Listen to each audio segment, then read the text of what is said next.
Council is called to order. For the purposes of establishing a roll call, we'll start with Mr. Nordhoff. Nordhoff, present. Fiorini here. Eisenberg here. Totally here. Okay, a quorum is present. Ms. Marcus had a family friend die unexpectedly. She is not going to be able to attend the meeting and sends her apologies to all of us. But so, okay, Chair's report. I think we'll allude to it during the agenda, but there was the first of the major Brown administration BDCP meetings that occurred this week. We'll get a full report on that from the BDCP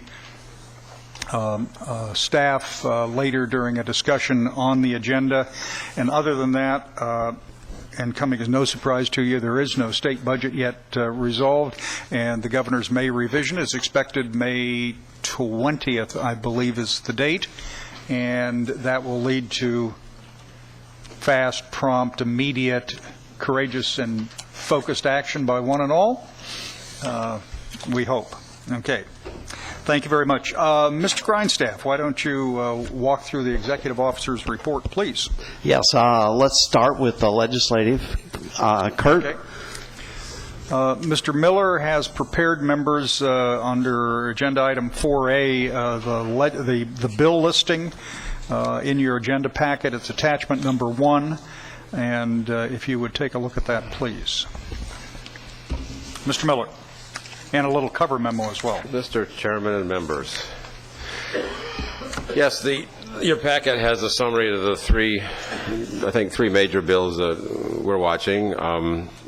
They're described in some detail for you there. The first two bills are still in their policy committees. SB 34 is headed for Governance and Finance Committee in the Senate, and SB 571 is in the Senate Appropriations Committee. And SB 834 is on the Senate floor. No fiscal impact, so it's moving fairly quickly. The other bills that we track are in the long form attached to the back of that packet. There are a lot of regulatory reform bills included, which basically change the way we would file regulations with the Office of Administrative Law and every other agency that makes or creates regulations. These will be a challenge for us if these bills pass in some of their current forms, because they require more staff work on our part to do the more detailed work on the regulations before they're submitted to OAL, including some detailed economic analysis that's not required presently, some other analysis in terms of comparable regulations in other states, and review and comparisons with other agencies within the state of California. Quite a workload for any agency that does those types of regs. On the other issue, I think that Phil alluded to, the state budget, the main budget bill has not been signed, and it awaits amendments following the May revision process. Our budget is in that bill. It's intact as we proposed it last fall. I don't see any changes coming in that. It'll be a tough road to get a budget out, as you all know by reading the papers, and we'll see how that goes. I suspect it'll probably linger on for end of the summer because of the difficulty of the challenge that they face, and we'll see how that goes. There's no betting pool established yet, but I expect there'll be one sometime That would be soon. Contrary to law, and if done in a sate agency. I'm sure it would. Mr. Miller. I'm sure it would. The people around the basketball pool are already in jail, and right. there's no one left to run it. Any questions or comments? Well, on the circle item? back for a minute, members. Mr. Miller highlighted 3 bills of perhaps major interest, and Kurt, I think it'd be worth a minute or two just to walk through certainly Senate Bill 34 and the 2 Wolk bills, just in a little more detail, because several of them are significant. Well, if you don't mind. I wouldn't want to go into real detail, because I think I tried to lay out. They'll be changed almost immediately. Exactly, and I think one point worth mentioning is the 2 Senate bills in the front end, SB 34 and SB 571, will probably be joined sometime in the process, and they are those 2 are 2-year bills for sure, just because of the dynamic involved. But the main highlight of SB 34 is the fee authority that is, established and authorized, and would require a fee to be established and collected, and for specified uses for local and regional projects as well as statewide projects. These are all defined in the bill as to who gets what and what qualifies. Ms. Wolf's bill sort of has a parallel track in terms of establishing a process for allocating funds for major projects following a planning process there to go through with establishing what we call an infrastructure plan for water development in California. It pulls the California Water Commission out of the DWR, which it's been nested there since day one, 40 years ago or longer, and establishes it as a separate agency with its own powers and duties with respect to hiring staff, writing their major reports, having their own item in the budget like we do now, and granting it a sort of real standalone authority to do the things they're asked to do in this bill. They will also be managers of the California Water Plan every 4 years, and that comes up for revision or renewal and or rewrites. They will be the entity put in charge of that. That's set for hearing on May 2nd or 5th or something. May 4th for SB 34, and I think May 2nd for SB 571. And you expect them to be probably held in committee pending other things, or what? Well, I think these two will probably move on. I think once they get to the floor and move over to the other house is when we'll run out of time for this year, and then they'll take them up again in January with the policy reviews in the Assembly. And all right. Questions on that, members? Mr. Grindstaff, did you have a... I do want to mention that SB 834 is a bill that is similar to actually one of our policies that we had, our draft policies in the Delta Plan about integrated regional management. So it's a woke bill that requires that integrated regional management plans demonstrate that they are in compliance with the reduced reliance on the Delta requirements in the Delta. Fills in a minor gap in our authorizing legislation. Okay. All right. Any questions? Okay. Kurt, thank you very much. Welcome. Okay. Mr. Stevens.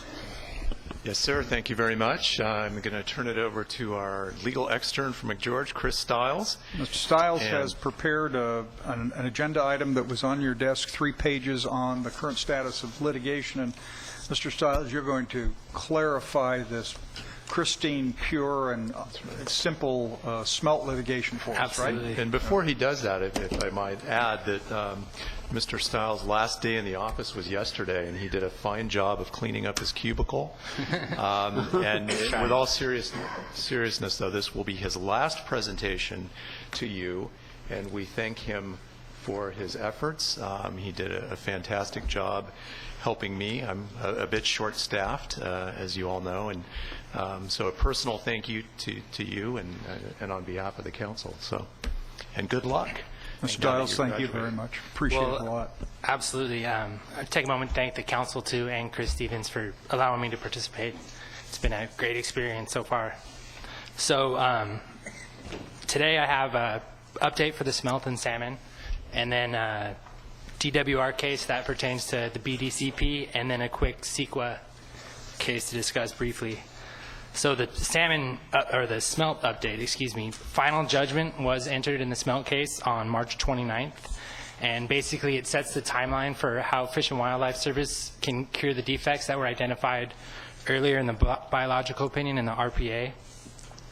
So basically the timeline is that by October 11th, the Fish and Wildlife Service must complete the new biological opinion and RPA, except for certain components that the judge asked for that were on top of that must be done by November 30th. And then the Bureau of Reclamation must complete NEPA review by December 15th.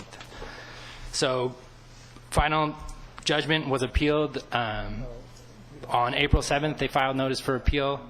And then there was a motion to alter the judgment or to amend or on any alternative for stay of the decision. Basically, Fish and Wildlife Service said that it would be impossible for them to comply with those deadlines, so they asked to amend. They said the soonest they could comply would be May 1st of 2014. So that's expected to be heard April 27th. And then real quick is the Commerce Clause challenge that I described last meeting, where the claim was that the federal government couldn't regulate the smelt. It was unconstitutional. The court determined that it was constitutional, basically went through and explained how Endangered Species Act related to commerce. Next, with the salmon case, Stop for a minute. Any questions on the smelt case, except looks like we're going to be in various court hearings for the rest of our lives. right. Okay. Yeah, I was just going to add on that we already have the Bay Institute and NRDC who have filed an appeal to the Ninth Circuit on the smelt case. And as Chris is describing, On Judge Wanger's latest... Judge Wanger's final decision, Chris has been describing the timing. The judge had set a new deadline, and the federal government is now coming in and arguing that that's something that's not feasible, and instead they should be looking perhaps 2 years out. But in any event, they will likely appeal that as well. Okay. Don?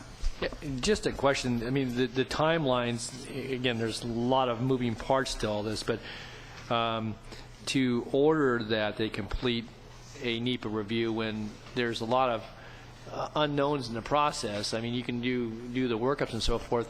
It's one thing to argue feasibility, but how about arguing the impossibility or possibility of doing something? I mean, again, just recognizing what it takes to do. You know, there's been work done, so I recognize that, and I know there's a drive to a decision point here. But I'm curious about that. Again, not to question the judge's determination or anything else. I'm curious about if anybody's familiar with those processes, even working at warp speed. You don't control all the off ramps and timelines and so forth. So. Well, this will preview our discussion about our own process, Right. perhaps. But you're right, absolutely, and without speaking for the federal government. Right. One of the big issues is whether or not NEPA is even required. Oh. The judge said that it was. I would anticipate that issue will be raised on appeal. Okay. But in any event, the schedule that the Judge Wanger handed down, according to the federal government, is not workable. And so that's what they're arguing about. Okay, thanks. Yeah, they said that it was the soonest they could possibly do it wouldn't be until May 2014. Yeah, I don't know. That's that may be putting out there a ways too. That's you're basically talking about 3 years out, but somewhere between 6 months and 3 years may be the right right flavor. So okay, thanks. So with the salmon cases, previously they had filed for a preliminary injunction to stop certain requirements of the RPA that were supposed to go into effect on April 1st, but the way that the flow conditions, those conditions weren't imposed, so they agreed to drop that injunction. So RPA? right. The reasonable and prudent alternative. Yeah, okay. It's too easy to fall into the acronym use and assume automatically for at least us that there's an automatic understanding of the acronym, just a suggestion. And basically in this one, there's been so much rain, there's so much water that they've kind of mooted out the issue for now. So still moving in the background, but not as imminent. Okay. Joe? No. Well, I was just going to explain what an RPA is, what a reasonable and prudent alternative is. Please. When the projects apply for a take permit, they do a plan, and the Fish and Wildlife agencies, both Fish and Wildlife and NOAA Fisheries, are required under federal law to consult with them about their proposed plan. It's called an operating criterion plan. You'll hear about OCAP sometimes. That's what it is. They propose how they're going to operate. The fish agencies in this case said the plan that you have proposed would cause jeopardy, which means you might cause the extinction of those species. That was their formal finding, and rather than do that, they proposed a reasonable and prudent alternative. That's the RPA to the proposed plan from the Bureau of Reclamation and DWR. So when you hear RPA, it's It's really the biological rules that are imposed in the biological opinion in place of what was proposed by the water exporters. Thank you for that. So that's the end of the salmon and the smelt. So the next case is Department of Water Resources. It's an eminent domain inverse condemnation case. Department of Water Resources had filed petitions against private landowners in the Delta region to conduct geological studies to gather information for the BDCP. Basically, the activities they wanted to conduct was drilling or boring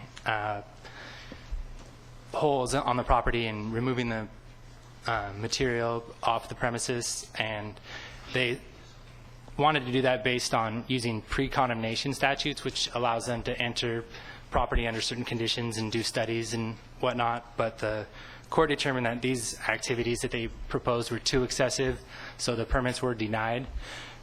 Meaning they'd have to proceed using either condemnation or negotiating with the negotiating owner. a higher price and terms and conditions with individual property owners. Exactly. So the implication is that it may take a little bit longer for the BDC process. And then lastly is Sacramento Superior Court decision regarding CEQA. And it was a challenge to East Bay Municipal District's CEQA documentation for their program, which was their water supply management program. Basically, what the plan was that they prepared CEQA for was preferred portfolios, what they called it. It was various components that they were going to consider as part of their water supply.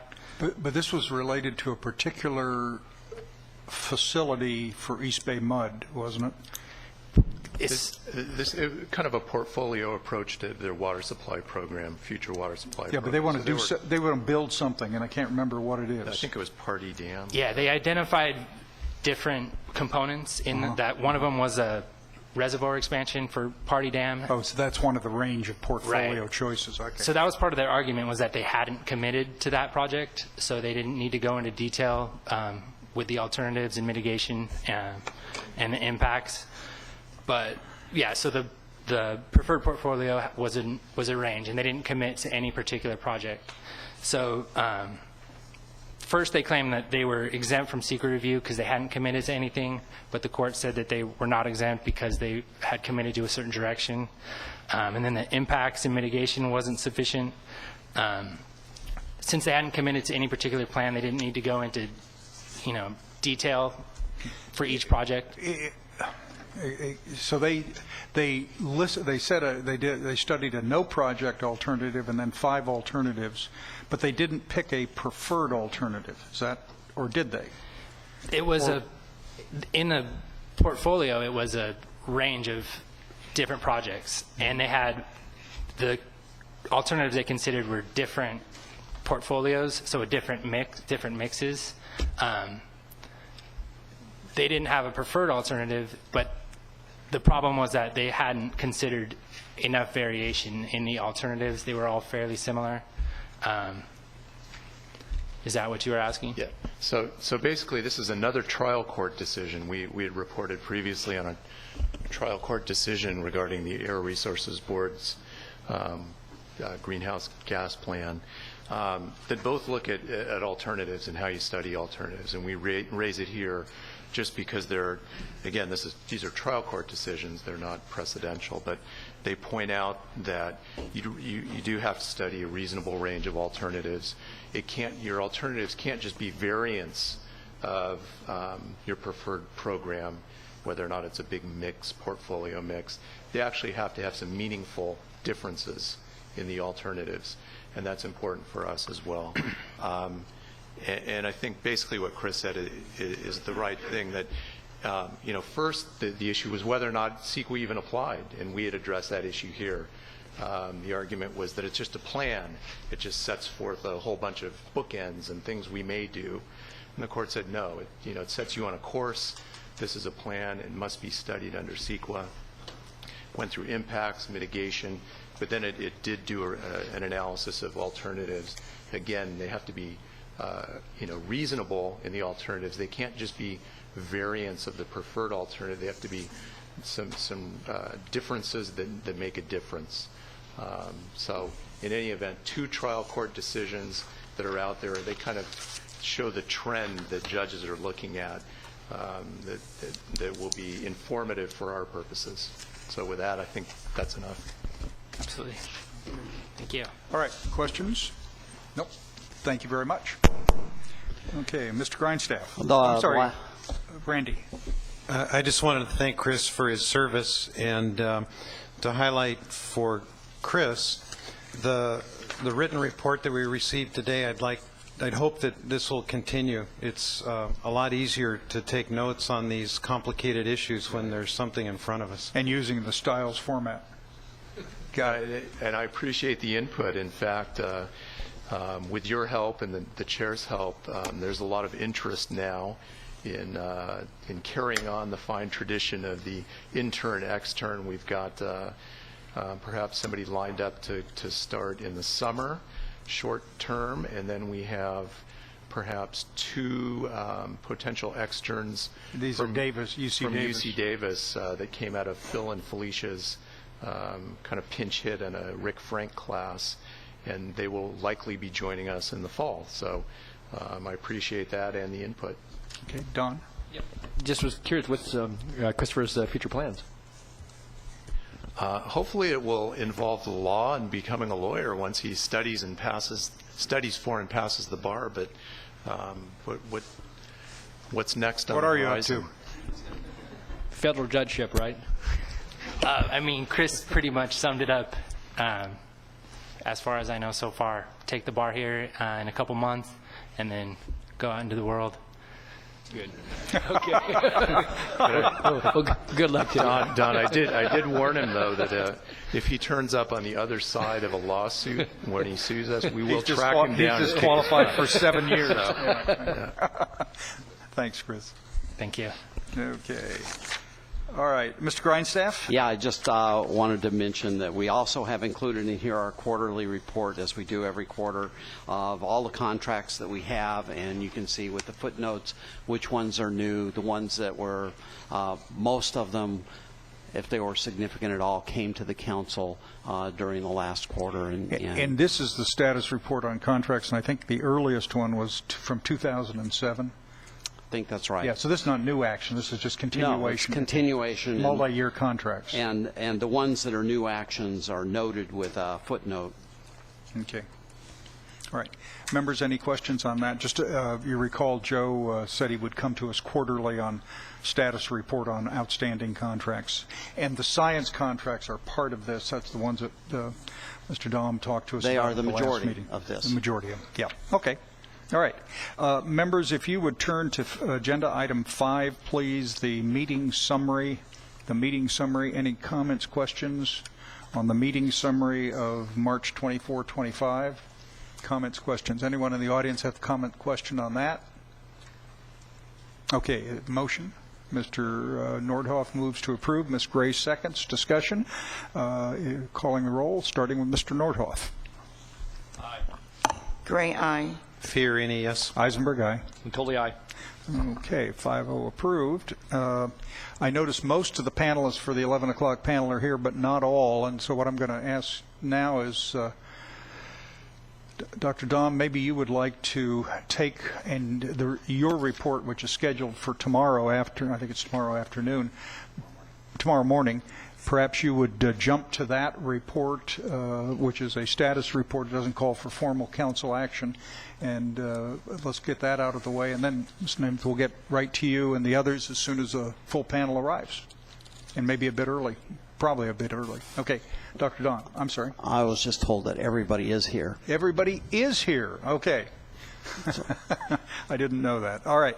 Well, then let's get the panelist for the file item number 6, members. File item number 6, Bay Delta Conservation Plan. If we can get everybody up here.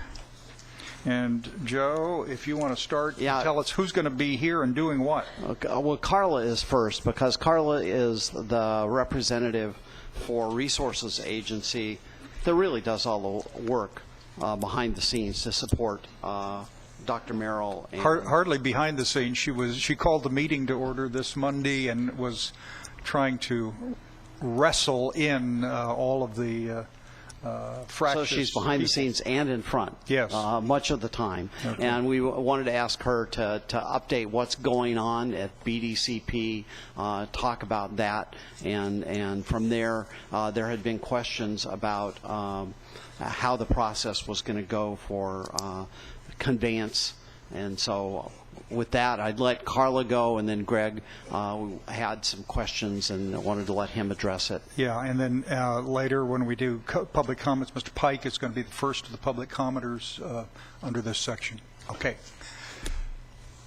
Ms. Namath, if you get a little close, pull that micro. No, you've got to push the button.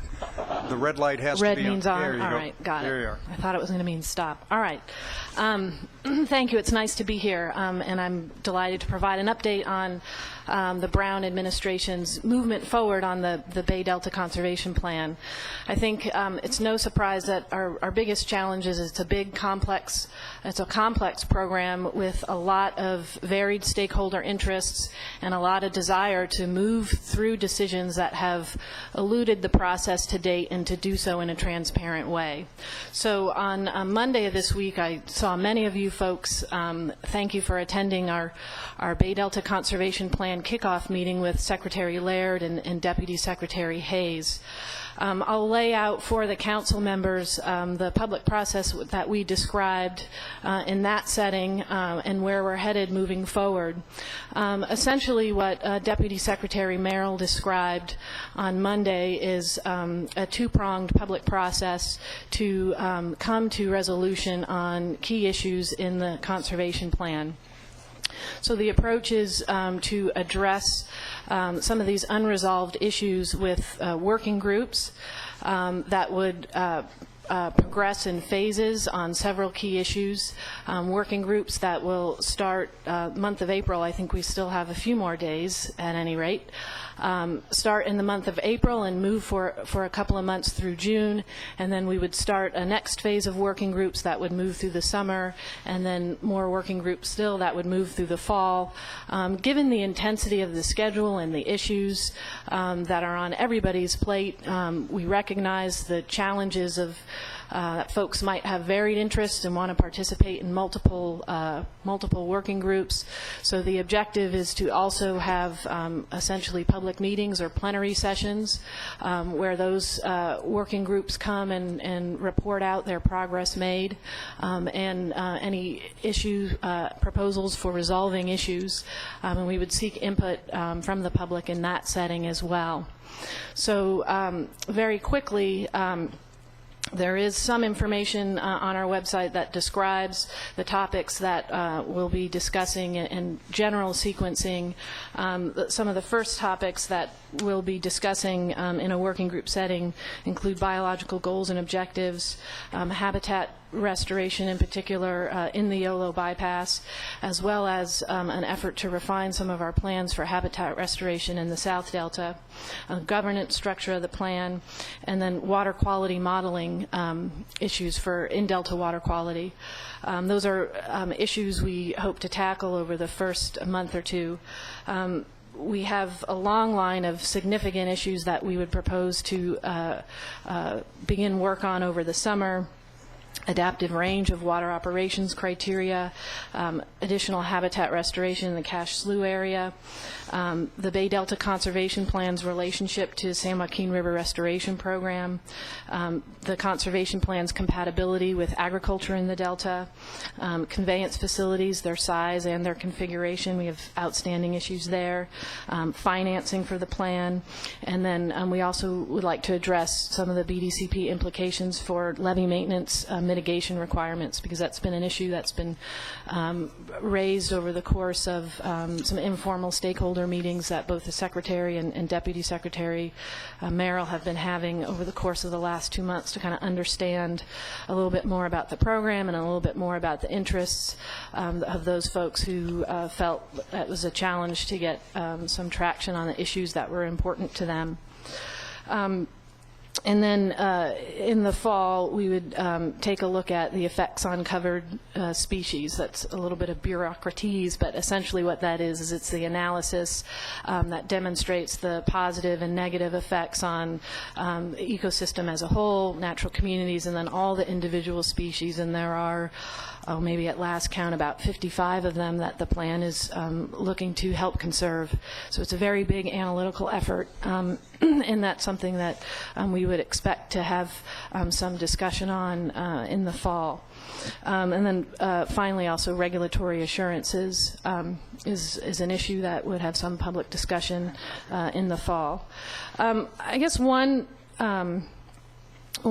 issue that I'd like to point out, and that I think is a healthy thing as we start to move through some of these working group issues, is that the conservation plan itself has a fairly specific purpose under the law, but it sure is interconnected with a lot of other important policy issues and interests to the state of California, to folks living in the Delta.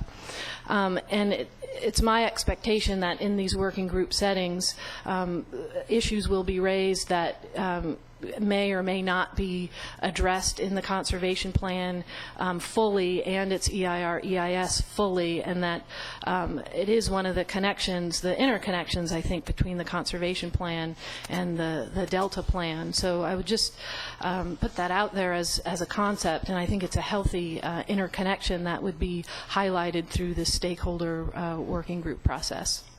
The staff just passed out to us this one-page sheet, which I think you distributed at the meeting on Monday, or maybe it was That's after correct. the That's meeting correct. on Monday.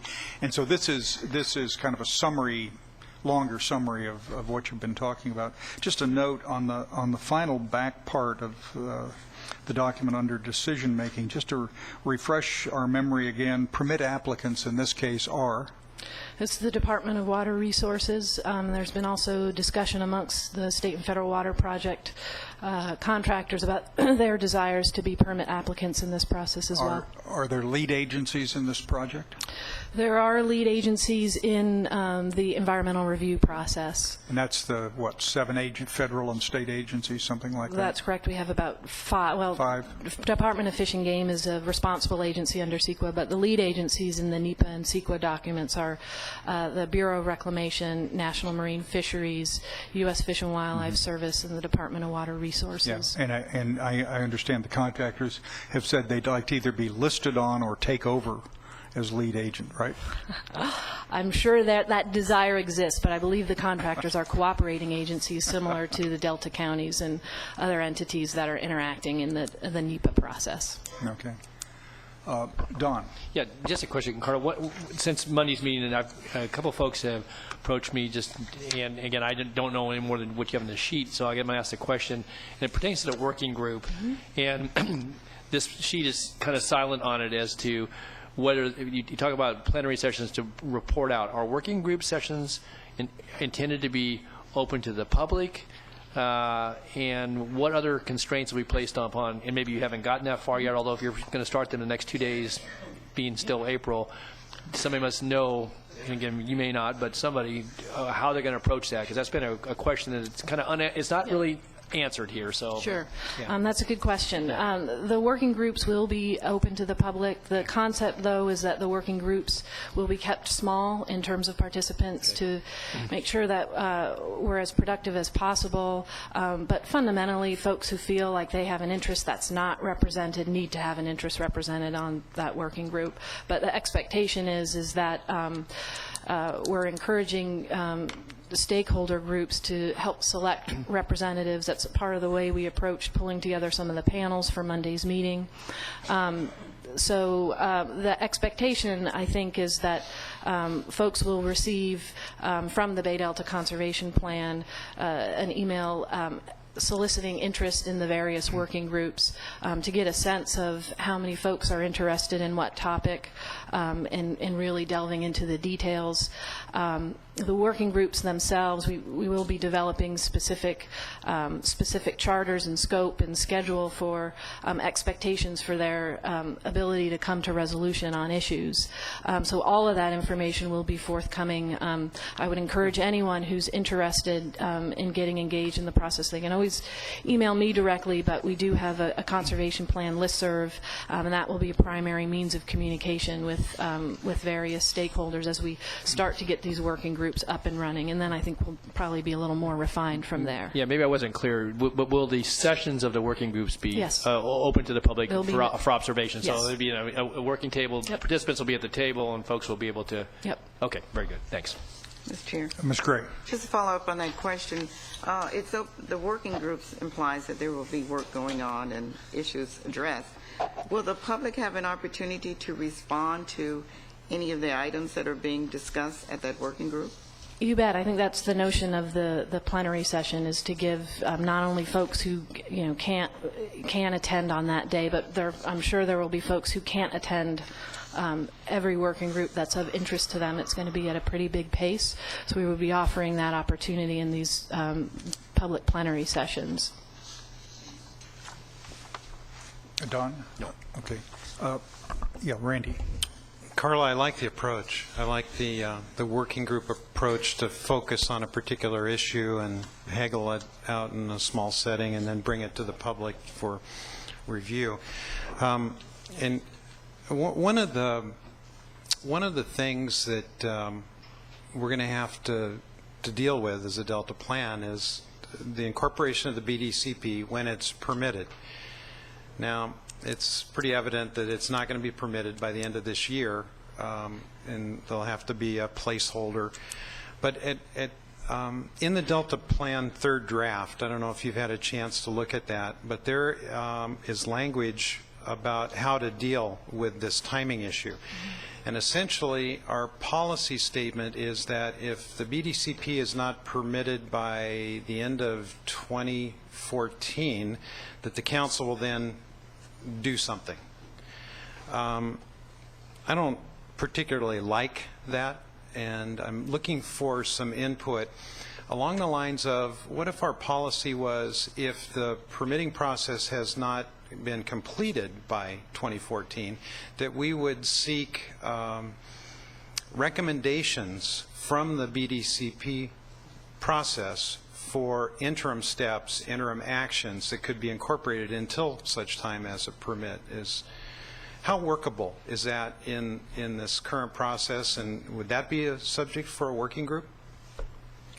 Well, that's an interesting question, the interaction between the plans and what's workable. I think I was sort of coming at it from a slightly different perspective in terms of these working groups potentially generating issues that would highlight the interrelationship of the plans and maybe provide some guidance on sort of what's in the plan overall relative to timelines and schedules and what recommendations from the BDCP process would mean. But it's certainly an interesting notion that I think we would want to consider if it becomes clear that there are a host of issues kind of bubbling up that would sort of constitute and would benefit from a stakeholder discussion of how might the BDCP inform the Delta plan. I think we would certainly be open to that notion.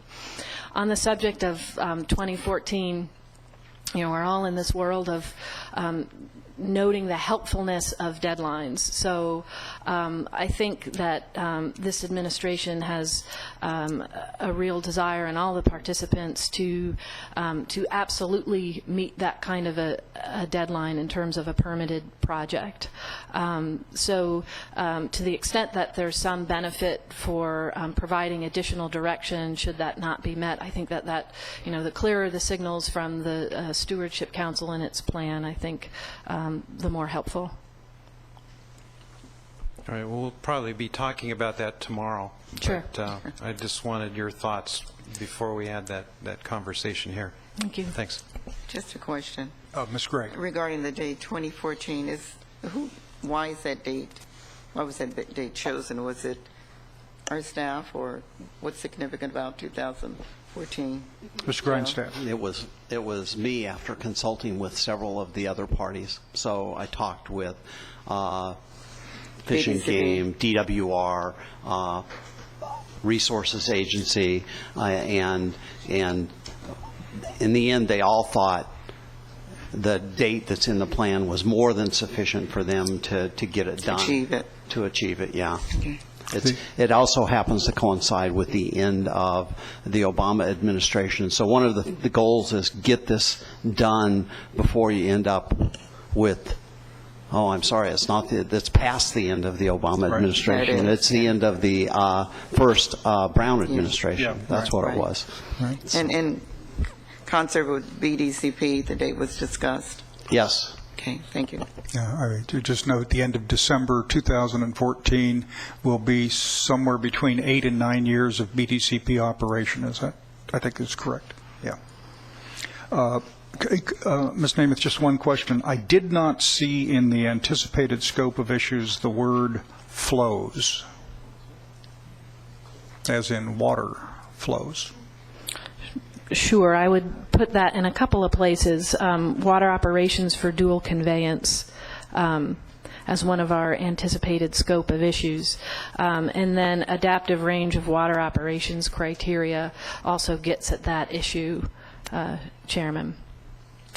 Is that, what's your anticipation on whether the BDCP process is likely to reach a conclusion on flows for the Delta? Not even asking you what it is. Sure.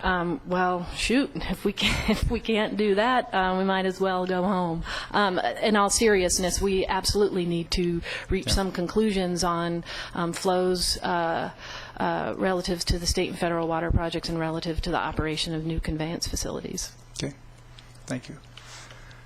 All right, Joe.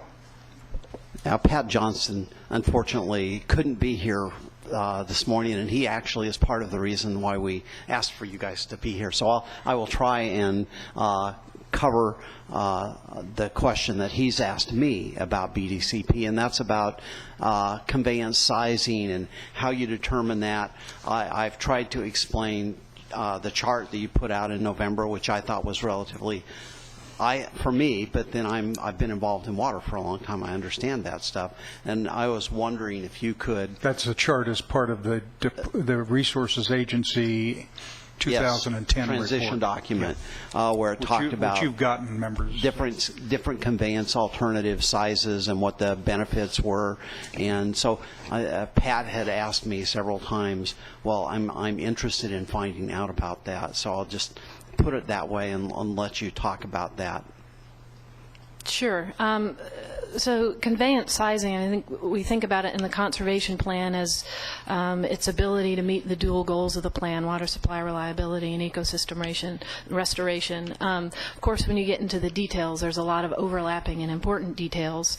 The plan itself will need to propose a facility size and a configuration for intakes.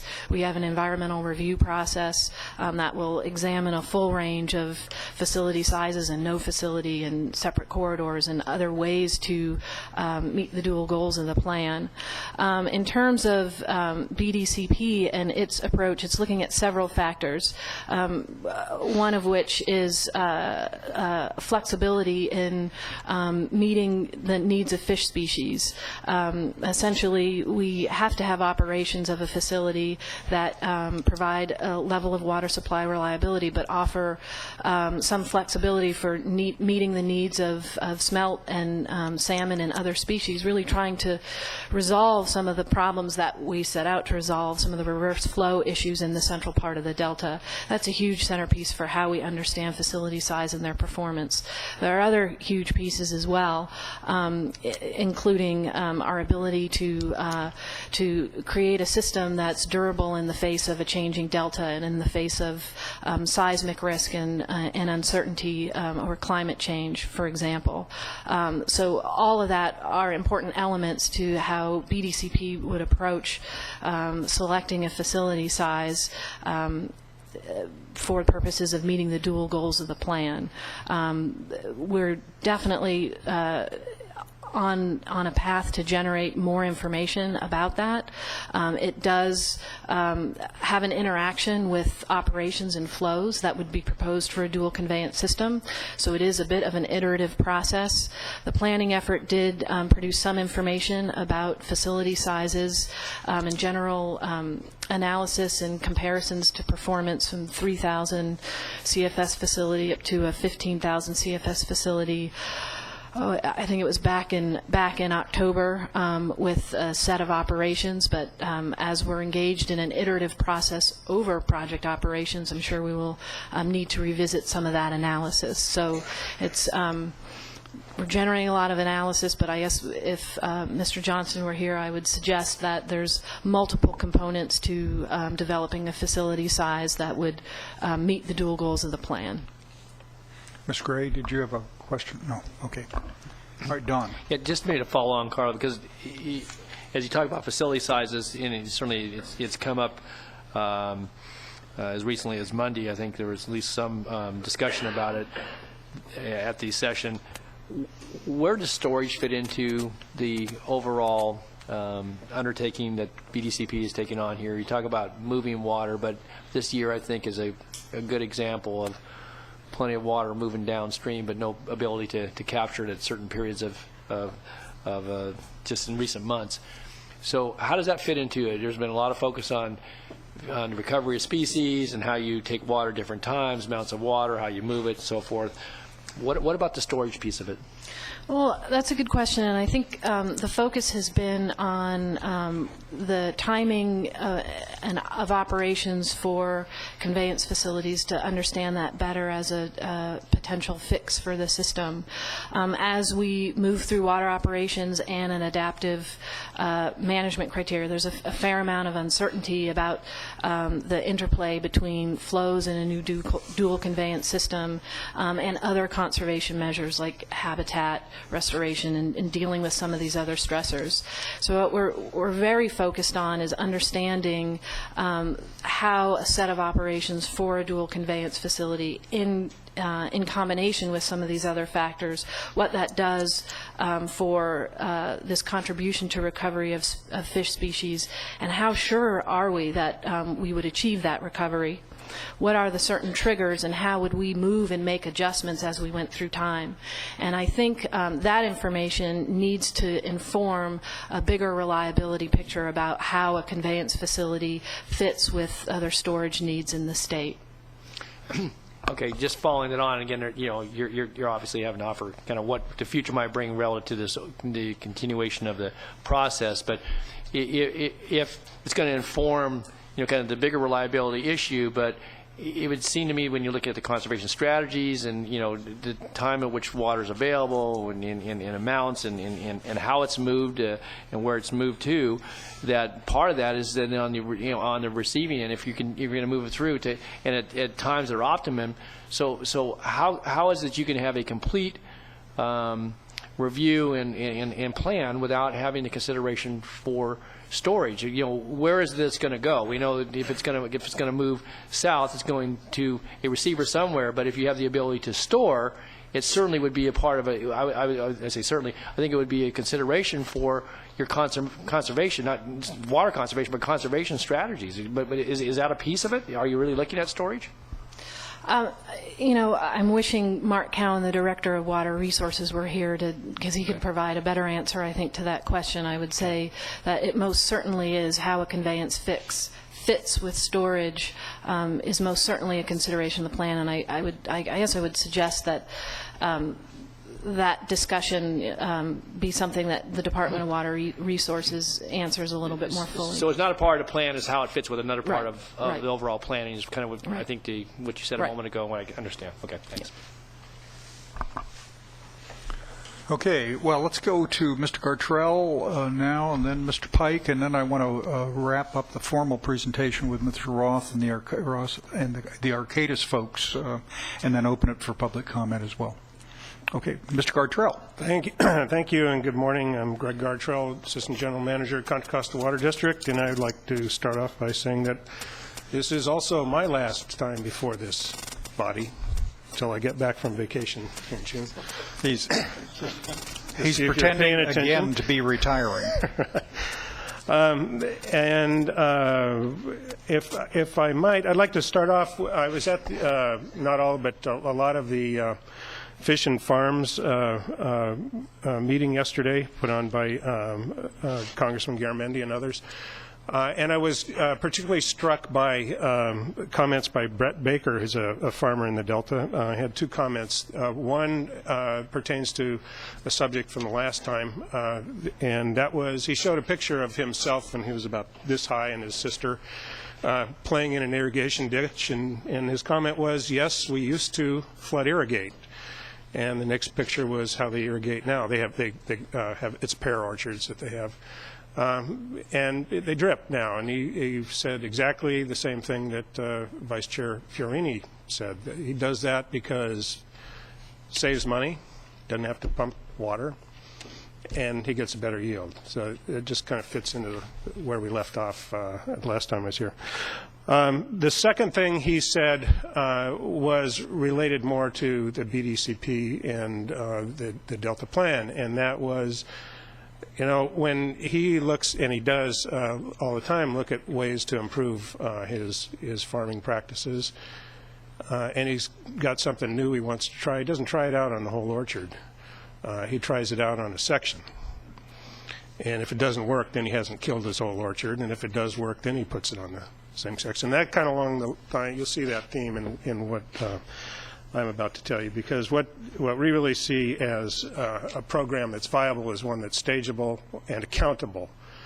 But my first message is here is most of what we knew about the peripheral canal in 1980 was wrong. And I can start off with a couple of things, a few things that shocked a lot of people. A lot of people have been told for 50 years that all we had to do was complete the project, which was the peripheral canal, and we'd have lots more water, and we'd have all the water we're supposed to get. And they were pretty stunned to find when the studies came back that if you took all your water out of peripheral canal, you actually got less. I remember, Steve Aracalo might remember this too. I noticed he came in here. Dick Clemmer telling, Steve and I were both there when he told us this back, I think it was about 1990, when I think we were discussing the first of what turned out to be 3 EIRs on the South Delta barriers, that that Dick had, as for Met, had plotted up what DWR had said the minimum outflow needed to meet water quality standards in the Delta was over time, and it went from 750 cubic feet per second in the 50s to 1,500 in the 60s to 2,500 in the 70s to 3,500 in the 80s. And 3,500 is about right, but what people didn't get told is that as the modeling got better and the understanding got better, the yield from the peripheral canal disappeared and pretty much gone. Now, as they learn now, we're actually, if you built it in the size they want and took all your water through it, you wouldn't get as much water as you have now. You lose from where I think, and I think most people think they are under the new Winger decision, you lose about 1 million acre feet a year. So it does make more water available. The interesting thing, too, is that we hear about, well, it's going to reduce the risk of entrainment. Well, part of the problem on that is what we do know now and what the exporters have put before Judge Wanger, and he agreed to, was that there is a substantial amount that you can pump in the South Delta without taking a lot of fish. And you don't have to go to a judge to find that out. You can look out the window. They're pumping as much as 12,000 cubic feet per second last December, and they weren't taking any fish. And we know why that is now. We understand the hydrodynamics and why that is. There is still a substantial amount that you can pump there. So when you see, and I think this is one of the problems that in the effects analysis that bogged it down right away, is they came back with, oh, we'll reduce the risk of entrainment by 50%. Well, the risk right now is, which is a baseline, is small, and cutting that in half is small. And then you compare that with, well, we're going to take more water and we're going to change X2, and we don't know what the effect on the population is at. Those aren't the only problems. As we just mentioned, they had opportunity to take a lot of water this year, and they shut the pumps off because the canals were full and nobody could take water. Exactly. So what we learned was the big gulp theory. Well, have a hard time swallowing that big gulp. But that's not where it ends. There are a lot of potential problems, and these aren't just ones we come up. These are what the fish agencies and others are raising about the effects analysis. And I'll just go through a couple of them here. For example, worsening delta smelt habitat because of loss of turbidity. Take the turbidity source, the load that comes in from the Sacramento River out. You don't lose that. You lose the food that's coming in the Sacramento River. Increased predation. This is something USGS has come up with. As you take more water out of the Sacramento River, you increase the effects of tides, fish going back and forth by areas where predators hang out, get more opportunities to be eaten. There are a number of others. I won't go through the whole list I have here, but another one is, of course, the South Delta problem. It takes a river to make an estuary. We have a river right now, today, on the San Joaquin River because of the kind of situation we have, are fortunate enough to have this year. But most of the time we don't. We have an ag drain coming into the Delta, bringing with the salt and pollutants that it brings in. And if you don't pump in the South Delta, and I'm not saying this is a good solution to what we got. It's not. It's not the right solution. But that water does get taken away. You don't do that, and it's just going to sit there and slosh back and forth.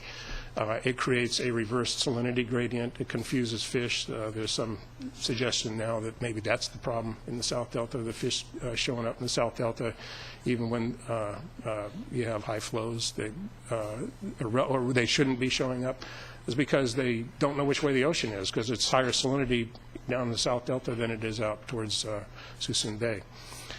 You exacerbate all those problems. Now, I already mentioned that the exporters had gone before Judge Wanger and argued that they can pump a lot more without taking fish, but rather ironically, a couple of days ago, before the Metropolitan Water District's board committee, was a presentation on their latest research on the decline of Delta smelt. And the three things that they came up with were predation, temperature, and food. The three things that there are concerns that a large peripheral canal is going to exacerbate, worsen. So it's not going to solve, if it's not going to solve the entrainment problem because it's already small, and it is going to exacerbate the things that are causing the decline, we get back to what are we doing here? The second thing that from the BDCP studies, again, these aren't our studies, these are BDCP studies, that 97% of the water supply benefits come from a facility that's 20%, the first 20% capacity. That's 3,000. Sorry, say that again. 97% of the water supply benefits. You get 97% of the water with a facility that's 3,000 cubic feet per second. This is the argument that a smaller capacity facility generates most of the benefit. Right. Big one generates lots of controversy, a lot more controversy than water. Because 99% you get comes from the first 40%, from 6,000. The typical response to that is, yeah, but the smaller facilities are not as flexible in terms of high flows if storage is ever built. Well, when you build true, that storage, is it true? Yeah, but is it true or not? Yes, that is absolutely true. When you have a place to put it, yeah, you can put more through there, and then you can start doing what we've been saying before, that it takes storage to solve these problems, not conveyance. Storage is what you need first. I mean, if you had more storage now, you would have more water this year without a peripheral canal. But yeah, I'll address that because there's more on that in these other. But you have to understand that almost two-thirds of the time, it doesn't matter what size it is, whatever size you build it, two-thirds of the time, less than 3,000 cubic feet per second is moving through this thing.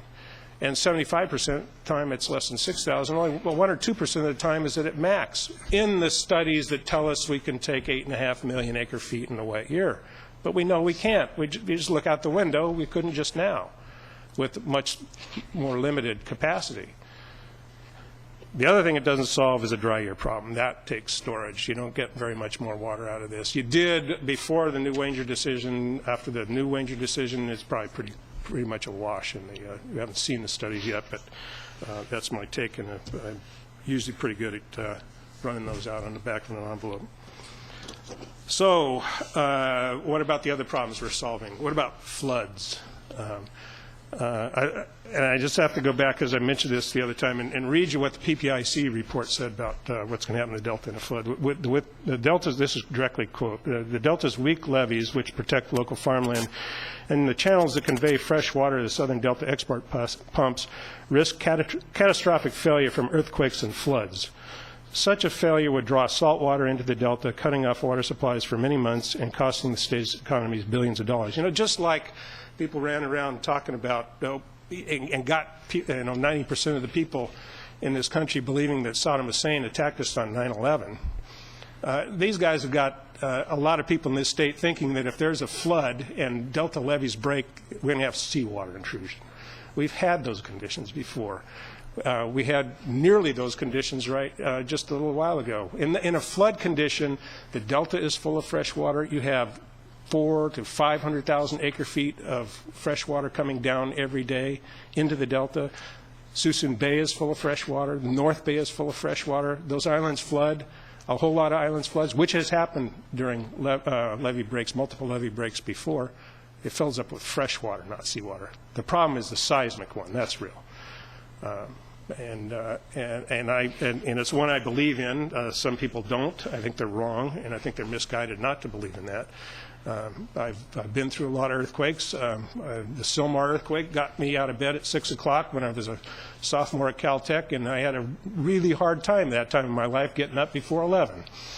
And I still have, and have for 20 years, earthquake insurance on my house. I do believe in those things, and I do think that's a real risk. But the argument that, well, we need a big one in case there is a seismic event, wait a minute, we already know from the studies you can't use the big one unless there's a lot of water, and if there's a lot of water, if a seismic event occurred this year, this would not be a big problem. If it occurred a couple of months ago, it wouldn't have been a problem at all. The problem is in the other years when you can have a substantial problem with seawater intrusion that can occur. But we have that problem right now, and we're going to have that problem over the next till 2014 when this gets permitted, and then the next 7 years when it gets built if there's no opposition, and then maybe if there might be a little gap in there extra when there's lawsuits. And I think the 2014 is just a little bit optimistic, my experience, and I'm putting my 8th project in the Delta right now. We just started construction on those for Carroll's.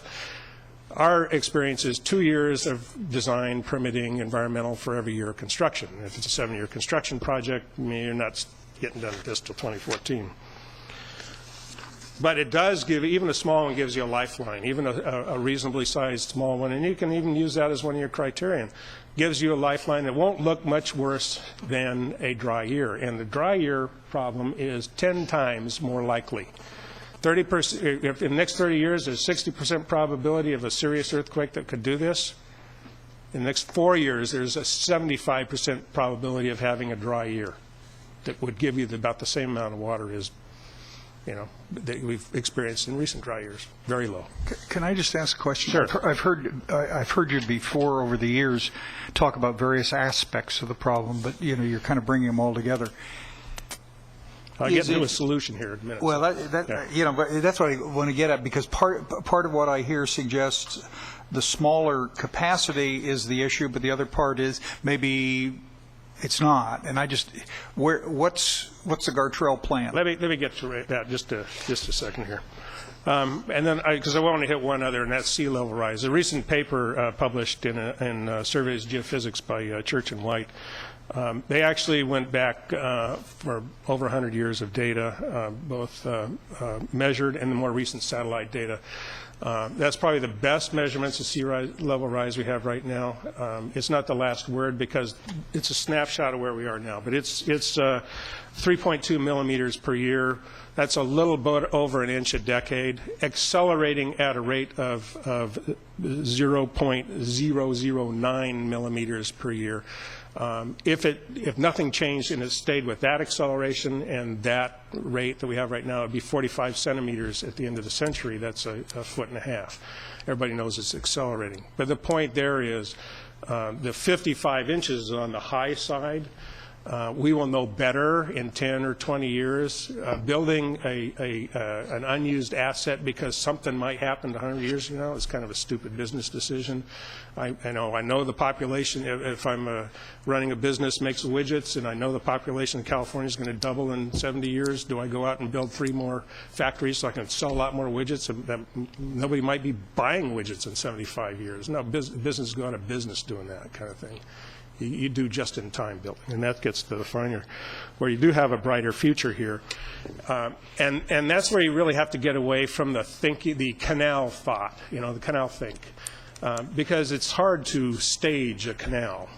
You can, but it'd be awful kind of crazy and very expensive.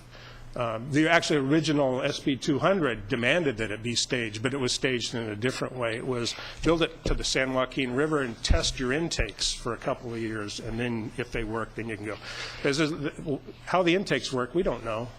Tom Birmingham on Monday to the BDCP meeting talked about how the uncertainty was. We don't know what's going to happen with the fish in 20 years, and it's right. There is a huge amount of uncertainty. So what do you do in uncertainty? Build the most expensive thing you got? No, that's a stupid business decision. No, look, you can do something small. It's stageable. It's accountable. You get something small. Stageable and accountability, that's something you can't do with the canal, but you can do with a tunnel. And that gets back to what Mr. Baker said about his pear orchard. Starts in a section, sees if it works. And what do you save in terms of a business decision by starting small? Now, the numbers in the BDCP for a 3,000 facility, $7 billion, you got to understand that that's for a 2-tunnel. A what tunnel? A 2-tunnel 3,000 CFS facility. I don't know why you would do that. I know why you do that study, because you can just take your 15,000 2-tunnel one and size it down and make a cheap and quick cost estimate, but nobody built it that way. So the real cost is actually less than that. But what does that save you in bond funding? $500 million a year, $5 billion over 10 years, during which time you can find out if this is really working, or you continue down the path that is lining up to be, hold the state hostage 15 years during lawsuits while we're, still, worried about a seismic event or disaster. I think it's pretty clear where the focus ought to be. So point one of the Gartrell plan is a tunnel is okay, but at 3,000 cubic feet a second. Now, I don't know whether it's. I'm looking, Greg, I'm trying to get. 3,000, it's somewhere. I think it's somewhere between 2,500 and 5,000. 2,500. Some of these studies you got to understand were based on the previous version of how the thing's going to operate. They got a new version. I haven't seen that yet. I don't know how things are going to shake out from that. But small, stageable, learn something. Okay, what are the other? That was it. Those two. Okay, yeah, but that's right. Make the right business decision.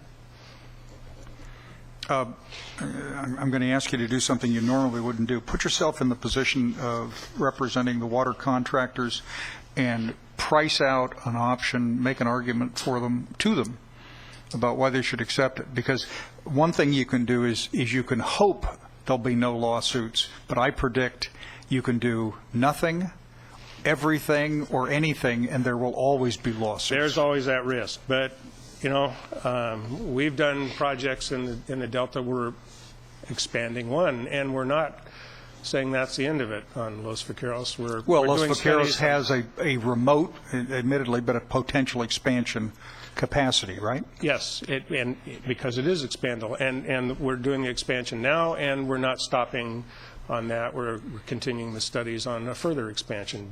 But that's a perfect example.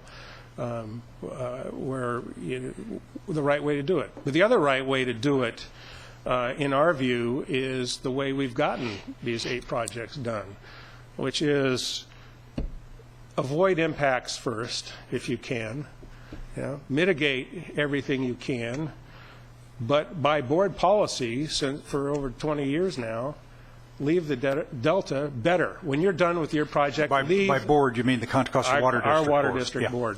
Leave the delta better. Provide a net benefit to the delta. And if you can, provide net benefits to others as incidental parts of your project. That's how we've gotten these things through. Okay. Not, let's, there's winners and losers, and, let's duke it out. Okay. That has led to, no projects. Okay. Questions? Ms. Gray? Thank you. Mr. Carterell, I think I heard what you said was that you're recommending a smaller approach to conveyance, a smaller system, correct? Yes, yeah, exactly. Okay. Yeah, start with that. Right. Is your assumption that we will always be able to pump from the south end of the delta as it relates to water reliability and the constraints that may be placed on it as it relates to a long-range goal of water reliability? No, but we have the time to, when something is stageable, you have some time to deal with something if something's going wrong. And as I said, the only instance where you have a big problem where you suddenly can't do that for several months or maybe 6 or 8 months, depending on how much preparation we've done, is the seismic event. Yeah. Anything else you can see coming. Well, I'm looking at it from a long-term approach, 50 years out. Right. And I know that Carla talked about a criteria by which they will look at conveyance. And I know water reliability and also our co-equal goals, the ecosystem and water reliability. How would your approach affect fisheries and water reliability supply in a long-term approach? Well, there's two parts to that, and I think you missed my point on the long term. We have a long time to deal with the long term. I mean, water districts don't go out, unless they make big mistakes, go out and say, well, let's see, in the long term, we're going to have twice as many people, so let's go build a big water treatment plant today so it can sit idle. Our customers today can pay for it, and when it's needed, it'll be there 50 years from now. And that's pretty much what we're hearing. Well, long term, we're going to need this. Well, yeah. Short term, you need some fixes really quick. And no, it doesn't solve your long-term problem, but you have a lot of time to solve that problem and work on that. And the problem is the uncertainty of what I just went through. We don't know that a big canal or a big tunnel is going to solve the long-term problem. It could make it worse. And the data are there, and what the Metropolitan Board just got presented was it's going to make it worse because it's going to affect the things that are driving the Delta smelt to extinction, food and predation. So you're basing yours based on assumptions, just as others would base it based on assumptions for the larger facility, and you're looking at a smaller facility based on the information you provided. Is that what you're proposing? Everything is based on some assumptions, right. So we don't know Right. everything. That's the problem. Right. But when you're faced with uncertainty, do you make a big investment, or do you make a small investment, find out if it's working, and then decide whether you need to make a bigger investment, So especially when you have time. So your alternative will be presented to BDCP, and they will evaluate it. Is that the process? Yeah, the conservation planning process is going to evaluate a lot All of of them. alternatives. Yeah, size, no facility, et cetera. Okay, thank you. Okay. Question, Mr. Gartrell? Okay. Joe, did you have a question? No. Okay, Mr. Pike, why don't you come forward if you would, please? And I think you've got some slides, and hopefully they've been given to the folks to post. If you would. Members, Dr. Robert Pike. Mr. Pike. Thank you, Mr. Chairman. Good morning, members. Without apology, I'd like to use some PowerPoint slides. With apology, I'm going to use my laser pointer over here and probably talk to the screen a lot, so I apologize for showing you the side or the back of my head. And an arrow probably means advance. I'd like to start by showing some data from Australia. Its relevance is that the Murray-Darling Basin in Australia is situated between the east coast of Australia, which has very reliable rainfall, and the west of Australia, which is a desert. It's not unlike Northern California, that sits between the Pacific Northwest with very reliable rainfall and Southern California, Arizona, which are basically a desert. In these regions, precipitation is very variable as a result of semi-systematic oscillations in global weather patterns that result from the fact that the Earth wobbles on its axis and the Earth's orbit around the Sun is not the same from year to year. It varies. The obvious thing that you can see from this graph is that there are high peaks and low lows. I think you all, particularly Gloria and Joe, are very aware of the 10-year drought that just occurred in Australia, just finished. They no longer have drought, they now have floods, and they have 4 to 6 ocean water desalination plants that are now white elephants. The people who built those ocean water desal plants didn't get the economics right, but also they'd forgotten history. If you look back in this chart, around the turn of last century, oh, that's good. Someone else is pointing for me. There was something called the Federation Drought. Australia became an independent country in 1901. And when I went to school in Australia in the 1950s, we all learnt about the Federation Drought. But apparently, by the beginning of this century, people had forgotten about the Federation Drought. The drought of the last decade was not the first time that had ever happened, and it won't be the last time. This is a pattern for California. This is actually showing rainfall rather than river flows, which the last one did, but you see the general pattern is the same.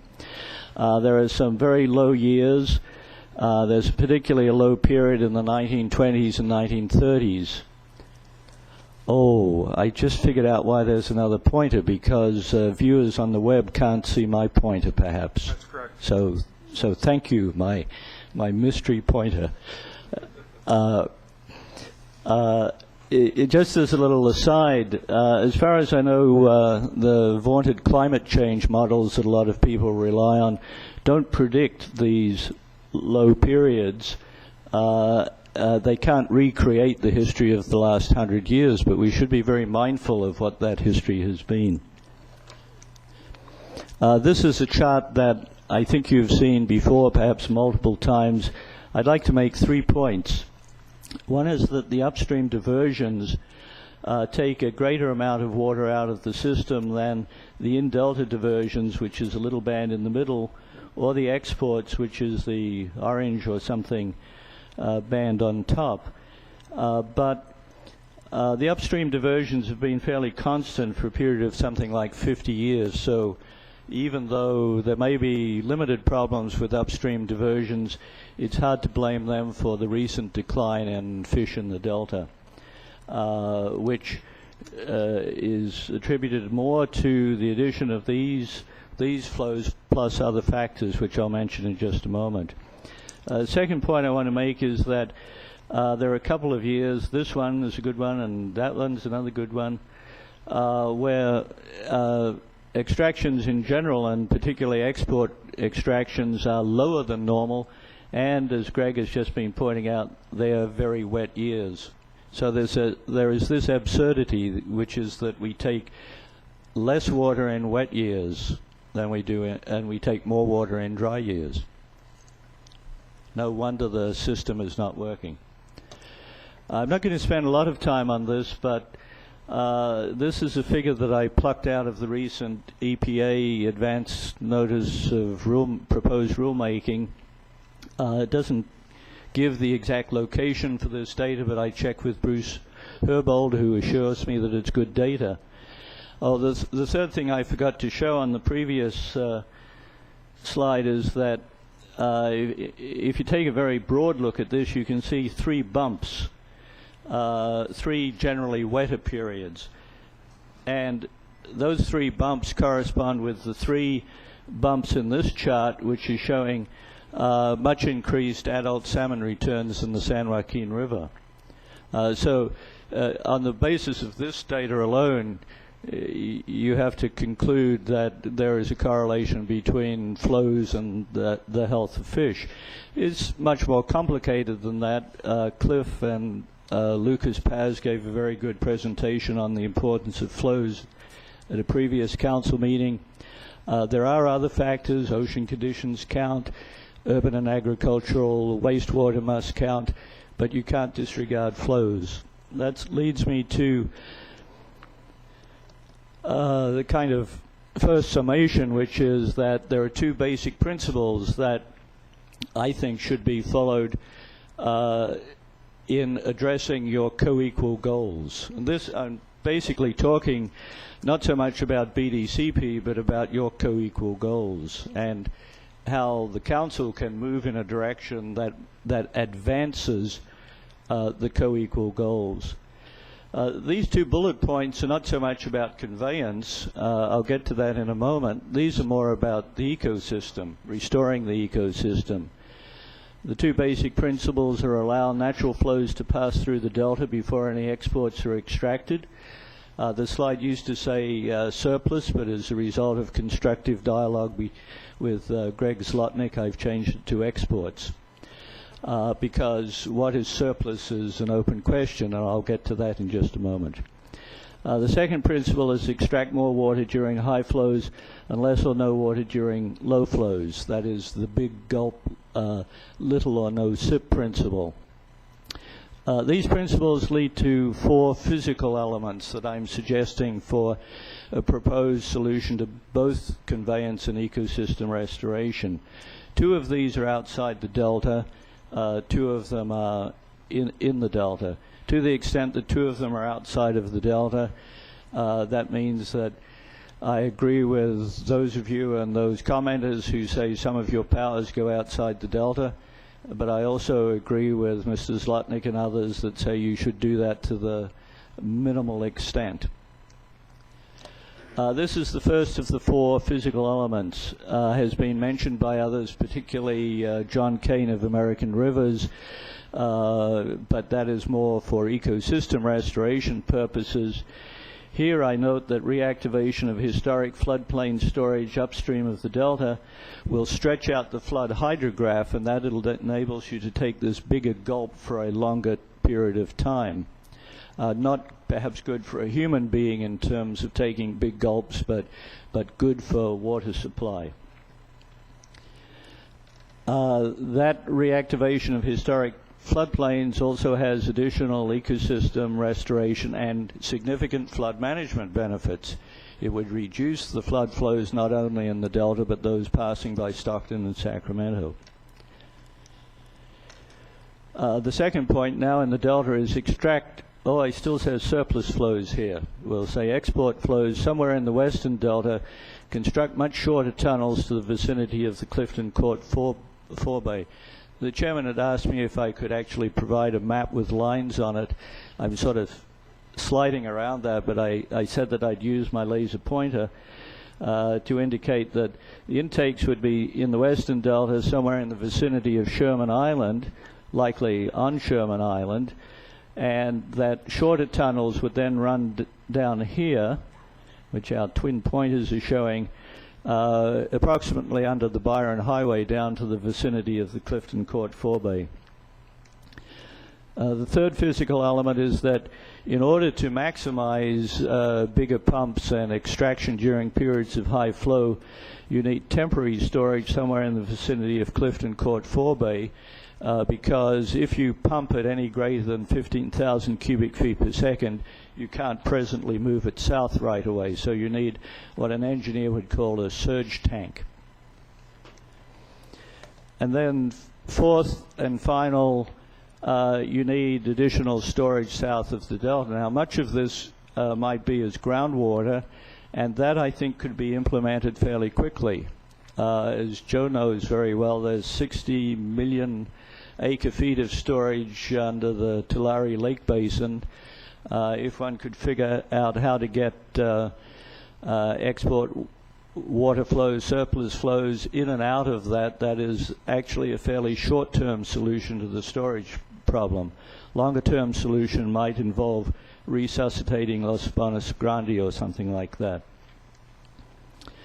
This is the final summary slide that shows that there is a relationship between environmental flows and the amount of water that you can extract from the system for agricultural and urban use. On the left, what is shown is a simple measure of environmental flows. This would be some kind of weighted average of flows that pass out of the delta into Sassoon Bay as a percentage of the unimpeded flows. This is the measure that the Water Board and others have been using, the flows that would exist in the system if there were no extractions at all. The Water Board report tells us that at present we're down here at the 50% number, and the goal should be to get up to the 75% number. On this axis of the chart we have exports in million acre feet, and by my thinking that would be exports that could be guaranteed on an annual basis with like a 90% certainty. I have not heard in this forum people define water supply reliability more precisely than that, but that's a little start in that direction. Clearly, as environmental flows go up, the amount of water that you can extract out goes down. That's why there is some relationship like this. It's shown as a broad band because the calculations haven't been done to determine the exact shape or location of that relationship, but it would be simple to do those calculations. The arrow indicates that pardon me, as a function of increasing size of pumps and temporary storage, you can actually, for the same environmental flows, get more water out of the system.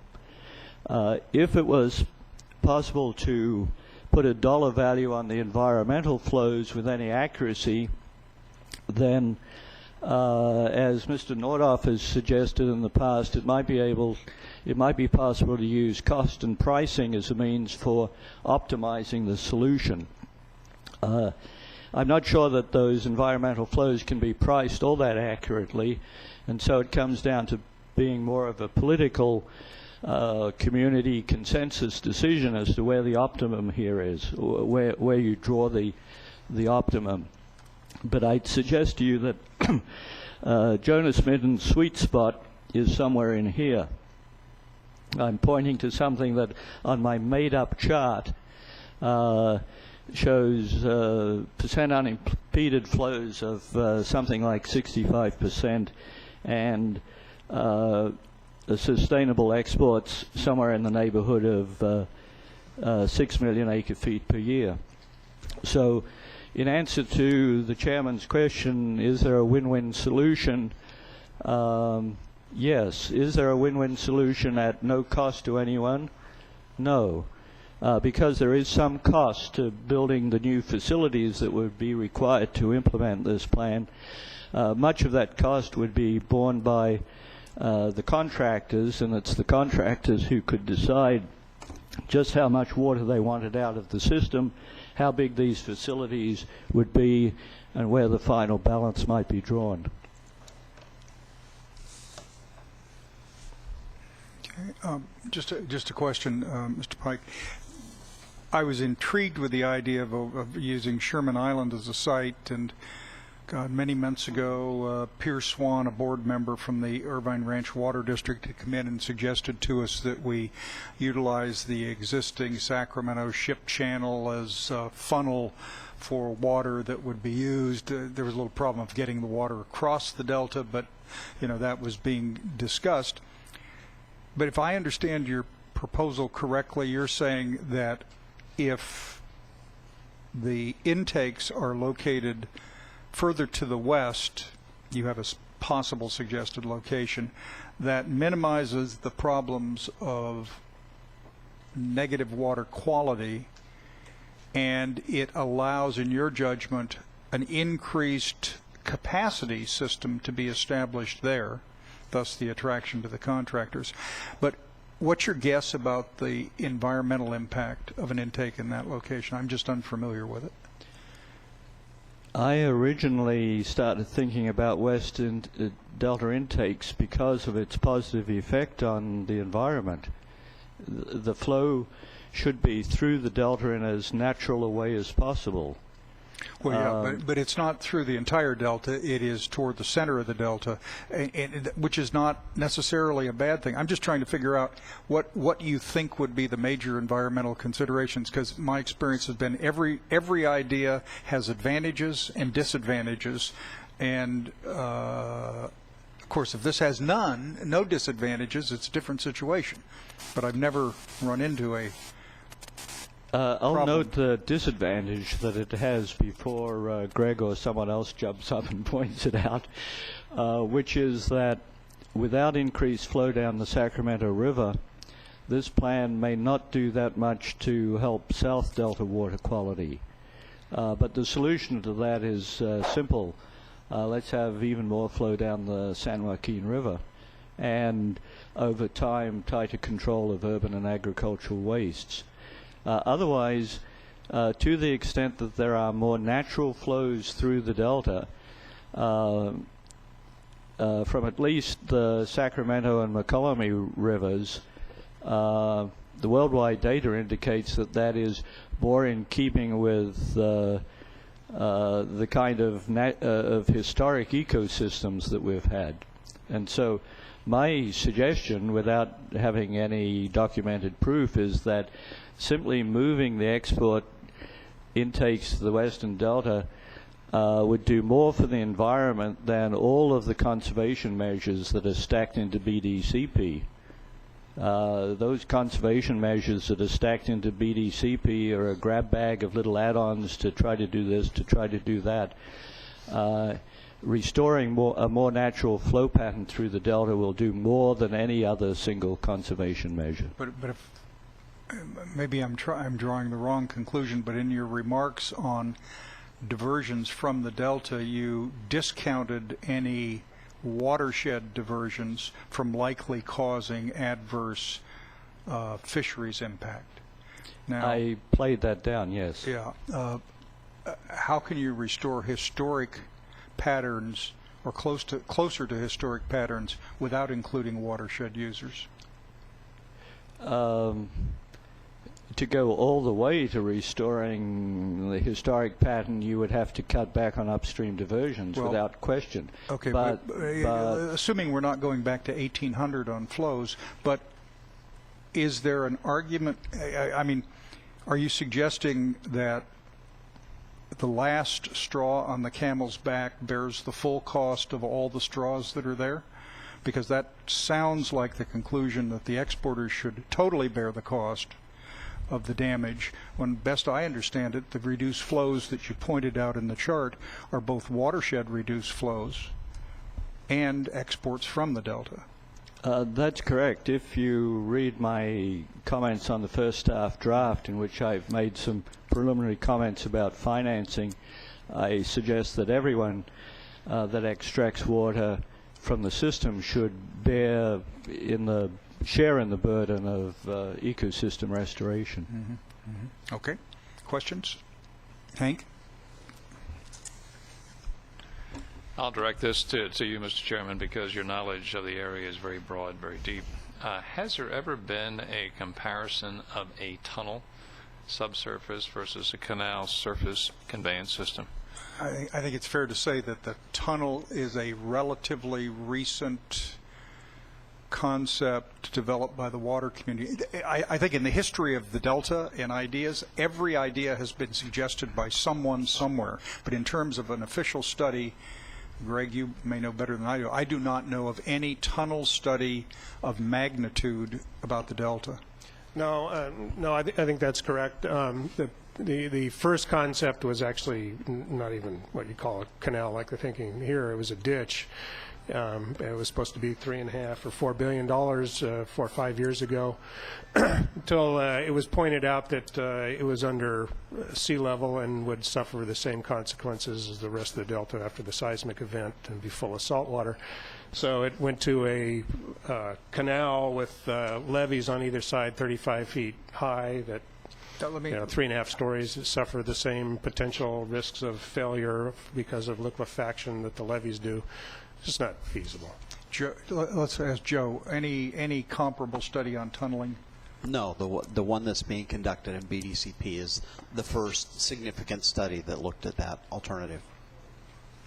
And Greg, you seem to be a tunnel proponent. Well, I think it's the right way to go for the reasons I just stated. If it's a ditch, you're going to be underwater when it floods, and if it's big tall levees, you're just as likely to have them fall down in a seismic event when you have liquefiable soils underneath it. We put a tunnel under Old River for our new intake. We had to go down 80 feet to get into soils that wouldn't just collapse on us. I mean, this is a alluvial area. It's been built up over millions of years. And even after you get past the peat, you're in sand, you're in soils that just... So you're talking a boring type tunnel? Yes, yeah. It has to be at that level? Yeah. If you make it sufficient soil, I think around 2,500 cubic feet per second, you could trench it and put in pipelines, but you get below that, a little bit bigger than that. And the lower you go, is it more or less susceptible to seismic problems? In general, yeah. I mean, you can make it... Which one? The lower you go, it's less susceptible to seismic? It's the stronger you make it, the less susceptible you are. And can you have little indicators if there is a break to indicate where that is? Yeah, you generally want to do that, and in fact, one of your issues in doing all this is making sure you do it right. Dante Manamalini can go through all the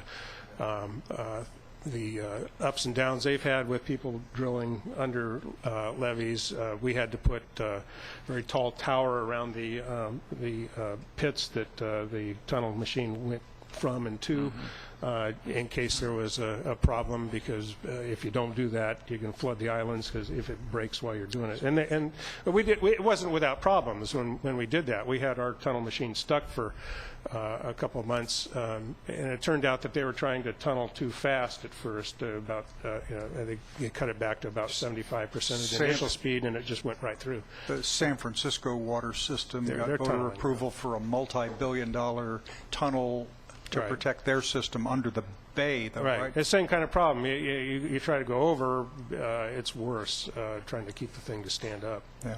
Have you looked at the time and the cost to construct tunnel versus a canal?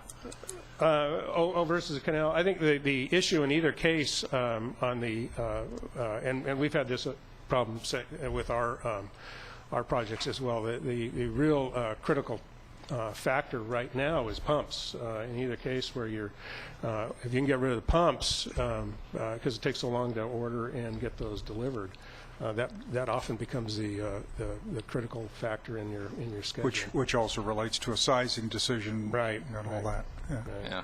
And there would be more pumps required for a surface canal? Is that what you're saying? Than for But a you tunnel? still need to do that because you're putting it up high so it doesn't get washed away in the flood. You still need to.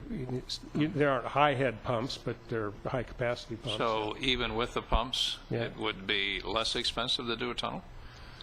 No. If it's a small one, a stageable one, absolutely. Same size, same volume of water to convey. No. Keeping that equal. There is a trade-off there.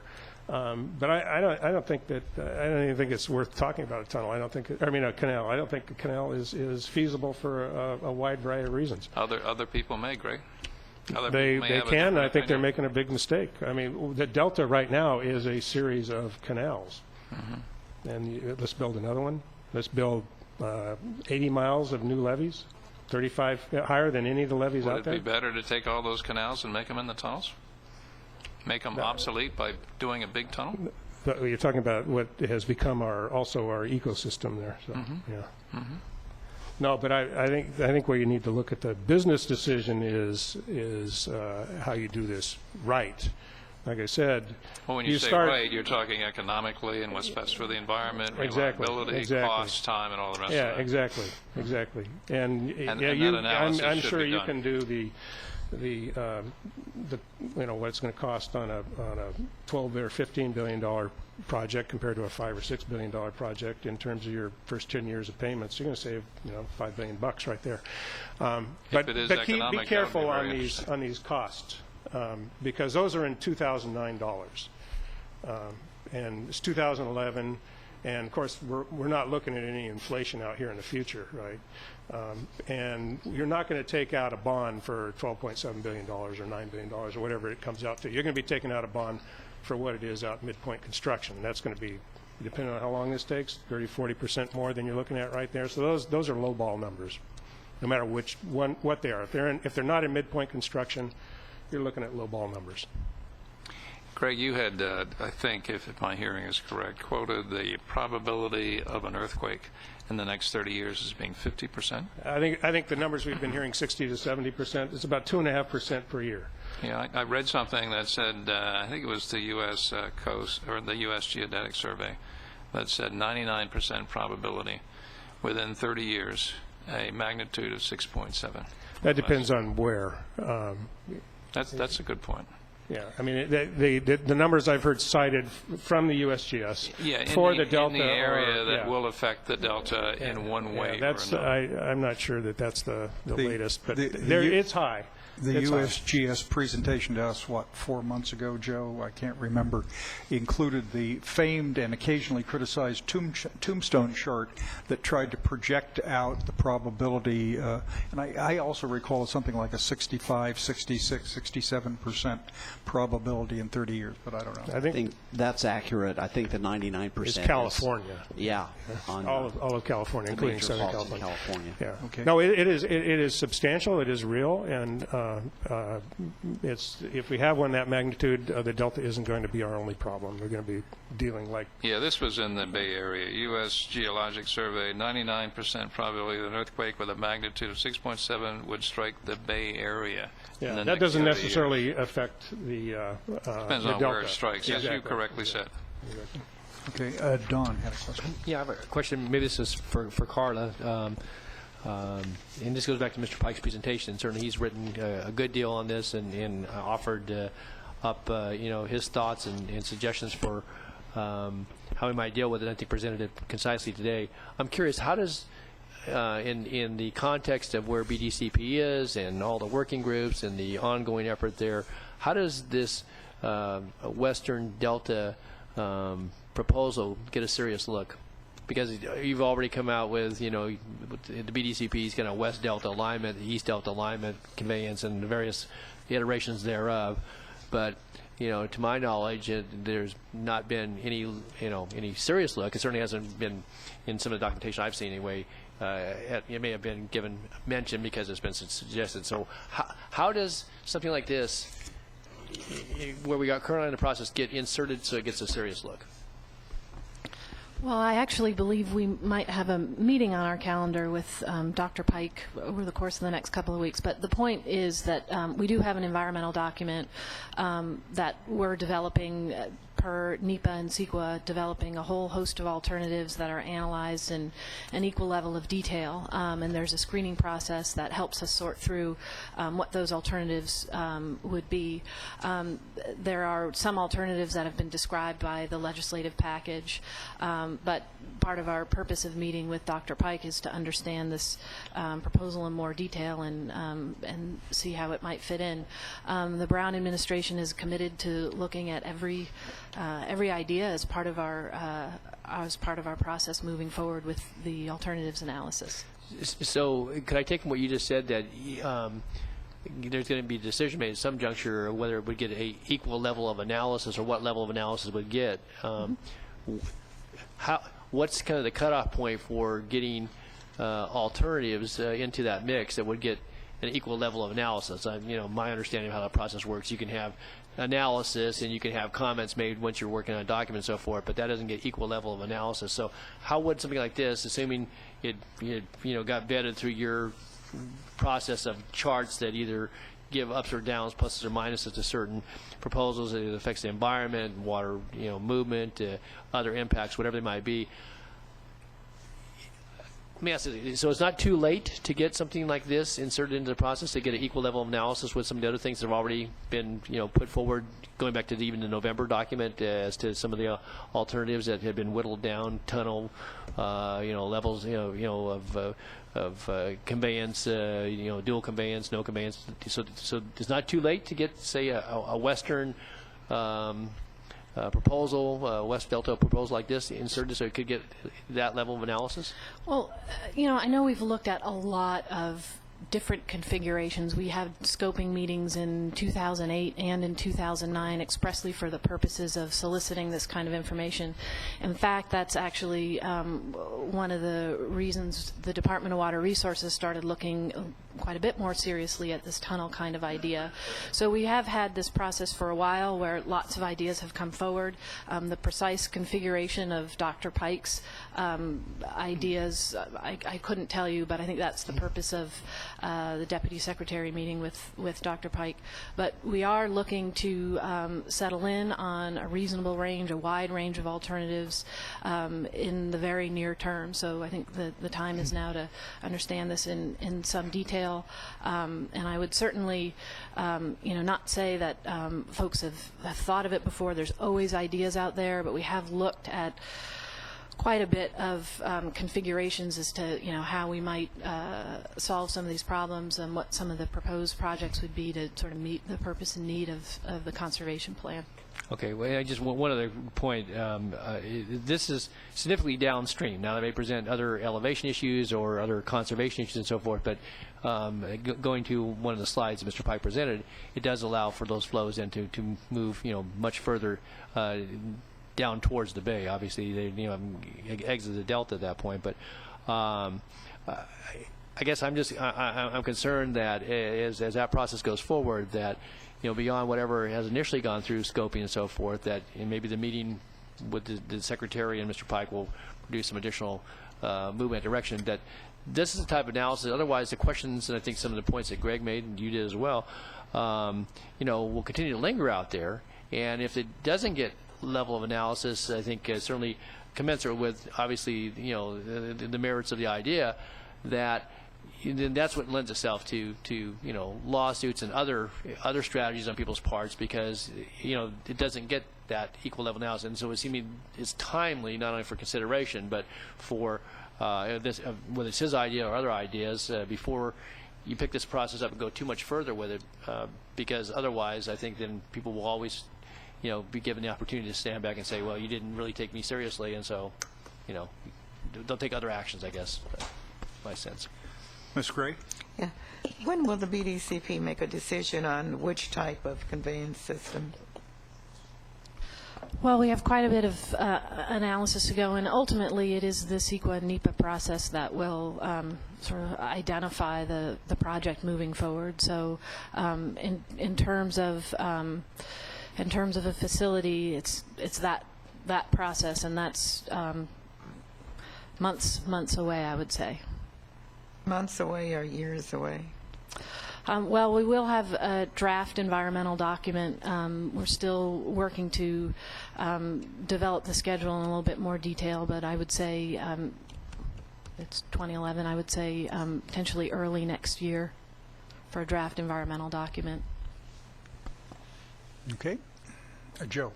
Yeah, I just want to mention a couple of things. I actually forgot to mention this in the manager's report, and I should have mentioned it, but it's pertinent to the discussion.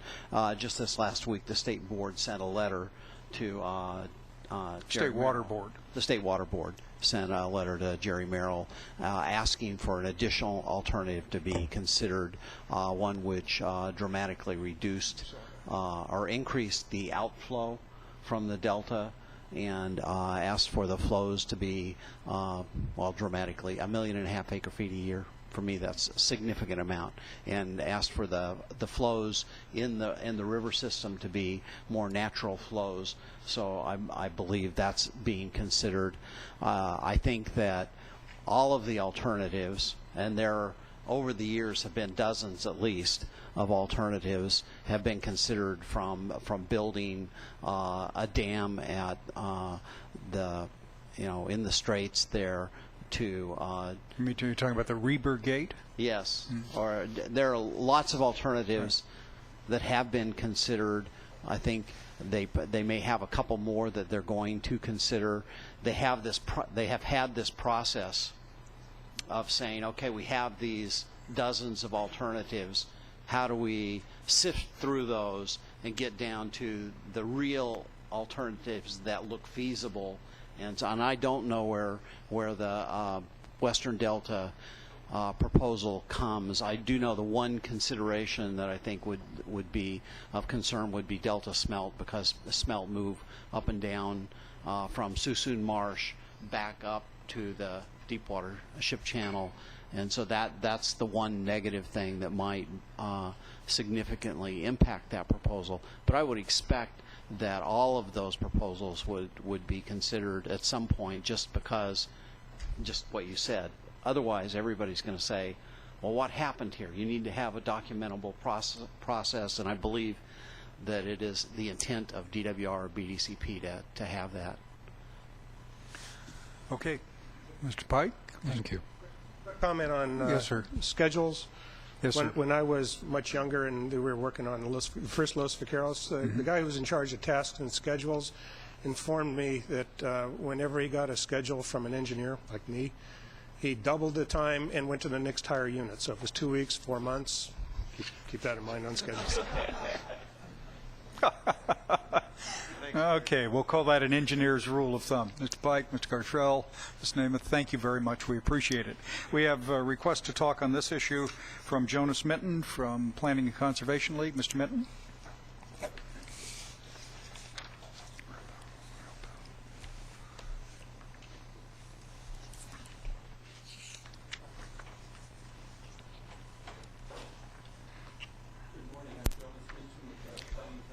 Not on, Jonas.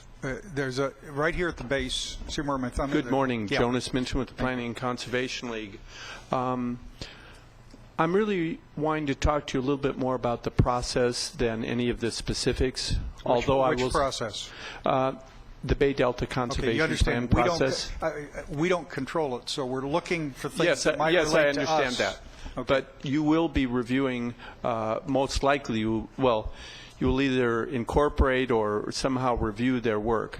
And I'm also, frankly, speaking to other people watching this webcast so that they might learn from some of your experiences. Although I associate myself with Greg's comments concerning making good business decisions, I was a water manager. I developed about 7 projects, expanded or new water diversion projects. Supervisor Natoli is familiar with some of that work. And financing is an important question. But that's not really my main point. That'll come later. I'd first like to compliment you on the way you are approaching your work. You are really not only talking about openness and transparency, you are walking that walk. These meetings are sometimes a little ponderous. I have worked through, maybe a couple of the crossword puzzles during some of the presentations. You did notice that. If I catch you we're doing a crossword puzzle during our next meeting, I will have you arrested. That's just because you don't know what number 27 down is. Mm-hmm. But ARREST. And some people have questioned your approach. They've said that it's going to delay your process, that you have so much to work on, that listening to people is going to impede it, and I think we found just the opposite. You post all these materials. We can look at it. You have open discussions among yourselves, and they are substantive discussions. Frankly, they are more substantive than any of the discussions I sat through in the public meetings for BDCP for 3 years, where they consistently talked around the issues. You invite people to come in. I know that I am actually informed by these discussions. We have changed our views and, frankly, our positions on some issues as a result of what we've heard, and I'm assuming that that is the case for you all as well.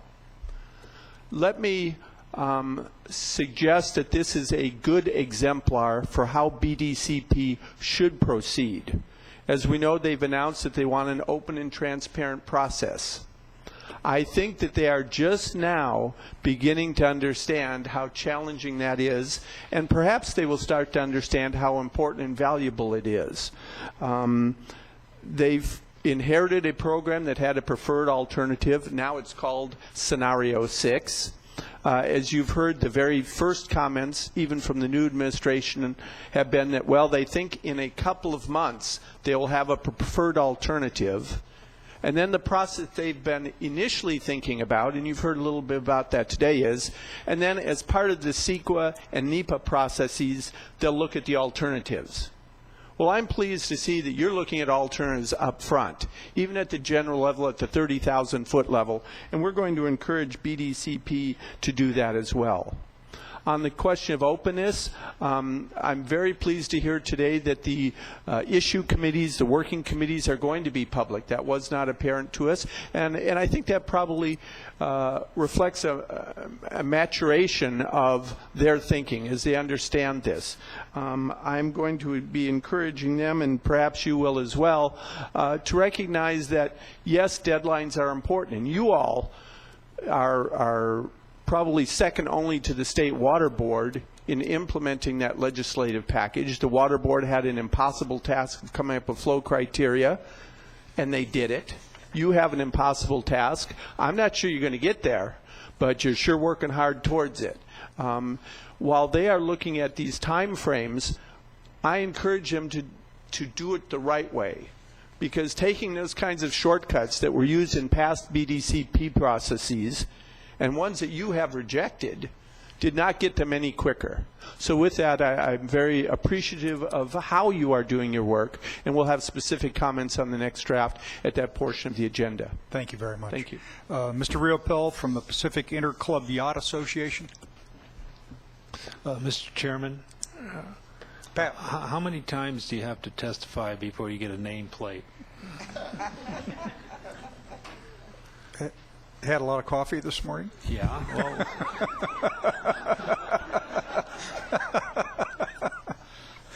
Yes, sir. Good morning. Yes, sir. I think this on. Bob Riopel with recreational boaters, representing recreational boaters. While my comments are geared maybe specifically to the Bay Delta Conservation Plan, since you'll be reviewing it, I offer them here as well. Oh, wait.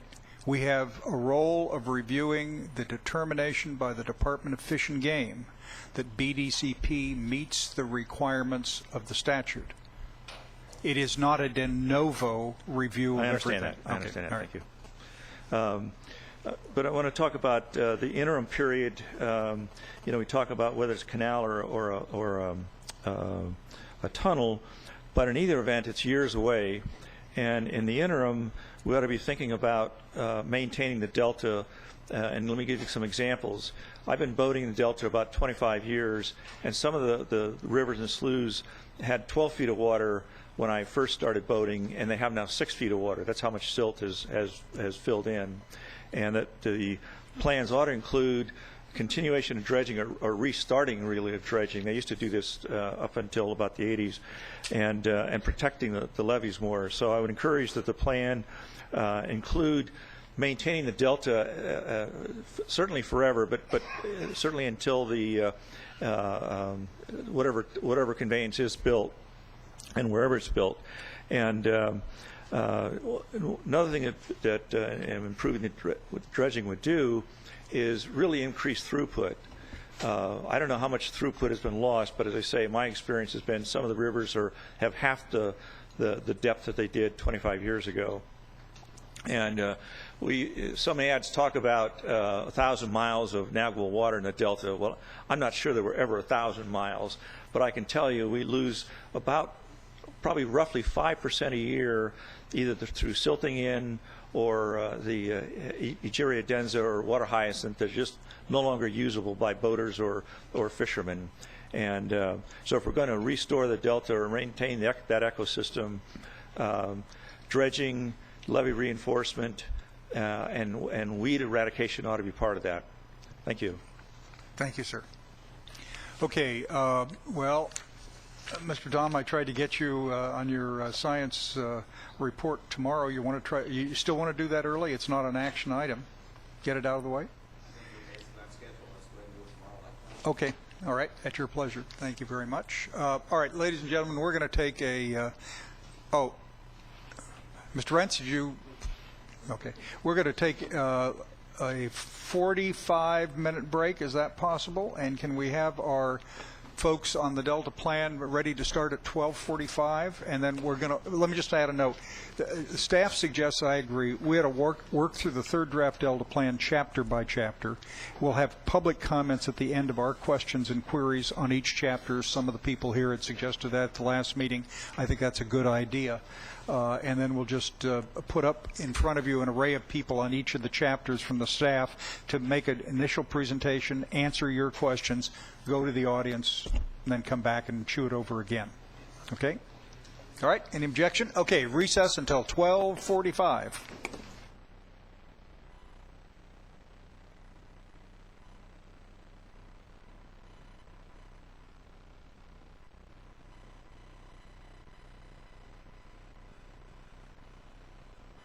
Is Ellen going to be here too?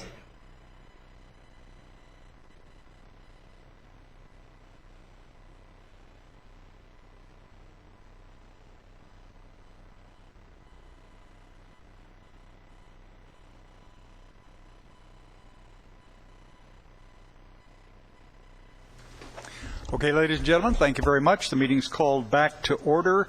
We are on file item number 7, Delta Plan Development, but the start off is a brief presentation by Mr. Andrew, I believe, and Mr. Stevens on CEQA implications, and the part of our process that will relate to the environmental impact report. That's right. You remember Jim Andrew. Pull that a little closer to you, please. Yes, sir. Thank you very much. You'll remember Jim Andrew, who had presented here previously. He's one of our CEQA experts from the Department of Justice, and he will be giving a short PowerPoint presentation on the CEQA process. And I think it's just a real high level, just to remind you that we also have this process that we will hopefully be kicking underway in June, which is circulating a draft environmental document to go along with the draft plan. So with that, I will turn it over to Mr. Andrew. Okay. Mr. Andrew. Good afternoon. Good to be back. I'm also... thank you. Gwen is here as well, who's obviously working hard on the EIR, so we're a team. So here to give you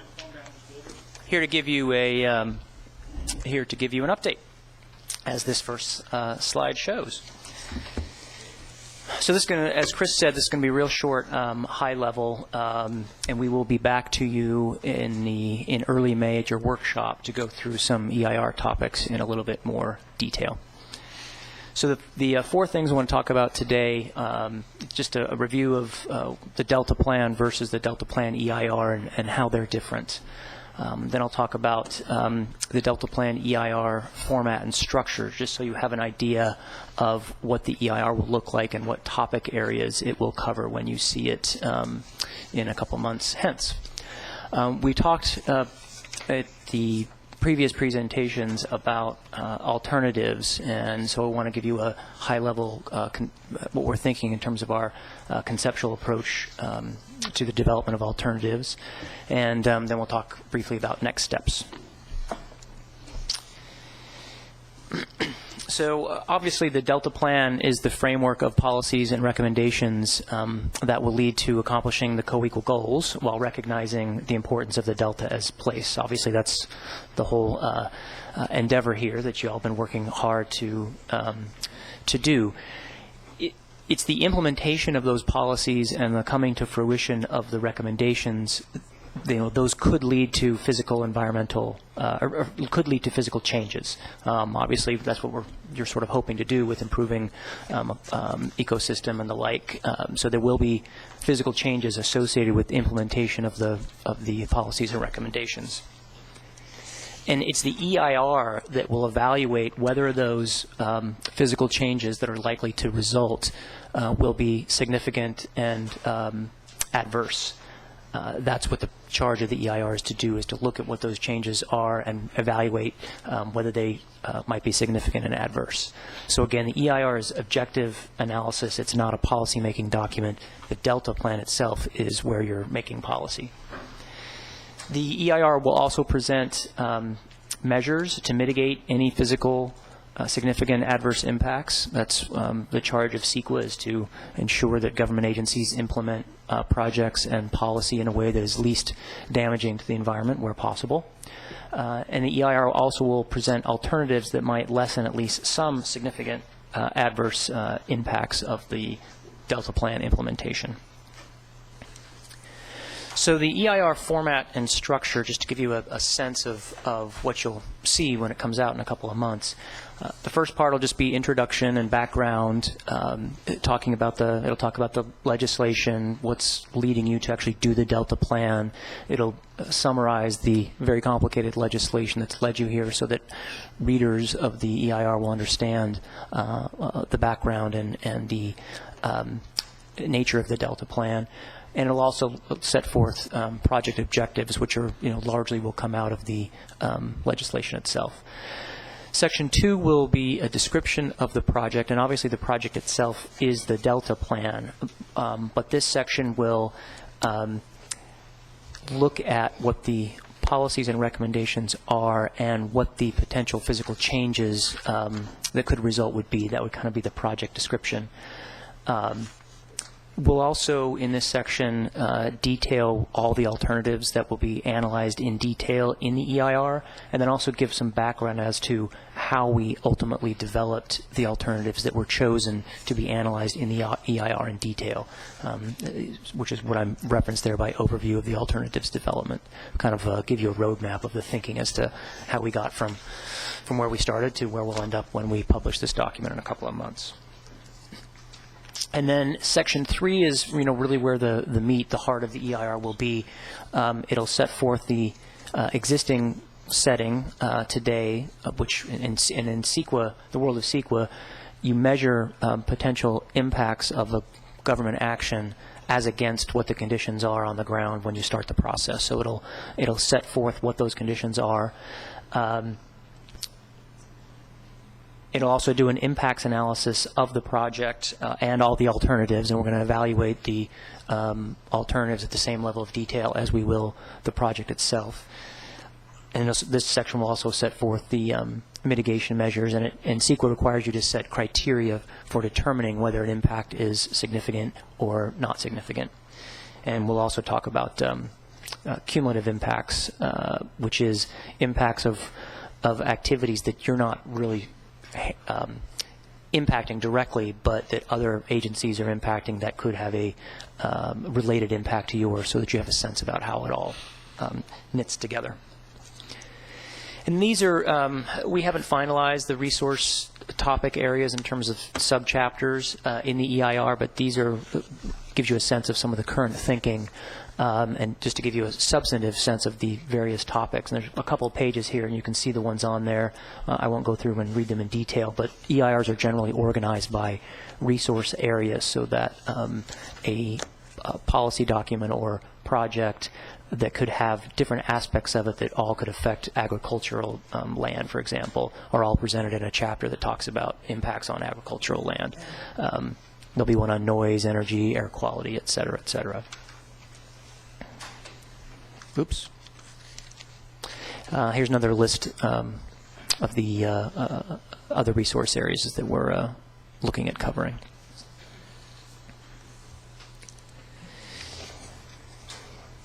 So with respect to alternatives, as I said, the EIR will evaluate potentially significant physical environmental impacts of the May draft Delta Plan. That's what the EIR will focus on, the version of the Delta Plan that you'll settle on next month.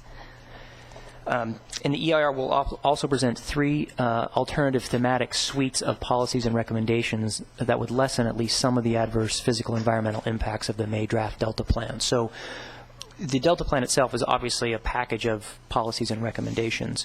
The alternatives will be sort of alternate packages of alternative suites and recommendations that will be grouped thematically, and we'll get to that what those themes are in a second. So your Delta Plan itself now is obviously a number of different sections and chapters that have policies and recommendations in them. What we'll present is an alternative suite of policies and recommendations to what the Delta Plan currently is or will be in May. And the EIR will also evaluate a no-project alternative, which CEQA requires. CEQA requires you to evaluate what the world would look like and to compare what you're doing to what the world would look like if you didn't do anything, which is, in some senses, not too much of an option since you're required by statute to move forward, but it's required by CEQA and does give you a really good baseline of comparison or a basis for comparison. So these are the three thematic alternatives that we're looking at now. The first is an increased emphasis on water supplies from the Delta. So this would have less emphasis on local and regional water supplies and more emphasis on providing Delta exports than under the way the Delta Plan is shaping up now. Just again, to give you, the purpose of alternatives is to give you a basis for comparison as to how you can still try and accomplish the core goals of your effort while reducing at least a couple of the environmental impacts. The second one would be an increased emphasis on Delta ecosystem restoration. So this would have more emphasis on aquatic and upland ecosystem restoration than under what the Delta Plan is headed towards. The last one would be an increased emphasis on protection of the Delta as an evolving place. And this would have more emphasis on protection and maintaining agricultural and recreational uses in the Delta through levee improvements and less ecosystem restoration. So next steps, we're working on the EIR now, and we're working on, in particular, more detailed formulation of those three thematic alternatives in terms of how the policies would and recommendations would be different than what you're looking at now, and obviously the comments you'll have in the next day and tomorrow, today and tomorrow, on the third draft Delta Plan will inform what alternative suite of policies and recommendations we come forward on those three thematic alternatives. So we'll come back to you in the workshop in May with some more detail on that, particularly the alternatives. Then at the formal council meeting in late May, we'll come back to you with a request to delegate authority to Mr. Grindstaff to publish the EIR when we finish with it in June. And then and that goes out for a 45-day public review, at least 45-day public review period for public comment. We'll get all of those, and we're anticipating there'll be lots of them, and then we'll respond to those in writing. CEQA requires a response in writing, and we'll publish that response in September. And if we need to make changes to the EIR text itself based on the comments we received, we'll also publish the revised version of the EIR in September. So any questions from the council for me or Gwen? James, I apologize for the naivete of some of these questions. My only contact with the government has been 3.5 years in the U.S. Navy, so I don't really understand how things work. I assume that the EIR is a showstopper. Unless we get the approval of the EIR, the thing doesn't go through. The EIR has to be certified by the council before you can approve the Delta Plan. Okay. Yes, it's a prerequisite. Is it a discussion and a negotiation? No, it is a objective analysis of what the impacts of the Delta Plan are. And say that the review comes back negative on 5 points. Those 5 points, and you make recommendations on how to make it acceptable, right? Yeah, so the EIR is required under CEQA to present mitigation measures, which you could then incorporate into your approval of the Delta Plan, which would lessen those negative environmental impacts if those mitigation measures are feasible. Now, is this my way or the highway, or are these somewhat negotiable around the periphery? Well, mitigation measures, changes to lessen impacts, have to be feasible, and feasible is a defined term under CEQA. Has to be legally feasible, technologically feasible, economically feasible. So there's quite a bit of case law on what is and is not feasible. So you would have to make a determination based on facts and substantial evidence that mitigation measures that would otherwise lessen impacts are infeasible. Gotcha. And the discussion takes place, is it face-to-face, or is it a submission and then a review and then a resubmission and all that? Or is there actually a discussion? And if so, between whom?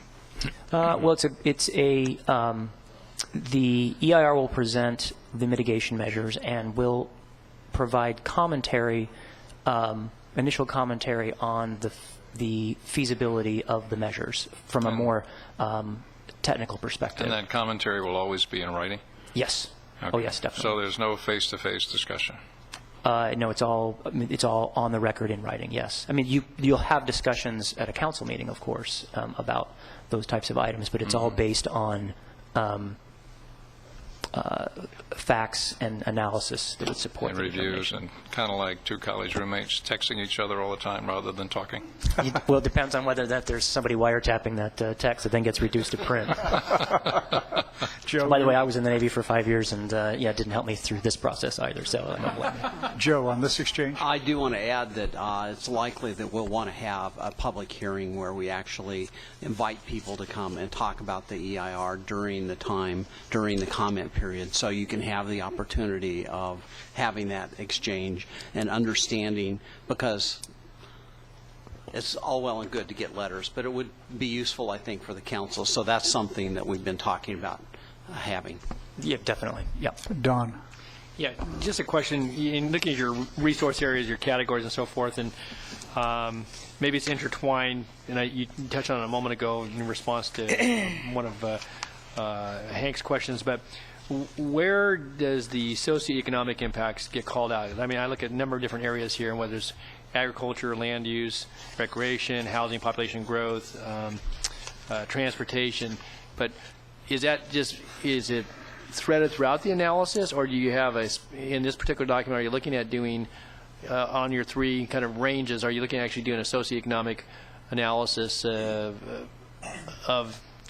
what that particular alternative is in that range, and what it might mean, not just in dollars and cents, but on impacts on whether it's the Delta-centric communities, the adjoining communities, and or the broader area. How are you going to?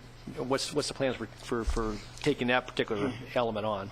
Well, of course, the economic and socioeconomic potential consequences of implementation of the Delta Plan are obviously very, very important. CEQA is concerned with physical impacts, not necessarily economic. With a P, not an F. Yes, physical, not fiscal. Yes, physical, not fiscal impacts. It is important, however, for a CEQA document to analyze whether a monetary impact, an economic impact, actually could lead to physical change. So as Gwen likes to say, you have to connect the dots between an economic, a first-level economic consequence that then could have physical changes, but it's the physical change that the CEQA document is concerned with, because CEQA requires government agencies to look at the physical environmental changes of or consequences of their decisions. Now, having an economic analysis is something that has been contemplated, and whether or not it's in the EIR or not is something we haven't nailed down yet. But it can create confusion to have within an environmental document purely economic analysis. That's something we haven't wrestled at the ground yet, but that analysis will be done, and exactly how it's worked in, we haven't worked out yet. I want to add that it is required, as I understand it, when we're developing a regulation, that we have an economic analysis, and Chris could respond to that. I don't know. I'm not sure if we're talking about... Get a little closer to the mic, please. Not sure if we're talking about socioeconomic impacts that Don's talking about. There is, as part of the regulatory process, a requirement that you look at impacts on small business and competitiveness of business, and I think that's something different. Yeah. And I think that there are different standards under NEPA and CEQA, and so I think Jim's probably accurate that we haven't quite worked out how we're going to weave it into this document yet.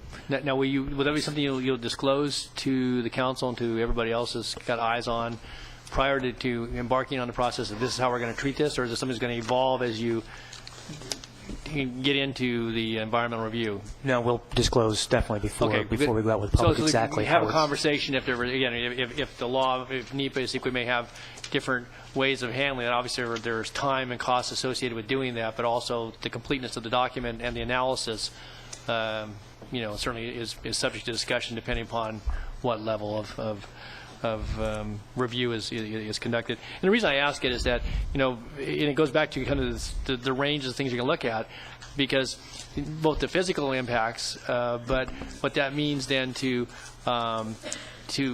daily life, to life of whether it's the creatures you're looking at trying to protect, the human beings, or to the evolution of a given area, either whether it's in agriculture, recreational uses, or it's a waterway.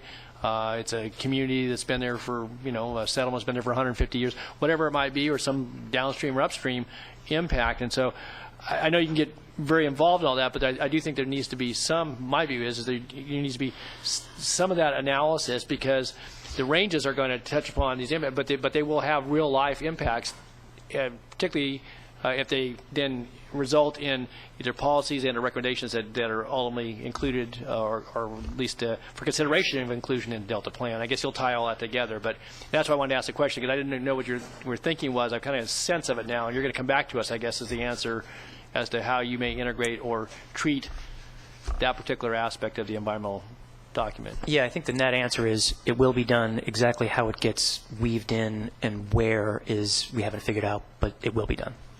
I think is the net. Okay, and you'll share with us how you think you're going to weave it in before you actually embark upon that task in June, I guess. Is that yes. Okay, for sure. Yeah. Randy, then Gloria. Gloria? James, could you talk about, I know you've talked about what the EIR will include, those analysis for mitigation measures, but kind of going back what Hank was asking, does the EIR potentially change any language in the plan, or is it just an additional document that goes with the plan for adoption? By itself, the EIR won't change any language in the plan. The EIR will be a document that informs the council as to whether or not the council believes, based on that information, the plan should change. So you will be able to, at the conclusion of the EIR process, and this is how CEQA is contemplated to work, to look at the objective analysis of the EIR and decide whether or not, based on that, the council believes it should actually change the plan. And by inclusion of the alternatives, we hope to cover, and this is again how CEQA is supposed to work, a range of options, alternatives in CEQA words, a range of options that at the conclusion of the EIR process, will inform your decision as to whether or not you want to change the Delta Plan. And if you change it in a way that was looked at in the EIR, then you can just go ahead and make the change. If you change it beyond the confines of what the EIR looked at, then it's possible that we'll have to go back and do a little bit more environmental review of the change that you desire to make. But it is intended to work exactly the way you commented. Are we obligated to make those changes based on the EIR? It depends on what the EIR says. CEQA requires government agencies to incorporate mitigation measures unless they're not feasible. So you would be required to incorporate them unless you make the determination that they're not feasible. Randy? Okay. Three things. Ms. Buchholz has been dutifully creating this compendium of comments on the Delta Plan, and presumptively that pattern of collating information will follow through in the environmental impact report process also. Is that correct? Yes, we're about ready to publish the one for the notice of prep. For the what? For the notice of preparation that was done already, and then okay, we'll also because the notice of preparation was the start of the environmental process. We did that 3 months ago or something. Right, and then the other one was the fact that once we publish the final or the draft EIR, we will start. That group of comments is slightly different than all the rest of them because we actually will have to provide written responses to all of those comments, and not just not a response that says this was considered. We'll consider it in development of the plan. It'll have to be a detailed response. Detailed response that it was either incorporated in the final EIR or was not for whatever reasons. I know this calls for a bit of speculation, but what's been your experience on the rough volume of environmental impact comments that are the same or nearly the same as comments made generally on planning documents that precede the environmental impact report? I mean, my gut instinct is it's not as if we're going to have brand new facts brought forward or arguments, but we'll have particular takes on them or refinements or adjustments. I think that there's two parts to that, if I may. With respect to the proposed or the project description, the alternatives descriptions as things that have been talked about in the development of the Delta Plan, I would anticipate that at least some of those, not all, would be consistent with previous comments we've received. However, now with the draft EIR, we'll also have comments on existing conditions, we'll have comments on the impact assessment methodology and the cumulative impact analysis. So there's a lot more of the other parts to the document that will we would anticipate to receive comments on from agencies and the public. In the real world of these kinds of processes, my observation has been if people don't like what you're about to do, they insist you study a bunch of things, and if they do like what you're about to do, they insist you stop the pettifogging bureaucratic review and start doing things. Is every Californian entitled to order us to do an analysis of their preferred alternative under the law? No. The CEQA requires you to look at a reasonable range of alternatives. And a reasonable range comparing the existing condition to the preferred alternative, which in this case is the Delta Plan? No, it's a reasonable range of ways that you can accomplish the core objectives that you set out to achieve. In the Delta Plan? In the Delta Plan, consistent with the legislation. But the alternatives have to be at least potentially feasible to even merit study. They have to at least reduce at least one environmental impact. Those are the core reasons. So there are CEQA principles that guide what a reasonable range is, and there's case law that also says that you don't have to study every single alternative that somebody suggests, and you don't have to conduct every single piece of analysis that somebody suggests.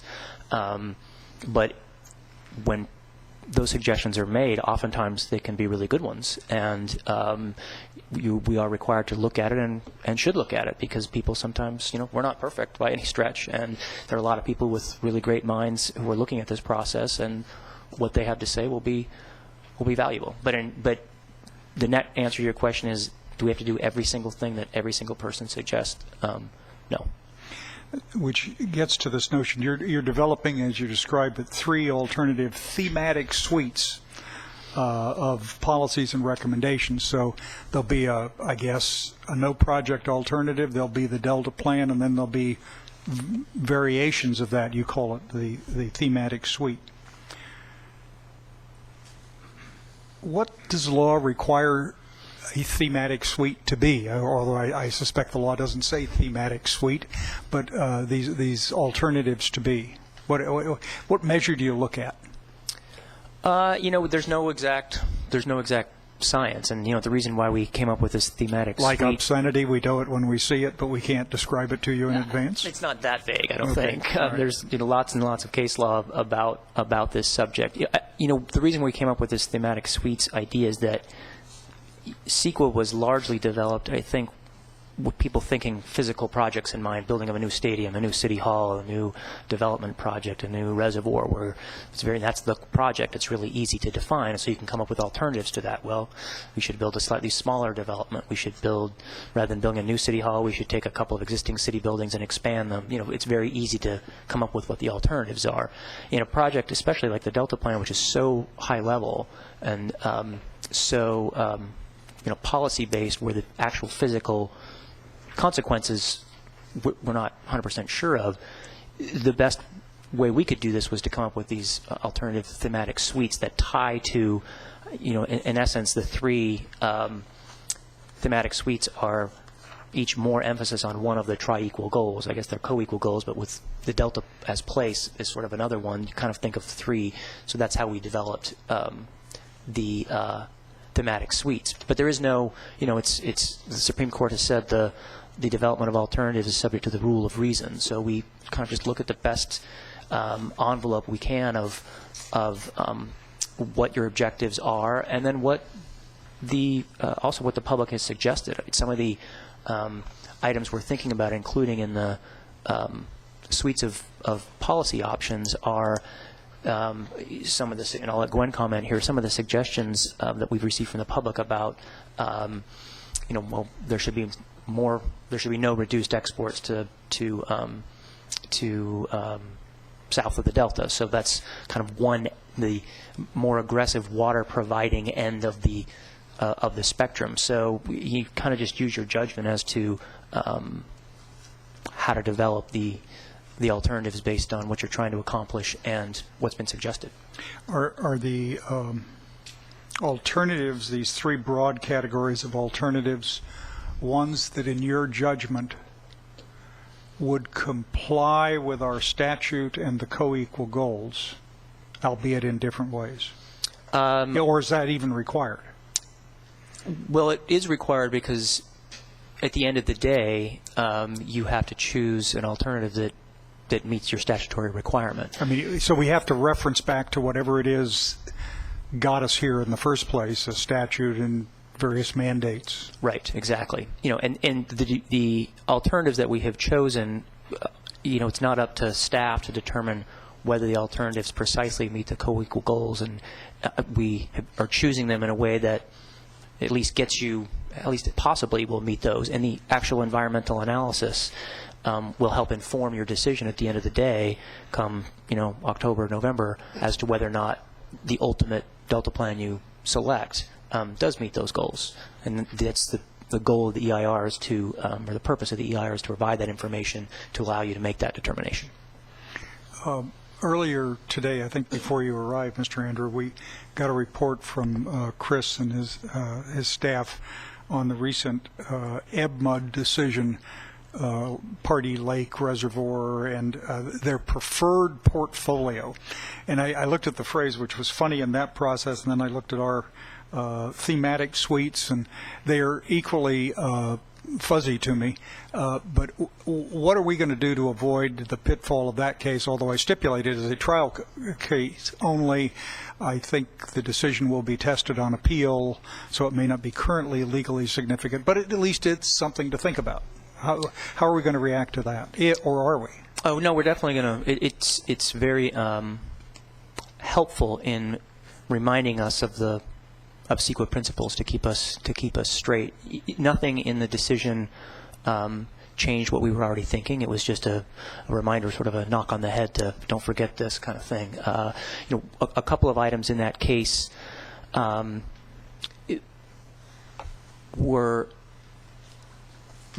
involved the EIR just not covering a topic at all. And we're very aware. That's where they just chose not to discuss it for some reason. For some reason, yeah. So that's one. And that problem. was the environmental damage from the expansion of the reservoir. One of them was not recognizing that the recreational aspects of the river, at the lower run, the middle bar run, or something of the river would go away if the reservoir went up, because you wouldn't have any rapids there, and that was a recreational resource. And the courts went on and said, well, it's not that you didn't recognize it. You didn't even mention it. You pretended like it didn't exist. So, it's a further reminder that the purpose of CEQA and EIRs is just an informational document, and you can't ignore pieces of information. So that's one item.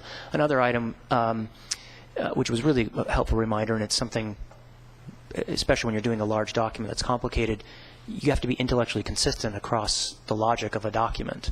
And one of the problems in that case is that on one item it said, well, it's speculative, so we're not going to look at it. And in another area it said, for almost the identical topic, went ahead and said it was okay. And the courts, well, wait a minute, the logic here undermines the logic here. You got to go back and figure out which logic is right. So, yes, it was a very helpful reminder, but there was nothing in it that fundamentally changed any of our ideas. It was just nice timing because of how similar their effort was that they were undertaking, and it's kind of a good reminder roadmap for us to make sure we do our job. Okay. Chris? Thanks. Since we're now putting out a frequently asked questions on covered actions, I figured I'd ask you maybe 3 frequently asked leading questions that I'm still getting, and you and I have talked about these before, but they're fundamental to what we're doing here. Is it not the case that we have to go through CEQA and that we have to do an EIR, that this wasn't optional on our part? Yes. I mean, that's the other thing that came out of that case, which is that there was an argument made by East Bay Mud that, well, we did the EIR even though we didn't really have to, and the court said, well, you kind of had to. Right. So, yes. I mean, it was pretty clear. And similarly, along those same lines, it's not a discretionary action on our part to actually follow the Administrative Procedures Act and go through the formal state rulemaking process, since we're trying to embellish on a statutory scheme and put some details in place here. I get a lot of questions that kind of imply that we're doing something that goes beyond and something that's required by law and that perhaps is slowing the process down. But that isn't the case, is it? Well, it doesn't become a rule unless you go through that process. So, and in order for you to actually accomplish it to have it legal effect, you have to go through that process. Yeah, I think so, that's yes. the right answer, too. The second one just has to do with policies and recommendations. The council's going to hear from Joe and a host of staff people on the various suites of policies and recommendations. And people have asked me, what do you have to study in terms of CEQA? Do you have to, if it's just a recommendation, do you still have to go through the CEQA process and look at potential significant adverse environmental effects? And I think that the answer is you wouldn't be making the recommendations unless you were serious about them and that you were hoping that they would actually be carried forward by somebody, and possibly they would have environmental effects. So is that kind of how the CEQA practitioner looks at this? Yeah, exactly. The CEQA requires you to, and this is actually another helpful, very helpful piece of the East Bay Mud case. Again, something that practitioners know, but it's always helpful to be reminded that CEQA requires you to analyze the impacts of your proposed action in as much detail as you can predict that they will occur. So the more foreseeable it is that a decision you're going to make is going to have an environmental impact, the more detailed your analysis of that impact is going to be. And with your policies, because that's where you're going to have more regulatory authority through decisions on covered actions, it is more foreseeable that the impacts tied to the policies will actually occur. So we're going to look at those in the EIR in the most detail. But as Chris said, you're hoping that the recommendations will actually come to fruition, but it's a little more tenuous because you don't actually have legal authority to make those happen. So we will look at those as well. Pat, so we will look at those as well, but the focus, those will not be receive as quite as much real detailed rigor as the policies, because it's not as foreseeable. So Chris's question was, do we have to do an EIR on the element of the plan that are enforceable regulations and also recommendations? And I heard you say yes to both. Is that right? Yes, to both. So, for instance, on page 81, it's a recommendation that the State Water Resources Control Board should develop and adopt numeric objectives for nutrients in the Delta and the Delta watershed. So the EIR would have to anticipate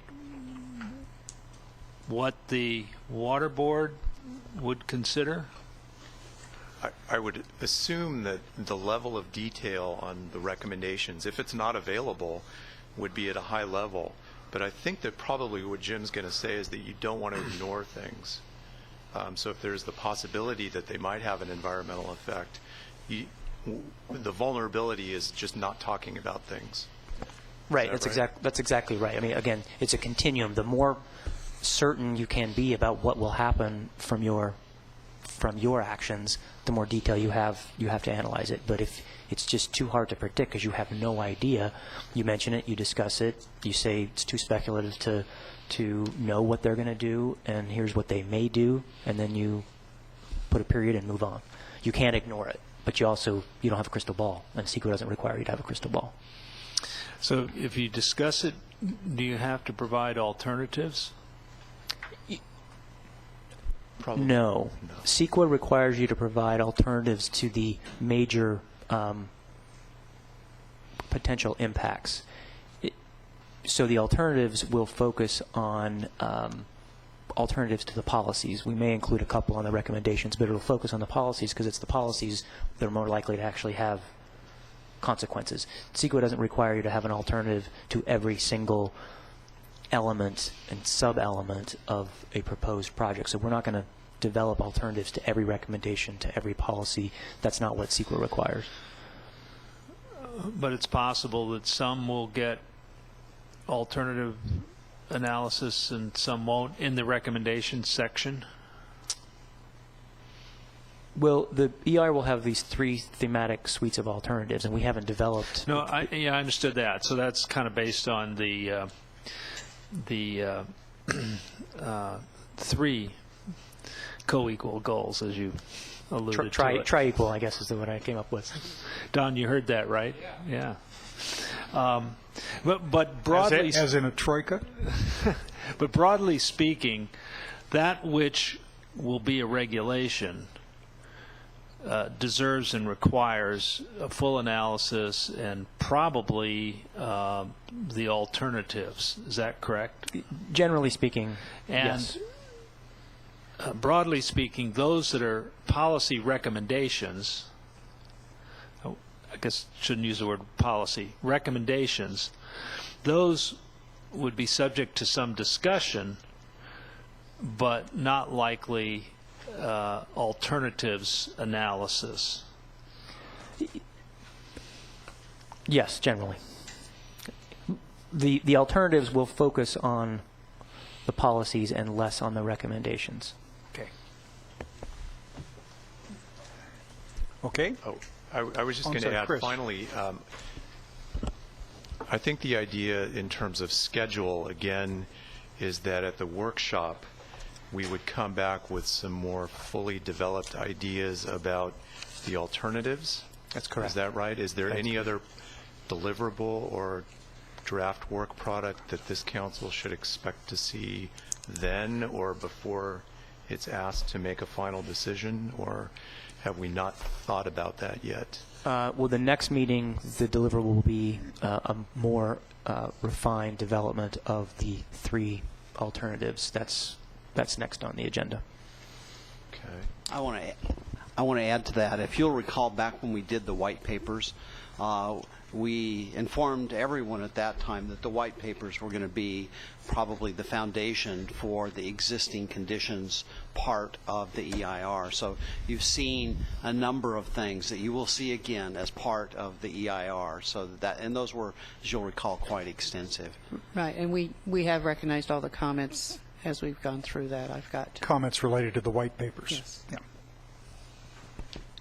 Okay. Thank you very much. Mr. Zlotnick wishes to talk. Okay, on this, Mr. Zlotnick, come up here.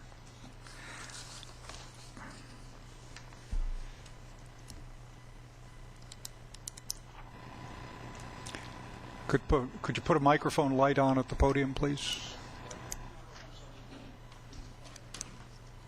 Well, why don't you use the chair at the end of the table? It's on. There it is. Thank you, Mr. Chairman. Greg Zlotnick with the State and Federal Contractors. Just a couple of questions that hopefully will add to this good discussion. And I appreciate Mr. Stevens bringing up and the other discussion about recommendations versus policies and how you might look at that. Early on in your discussion of CEQA and the EIR, there was the notion of a programmatic document versus a very detailed document, and if the consultants can speak to sort of the differences there and how they see that happening, I think it would be informative. And then also, how do you deal in your EIR with the incorporation of the many other plans that you've been essentially directed to incorporate or to consider incorporation of, when those plans themselves have either already undergone CEQA review or will have it completed it? So that'd be useful information, I think. Okay. Who wants to take a shot at it? Ms. Buchholz. The document that we're talking about is going to be a programmatic environmental impact report. It doesn't have a site-specific. We're not just building a bridge. We're not building a bridge. There's no footprint analysis. And it's also a fact because it is a planning document, and so it would be programmatic in that process. It's also a point because of the nature of the Delta Plan, the policies and the recommendations that we're looking at it. It's not going to be an extensive quantitative analysis process because we are looking at, and that's one of the reasons that we went with the thematic alternatives, so that we could talk about how different approaches might have different adverse impacts or benefits with them to inform the council to make the final decisions on policies. It is a policy document. We need to remember that. Versus a site-specific document that's very oriented to a very detailed, geographically located or specifically operational analysis. One thing to add to that is also when covered actions come before you from local agencies and regional agencies, those agencies will have done their own detailed project level, detailed analysis of the particular covered action that comes before you if it does get appealed to you. So there'll be a sort of a follow-on CEQA analysis that you won't do, but a covered action will come to you with the CEQA analysis done at that more site-specific kind of level. Joe. I do want to point out that not all covered actions may come to us with a CEQA analysis, so that's possible to happen, but you can't do everything. You can't plan for everything that may be out there. Well, if they come to you without a CEQA analysis, it'll be because that CEQA specifically exempts them from analysis. Exactly. So CEQA will have been covered as a practical matter. So one way or the other, CEQA will be dealt with when it comes to you. That is true. The other question was about other plans that we're waiting for. In some cases, we know that these are coming forward, and the policies have been prepared from the staff on the staff draft, acknowledging them that, and that things will change and will be looked at as we go towards the next review in 5 years and considerations. However, for the environmental impact report, what we want to do where we can is put in ranges, have ranges of potential options for those to be implemented so that we can at least understand what the range of impacts may or may not occur as those become more detailed. And some of those documents also have their own environmental documentation too. Some of those don't. Joe. I want to add to that discussion because probably the most prominent of those plans is BDCP. And BDCP will have its own environmental documentation, and our attorney will correct me if I'm wrong, but I think the way 57,000 pages long. However long it is, when it comes in, the decision that we make is not one that will require environmental review, but rather it's one of whether a certain standard was met. I would almost call it ministerial at that point. Did the director of Fish and Game, assuming it's appealed even, if it's not appealed, it comes in and we have no choice about it under the law. If it's appealed, we have the choice not about whether it comes into the plan, but about whether the director of Fish and Game made the proper decision of calling it an NCCP. And that's probably not exactly the right words, but even at that point on an appeal, the decision is not about incorporating it into the plan. So that's the one that is, I think, the most likely to have the most impacts and be the most difficult. But I think in that case, CEQA on our part is covered by the legislation, which basically said, do this. I knew he'd say it said that to BDCP. I was going to say he did a fine job.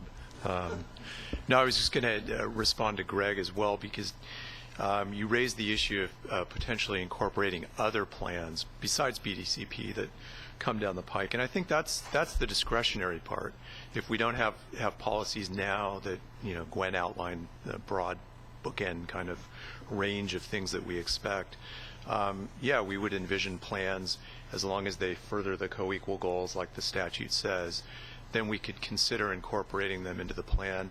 And one of the issues for us is to figure out how we actually incorporate them into the Delta plan, whether it's kind of for background purposes, or whether or not we identify specific pieces of the plan and figure out if there's a regulatory component that we want to weave into our web of regulatory policies and recommendations.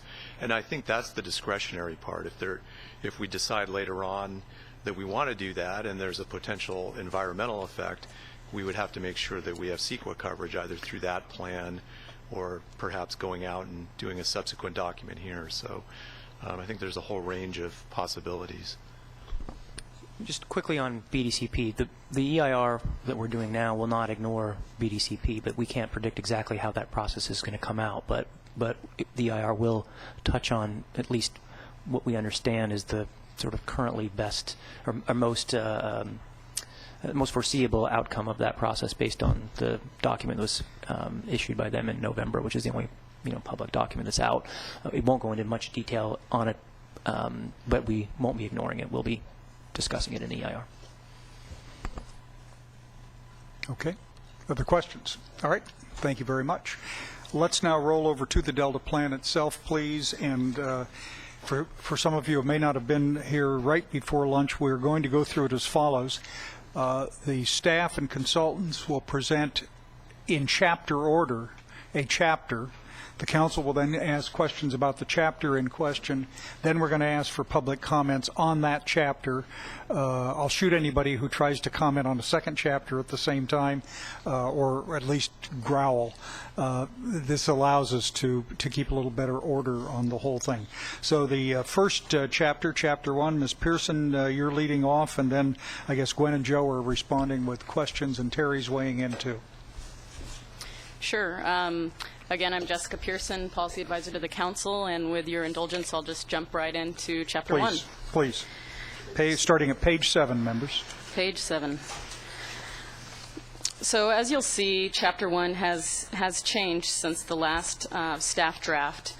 What we've tried to do in order to be responsive to comments from council members and also public comment that we received is to improve the way that we are telling the story of the Delta. So we have moved away, as you'll see, a bit from statutory language and more towards a narrative, like we heard from the council.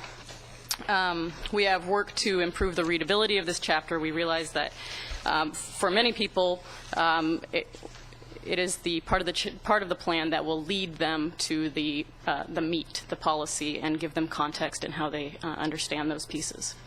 So at the beginning, starting on Chapter 7 or on page 7, we have maintained the co-equal goals and the inherent objectives. So there is a bit of a statutory citation, but then we jump right into a subheading that says the 2012 Delta Plan. And what we've tried to do in this section is to acknowledge that there are several ongoing major planning processes that have the potential to impact Delta policy.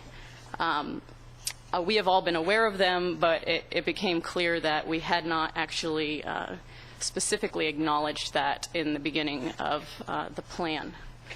So, for example, the State Board is working on new flow criteria. Obviously, the Bay Delta Conservation Plan could have major impacts on Delta policy.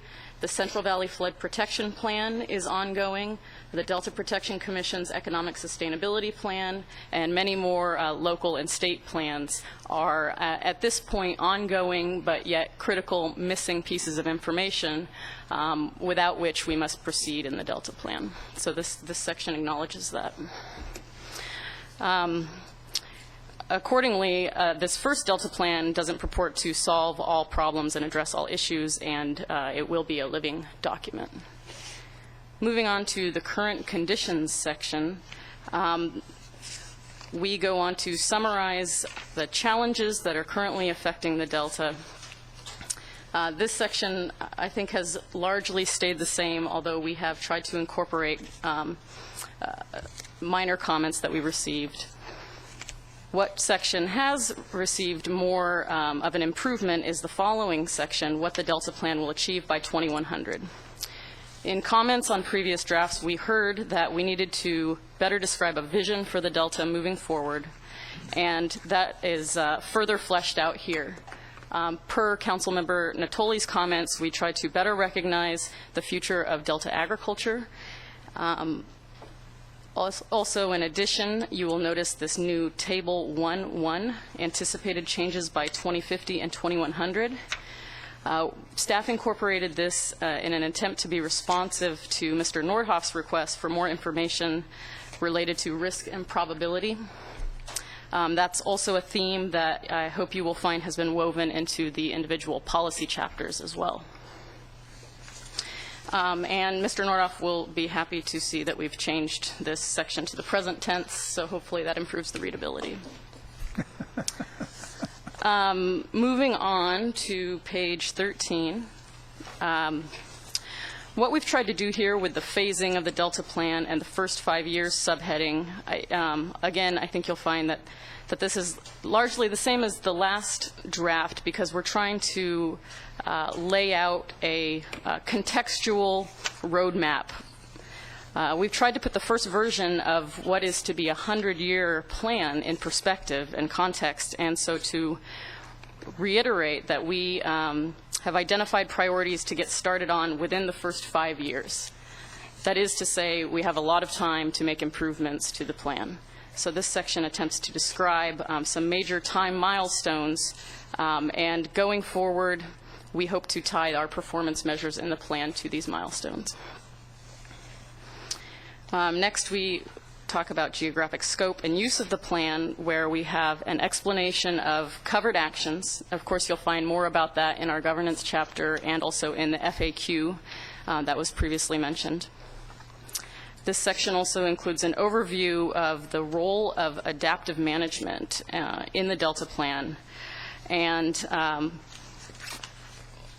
also alludes to requirements for adaptive management for certain actions under the plan. Again, more detail on adaptive management in the entire Chapter 2, and then also in a policy and in the text of the Governance Chapter 3.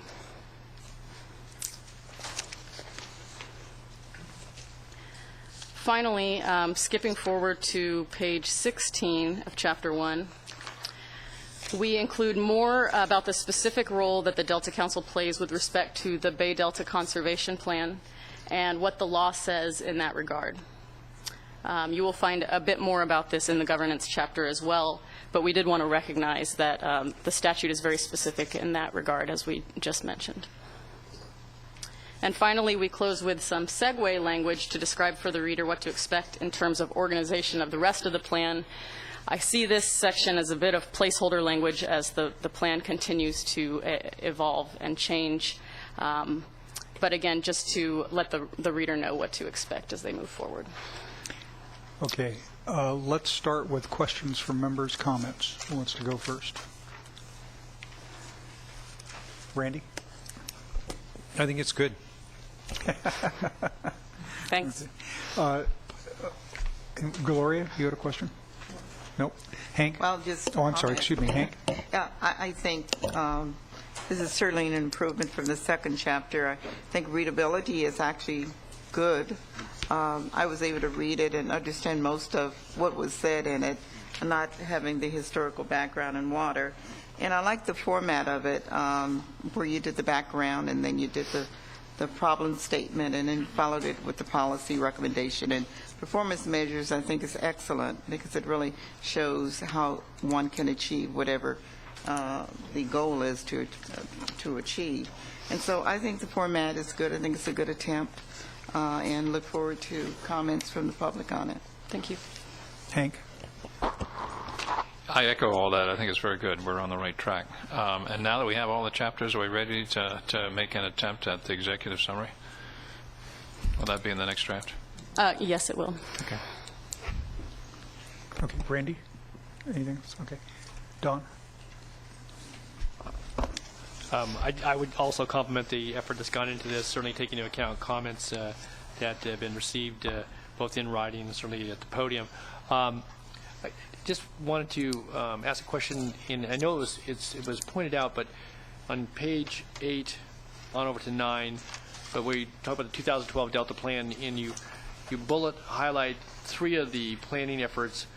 Was there any particular reason why those got, well, obviously the BDCP because that's mentioned in legislation, but versus some of the other ones that were mentioned and will be given obviously consideration, but then as you went over to page 9, and I guess I'll make particular reference to the economic sustainability plan.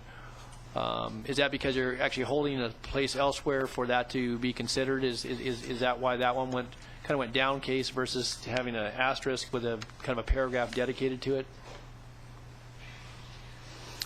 I don't think that was implied in order of priority, and we'd be happy to add more detail to that section. Okay, well, and again, that's why I was asking the question, though, Jessica, was more because you're waiting for some work product that we're going to attempt to, we're trying to catch up at least in part with that work for consideration by the council before this iteration of the 2012 plan is done, whereas some of this stuff will follow on to the other bullets. There's works in progress that in all likelihood won't be ready for consideration, at least in time frame before this plan. That's our hope, is that it will be available for consideration in this iteration. Okay, well, and that may be a reason for, and that's why I was just trying to get some, so again, it maybe wasn't done with any particular intent, but I was trying to get some sense of that. And I would just say also thank you as far as some furtherance of the discussion about agriculture. I did note that and appreciate that being included.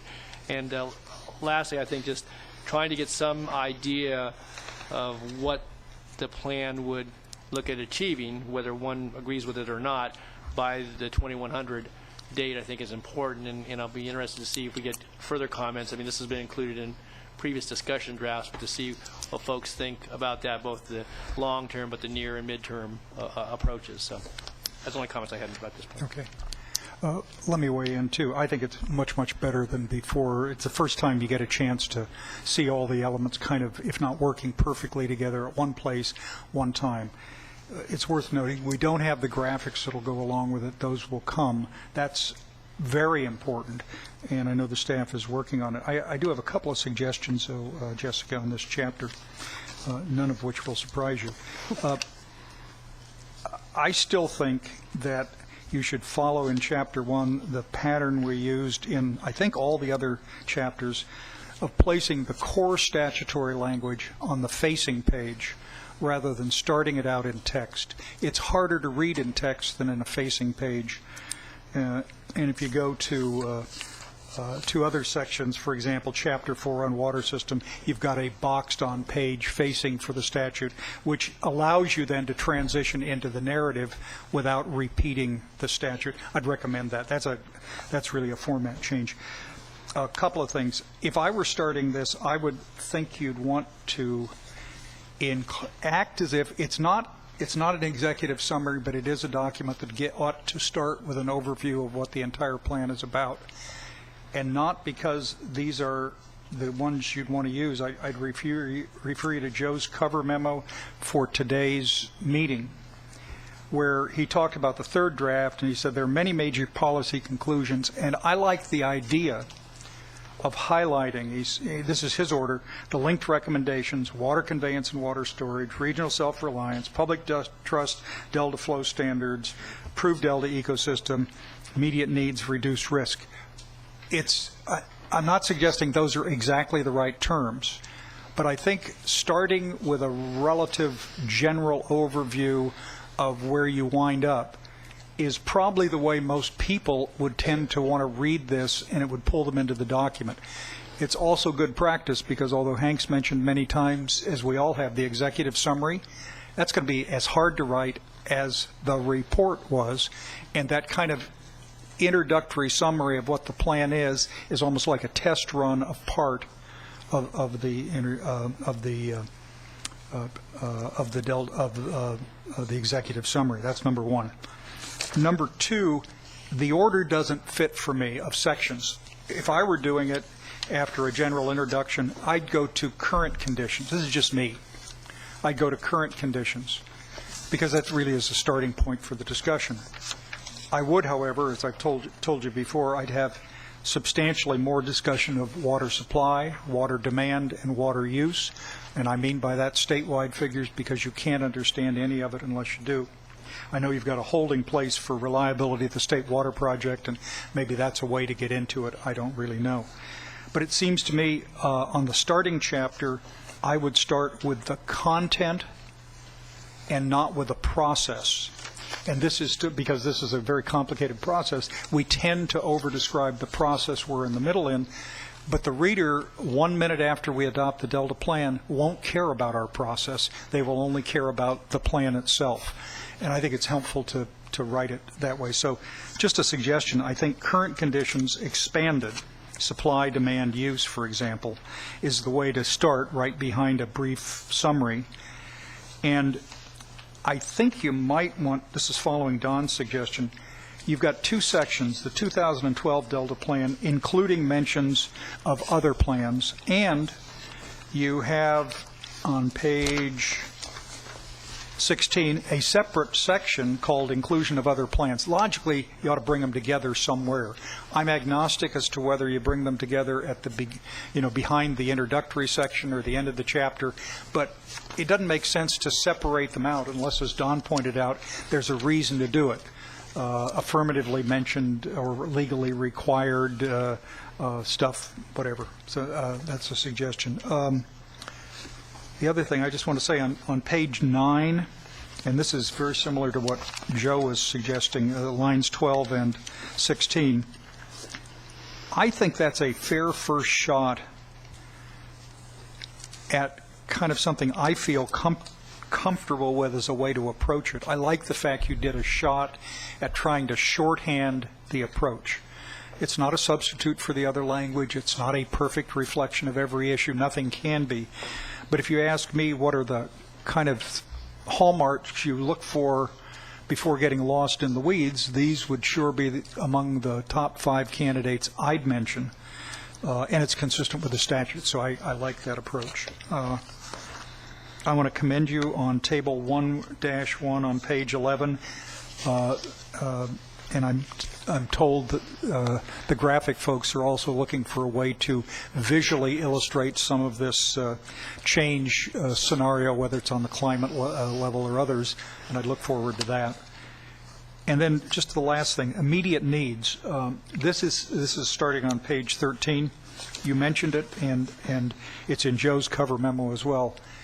It's pretty clear from this third draft Delta plan, from Joe's cover memo, we're moving toward a phasing of the Delta plan that has a near term, a 5-10-year thing. I would think on page 13, line 8, you'd want to create the, whatever you call it, immediate need, near something, because it's mentioned elsewhere and it's going to fit in. And it's also a practical declaration, and I forget a number of people were talking about it, Mr. Gartrell in particular. Even if BDCP is completed January 1st, 2012, the day we adopt our plan, won't be, but let's say it is, there still won't be a facility under construction for at least 10 years, maybe more. What do we do in the meantime? And that's not doing everything, but we're starting to identify, and Joe's got some suggested projects, and Cliff at the last meeting made what I thought was a really interesting suggestion on ecosystem, which is you take some significant what did you call them, Cliff? Large scale ecosystem projects, and begin to test the theories that the assumptions that everyone's tending to use to see if they work. A way to start to do things and not just talk endlessly about doing them. I'd somehow work that possibility in, and my suspicion is by next month you're going to find that's doubled in importance. Coming around. Then just a last point. I really appreciate the fact that you guys are now starting to add the references for sources.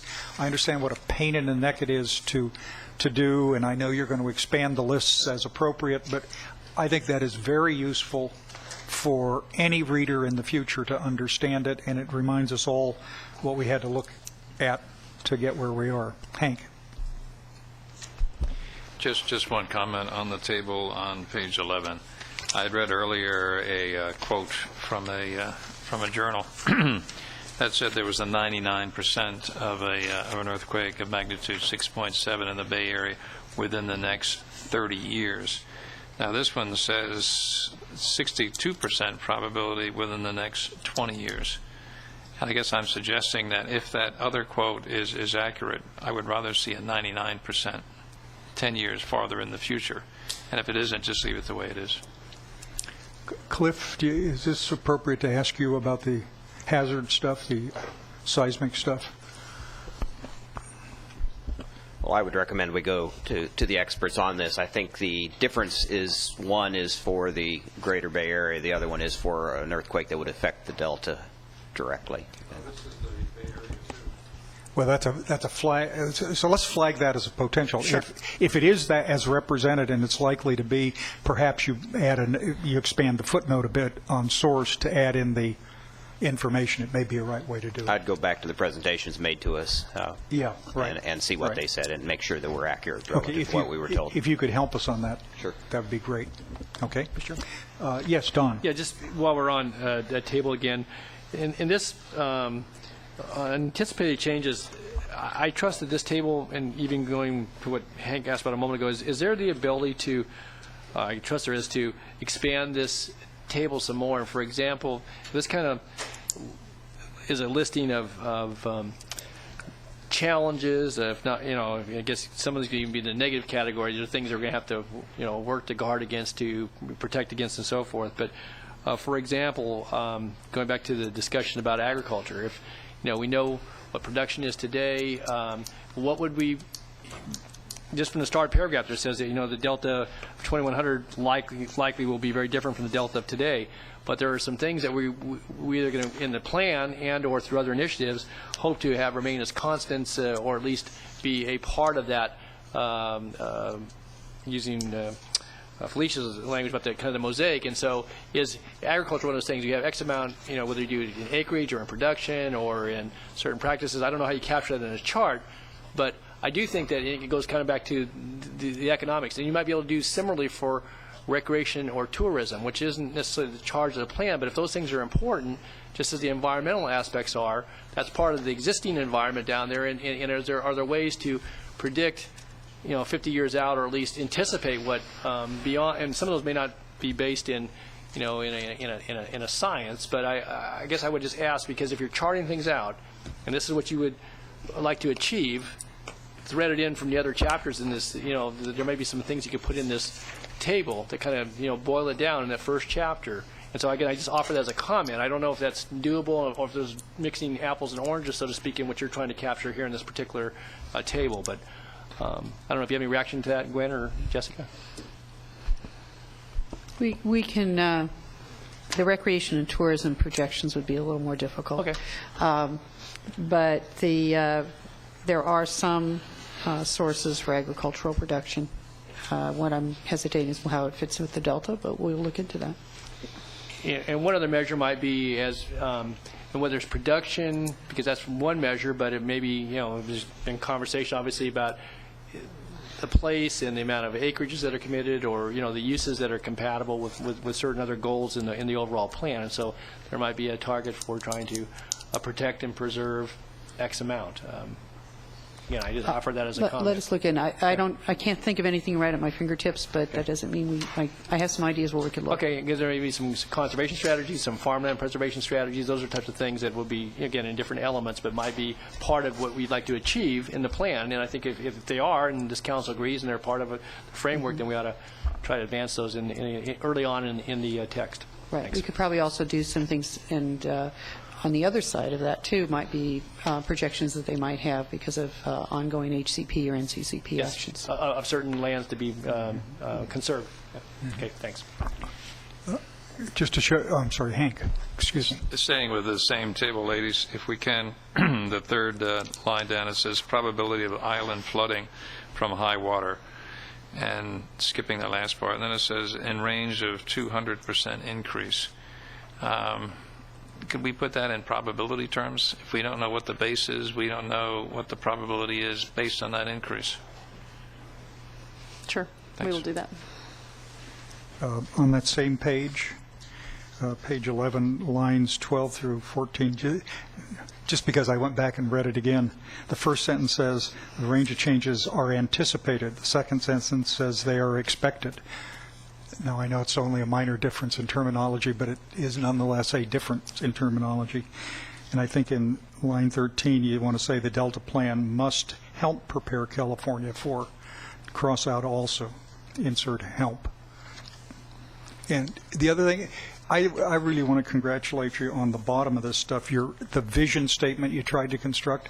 I think that's remarkably helpful. I would have written it a little differently, but it's refreshing to have a view articulated with some clarity, even if I might disagree with some elements about it. I like that a lot. That may even be the starting point of the chapter. I don't know. Other questions, comments? Don? Yeah, just that last point. So, and again, maybe to my previous point, I don't want to get off track here, but so was this meant to capture large, unexpected changes versus maybe large, but changes that might have some expectation that they're going to occur? And the reason I asked that, because maybe my point a moment ago wasn't suitable for inclusion in this particular table, but if this was supposed to just capture large, unexpected changes or anticipated changes, then maybe it's a different type of a chart that I would be referring to. It was, but I think that we can integrate your comment into the text below in the vision statement. So I think it's appropriate. Okay. All right. Thanks. Okay. Other questions? All right. We got a couple people who want to talk to us. I think, Pat, if you...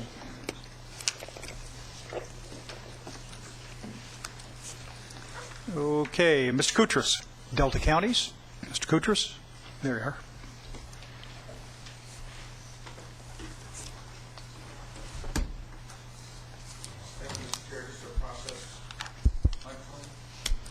Process question. Should we submit a blue form for each chapter as we're going along, or should we submit a speaker request form for each chapter, or? Yes. We should do it that way? All right. Okay. Thank you. All right. The comments on Chapter 1, I will not be making complimentary comments, but, you know, that's just my nature. As we're getting closer to the final... Pete, do you have complimentary comments and you just don't want to make them? No. No, that's not my nature. I'm sorry. As we're getting closer to the final draft that'll go to the EIR, I want to sort of put on the record this caveat that my comments are preliminary. Any final things you should rely on our written comments. And anything I say shouldn't be construed as agreeing to this plan. So I just want to give that opening. Mr. Stevens has influenced me here. Okay. On page 8, I do think that you should add some other plans, specifically the Delta Protection Commission's Economic Sustainability Plan, make reference to the Resource and Land Management Plan from the DPC. And also, the Delta Conservancy has major responsibilities under this legislative package, and I think their strategic plan and their efforts should be referenced here as well. Some of the plans are mandates, some are discretionary. The Economic Sustainability Plan, as you know, what's mandated on the Delta Protection Commission. Correct. It is discretionary for inclusion by us. Okay. The Council, in its discretion, determines that a recommendation of the Commission is feasible and consistent with the objectives of the Delta Plan and the purposes of this division. Then the Council shall adopt. I mean, the point is, I don't include to highlighting that plan, but they each have different statuses. For example, the statute says we can incorporate the entirety of the Central Valley Flood Board plan, but it doesn't say we could incorporate part of it. I have no idea what that means or whether they intended it, but that's what they said. The BDCP, all right, we know about. It's a suggestion because I think there is, if in fact this... I am in favor of highlighting the local planning efforts in some fashion. We've already got the mention here, but you want a diamond, right? Yes, sir. Okay. On page 10, lines 15 and then lines 40, I just have some questions. If the Council would ask staff to take another look at the conclusions here. Which ones, Mr. Koutras? the conclusion here is that the reliability of the Delta water supply has deteriorated. No, and supply of water from the Delta, exports. Well, the reliability of the state water project. Reliability of water supplies from the Delta has begun to deteriorate, and the standard is referencing maximum contract amounts. And I'm suggesting there may be other reference points as to why the exports have declined. There could be other. I don't think the standard is the contract amounts. I think it's, at least in my view, and we probably need to add a footnote there, is in their reliability report where it shows it's going down from 65 to 63, 62, whatever it is. So that's the document I would reference. Yeah, and I just, there's a reference here to the maximum contract amount, and my concern is that not be our criteria, if you will. I agree with that. Thank you. God, I might have to say something nice. Okay, right, but we will note that you don't really intend it. That's right. Thank you. All right. On lines 40 through 44, again, there's a heightened concern that is threatening the future of agriculture, and here tying it to subsidence. And again, this, what I consider to be a throwaway sentence, cost of maintaining or improving these levees is more than the value of the land. Because it's not true? I think there are conflicting studies on that point. The Jones Tract is a clear example of that sentence, if nothing else, right? I'm sorry? The Jones Tract flooding episode of 2004 Certainly, is a clear example. And there was significant effort to that cost more than, you're right. But we had the presentation on the panel from the economists, I think, last or 2 weeks ago. And I think there's some controversy over that. I would just ask to be re-looked at as part of the language here. That's my request. Let's flag it for a look. Thank you. Okay. Page 16. 1-6. Yes, 1-6. And line 11. And you touched on this already, Mr. Chair, so I want to get a little more clarity. You're saying these are discretionary whether to include them in the plan. These, and my focus here is locally developed HCPs or NCCPs. Right. We have several of the counties have adopted HCPs already in place. Some are in the last stages of completing theirs. When we get to the covered actions chapter, we want to talk a little more in depth about the status of the HCPs, because we think there's some integration that should happen. But is it purely discretionary on the? Are you talking about the HCCP, NCPs? Yes. Chris, take a look at covered actions. I don't think exclude HCPs, NCPs. And in terms of including other plans, the language in the code says the council may incorporate other completed plans related to the Delta into the Delta plan to the extent that the other plans promote the co-equal goals. But it's just, that's section 85-350. That's discretionary. Well, I'm trying to understand if you, example, San Joaquin County has a completed HCP. Yeah.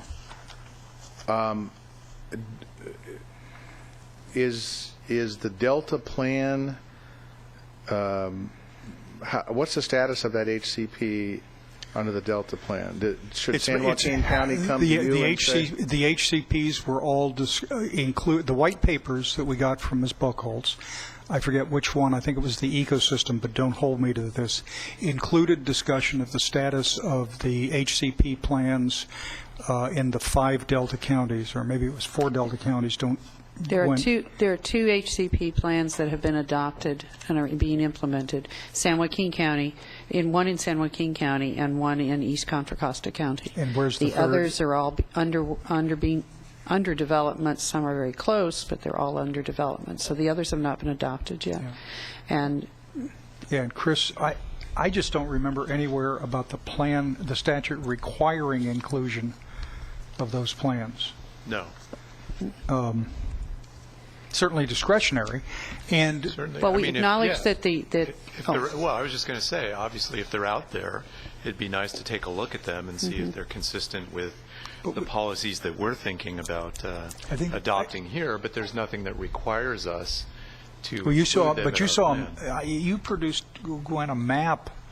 I cannot remember how many meetings ago, but we had a map of the HCP plans, and I think you'd even identified the areas under development or in preparation or whatever the phrase was. Right. We have that map, and I think there's, if I may, there may be a couple issues.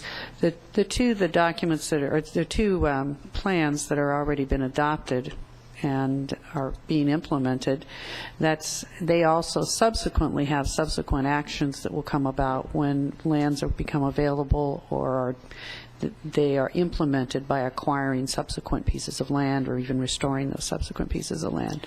Yeah. So there's those issues that would come up, and we'd have to determine if those are covered actions. And then the other plans are still underway, so they would have to be determined to be covered actions as they become adopted. And that's accurate. I mean, that's the same issue we would have with local general plans that are in existence now, as opposed to new or amendments to those plans.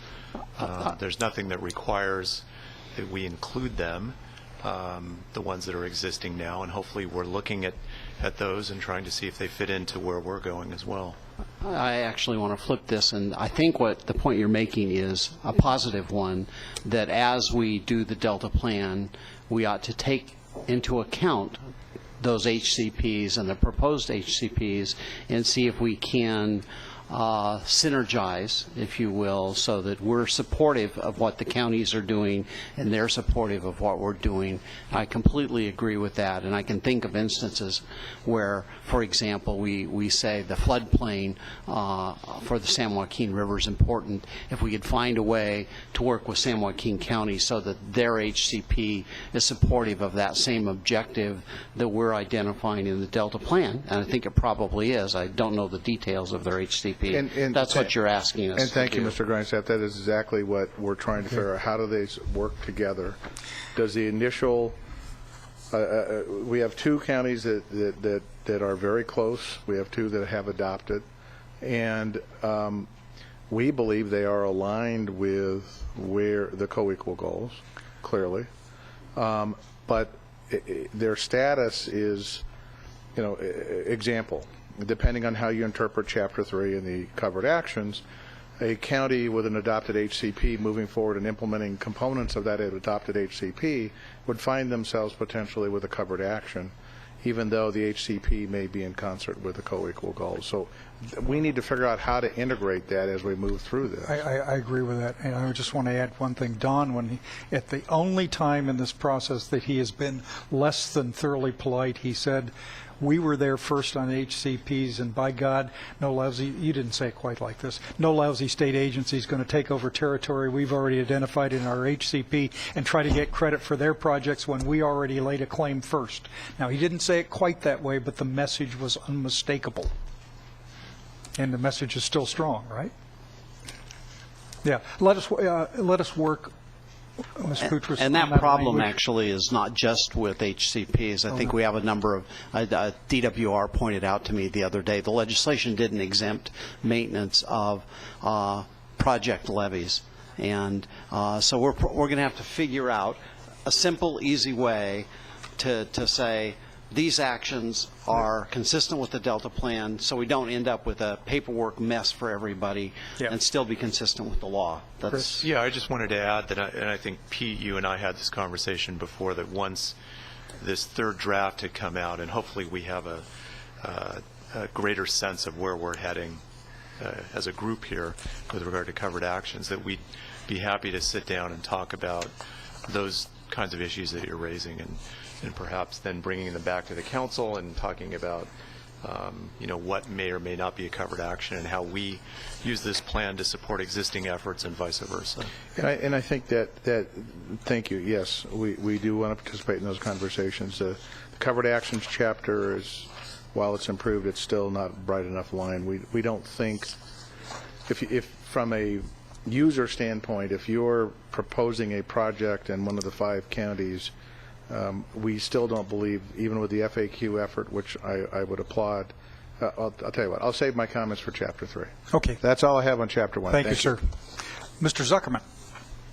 As I'm Tom, sorry. as Tom is coming up, Gwen, in regards to the comment about the cost of maintaining levees versus the underlying value of the land that they're protecting, we received a report from Dr. Sumner Right. last 2 weeks ago, the evaluations of policy alternatives to benefit ag in the Sacramento-San Joaquin Delta. Should that be referenced in? Yeah. Because that clearly It's under on point on that and many other. Yeah. Good idea. Good point. Mr. Zuckerman. I'm playing catch-up a little bit because of other responsibilities that I have, and I hadn't intended to comment until Mr. Koutras and you made a couple of statements, and I wanted to comment on that. One is the point you were just making about the value of the lands, which is there on page 10 at lines 40 and following. And, Mr. Chairman, you talked about Jones Track as an example, and bear in mind that the figures that I think you're relying upon have been refuted here in terms of what it costs to reclaim Jones Track, apart from the other issues that were involved. And I think the engineers correctly stated that the cost of repairing the levees and pumping out the island were something in the nature of $30 million, not the 100 that you appear to be relying upon. And the fair market value was 24? Well, the fair market value of Jones Track is far in excess of that. Well, that's only if you include the value of the ebb mud pipe and the railroad. Not true. What do the county assessors say, Tom? Well, what the county assessor says and what the fair market value of property is sometimes different because of Williamson Act considerations and so forth. But I'm willing to listen to an evidence-based discussion that the value of Delta lands are always higher than the cost of repair, if that's where you're headed. But none of the evidence I've heard over the last 4 years has indicated that. well, maybe you haven't been following the commodities markets in the last 4 years. Price of corn these days is $7.50 a bushel in the Midwest. And Tom, 4 years ago was a commodity price at the same level? It was $3. That's right. And an estimated value for repair, an estimated value for fair market value varies upon when you take it. And the owner of the property always would prefer in condemnation or recovery actions to generally have the highest value land. And the buyer would prefer to have the lowest value land. I'm just cautioning you to be a little careful when you make these statements, which are not true. Okay. I don't stand corrected, but I'm prepared to read any information you send to challenge that sentence. Okay. And you used the Jones Track example, which was a flood repair thing, much differently than the way this sentence is written, which talks about the cost of maintaining or improving those levees, not repairing a flooded island. I wanted to point that out to you because you're getting all kinds of strange information. The last meeting I was at, people were quoting Professor Lund from Davis, who to the best of my knowledge has no involvement with levee repairs or building in the Delta, and contradicting the engineers who actually do the levee work in the Delta, who have actual figures and have brought them here and recited them to you on your panels.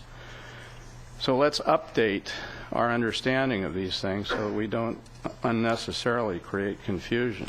Ms. Buchholz, Ms. Pearson, if you would take a look at that, please. The second thing is, would somebody explain to me what in your chart on page 11, the third thing down says probability of island flooding from high water relative to record to 2005. What does that mean?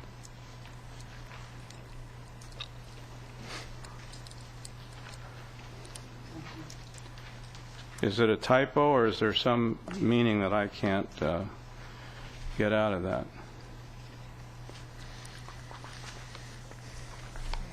Tom, was 2005 the last near flood event Is that the year that Twitchell Island nearly overtopped? We have had near flood events for, at intervals, but we haven't actually had a flood event in the Delta for 13 years, with the exception of Jones Track, which was not caused by flood conditions. I'm just wondering if what they're citing here is that December 2005 experience with high tides, high flows, and wind that may set the benchmark for the high water mark in recent times. I'm just asking. I'm not. Well, I don't know. If what they're trying to say is that if we don't do anything, that there's double a chance that a levee is going to fail in the future, that might be a fair statement. I don't know what it's based upon, but the fact of the matter is, if you look at the recent history in the Delta, we haven't had a flood. The Dreams study, we're 39 floods behind, based upon what their predictions were in that study.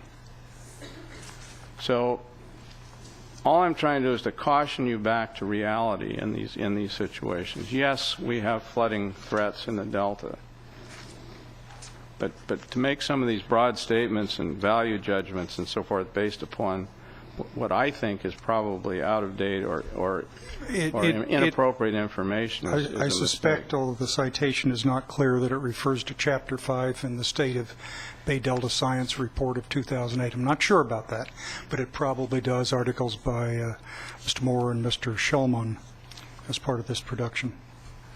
Okay, well, if I could figure out what that meant, then I might be able to make a better comment on it. Okay. I think, and I didn't put that in there, and I don't know the citation, what I read it to mean is that the record of flood events up through 2005 had this many events over this period of years, and that number, whatever it was, if it was 100 flood events over 100 years, then one a year would be expected, that would double, that rate would double by 2050 if you didn't make improvements to the levees. That's what I read. Well, let me just comment. But it should be clearer. I take your point, and it's certainly the assumption, if it's no maintenance, that's not a good, valid assumption. So we need to clean that up. And okay, well, let me accept your statement as valid, and it sounds reasonable to me. But at the same time, I want to tell you that when people count these 100 flood events or 140 flood events or whatever it is, they're counting floods that occurred on islands that had flowage easements on them, on islands that are not in the Delta, that are on little, teeny I don't know the berm-type islands and so forth. So it is important, if you're going to start making projections going forward, that you look at the historical record and make sure you're comparing apples to oranges. Great. Thank you. Fair point. Thank you. Okay, Ms. Rogers, any other request? Okay, let's go on to Chapter 2, please. I'm sorry, Mr. Minton, excuse me, it is, your card is here, I apologize. Mr. Minton records a place for Chapters 1, 2, 3, 4, 5, and 9, and possibly others, depending on what he hears. Yes, thank you. Jonas Minton with the Planning Conservation League, and I'll hand out copies of our written comments. As we committed to at the start of your process, we said we would do our best to try and keep up with you in your pace, and that's this coalition of environmental justice and fishing organizations. And I want to particularly recognize Mr. Nick DeCroce with CalTrout, who's been the person actually pulling together the comments on each draft in the nights and weekends, just as your staff and consultants are doing that. Comments on Chapter 1. We concur that it is a significant improvement in the format and the understandability, and we're appreciative of that.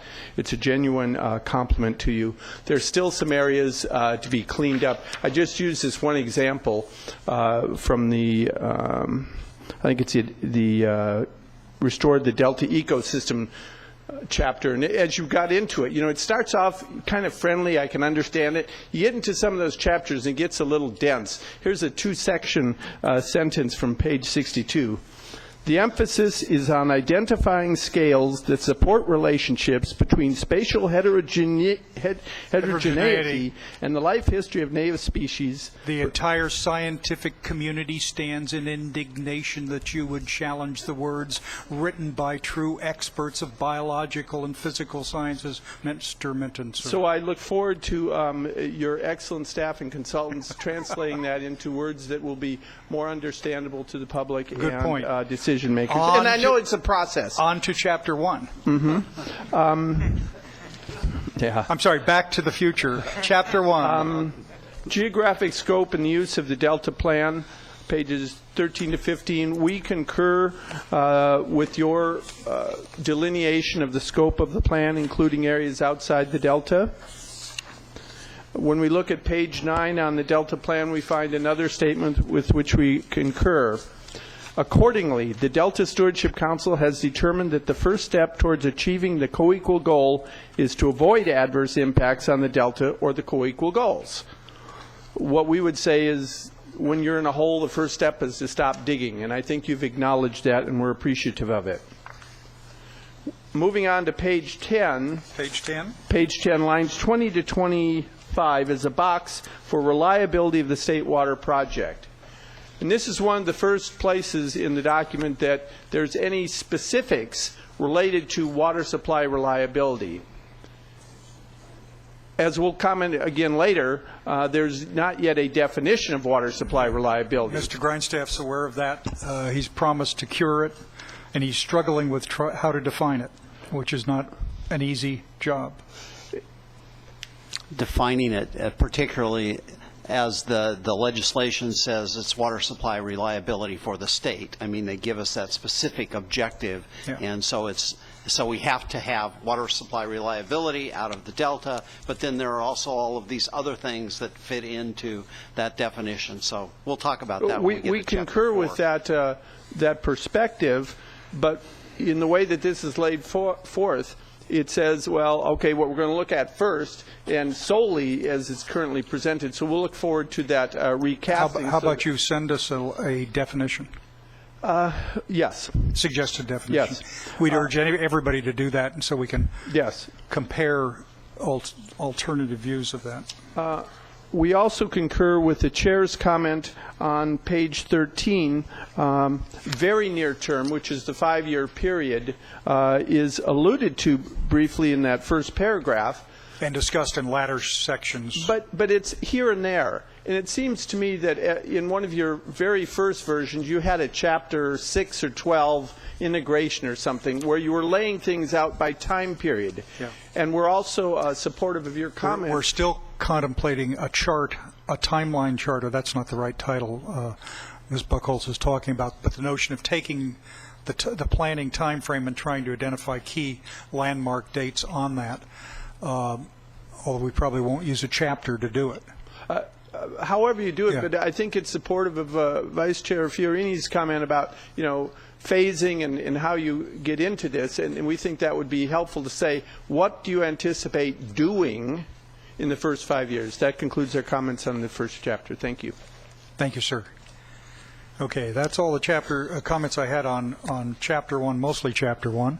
Let's go to Chapter 2, if we could, please.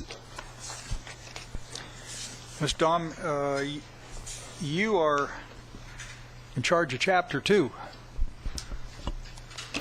Scientific and Adaptive Management for a Changing Delta. Sir.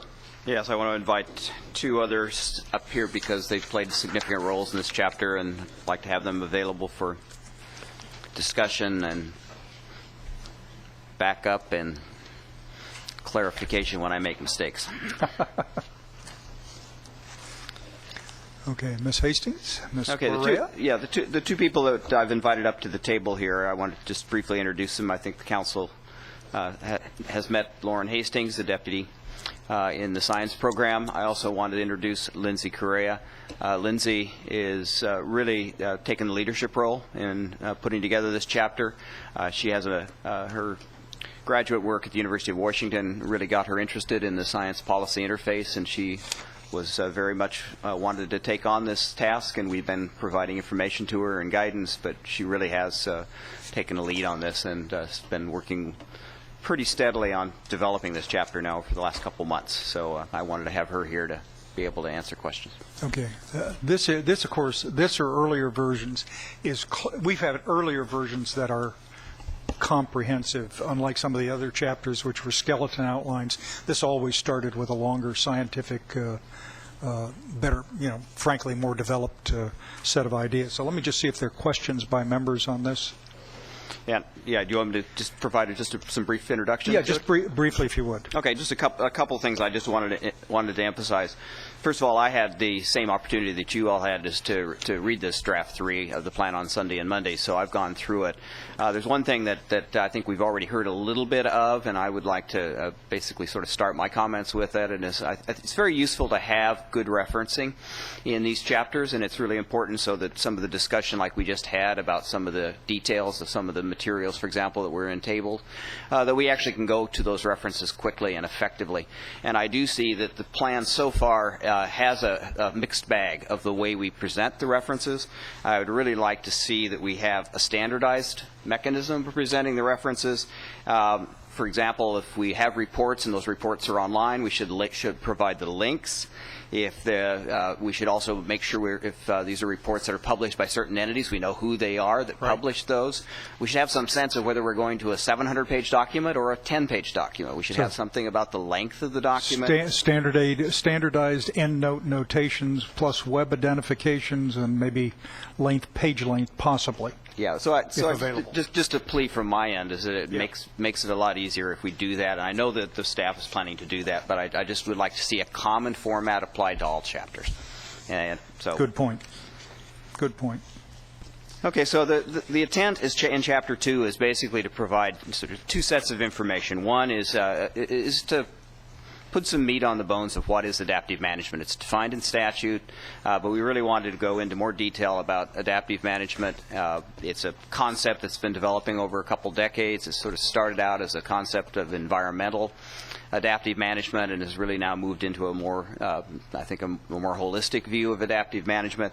And so we wanted to provide some information as to where we think the state of the art of applying adaptive management is, both from an environmental context, but also from a more holistic view that we're trying to include in this document.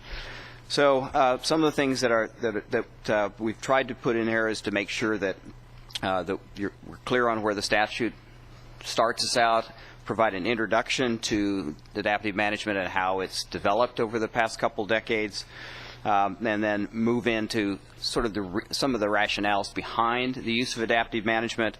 I was reading a paper last night, and I pulled a little quote from a couple of my favorite people who've been thinking about this a lot. There's a scientist in Australia, David Lindenmayer, and a scientist in the United States, Gene Likens, that have been writing and thinking about this quite a bit.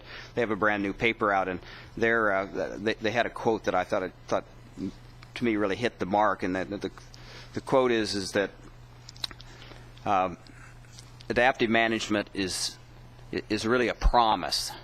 It's a promise of allowing us to carry out management of social and ecological systems despite their complexity, with gaps in understanding and multiple and changing societal goals. And that's really some of the reasons why adaptive management, I think, was put into the Act, and why we're using it as a framework for use in the development of this plan. We've made some significant modifications between the second and the third draft because we spent a day with the Independent Science Board, and they went through this second draft in great detail.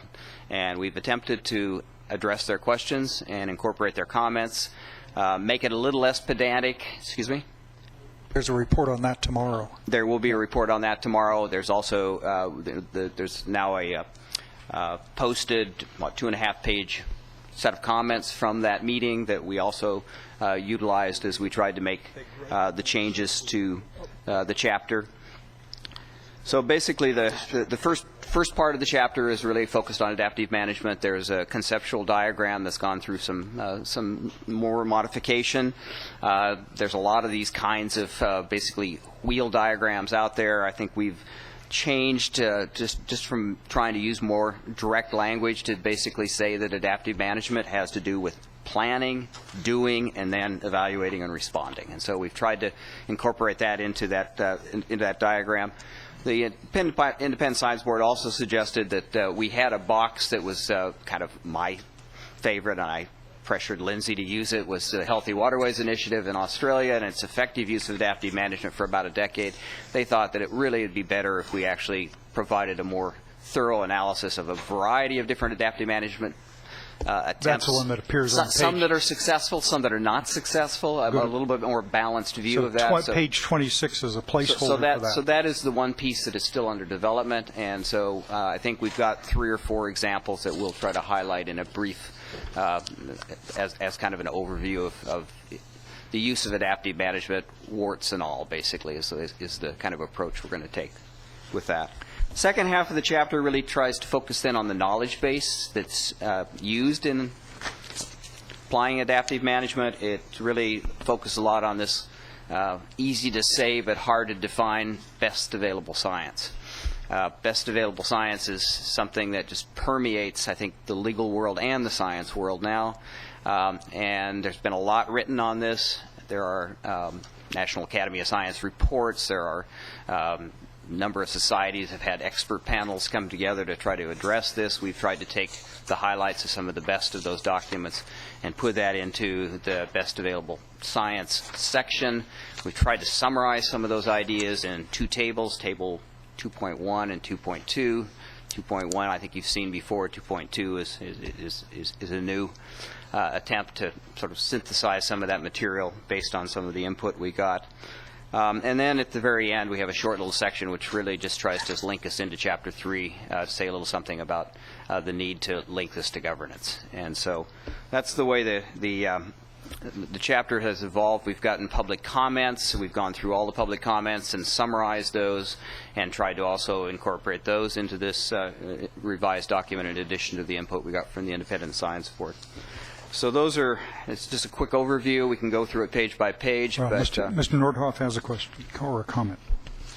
Yeah, I think more than a comment, nothing more than a comment, Cliff. I'm troubled a little bit by the term science, knowledge, and information. We say best available science. You know, one of the most important things we have is the stability and the reliability of the levees. We can't really use scientific methodology or techniques to establish the criteria used to determine whether or not they need repair or don't repair. A lot of this is knowledge. A lot of times there are differing views on this knowledge, and a lot of times we just come down to information. So if we're setting ourselves up that, you know, all of these decisions and recommendations are made on best available science, I think we're diluting the public, the people who read this. A lot of it is damn near a negotiation.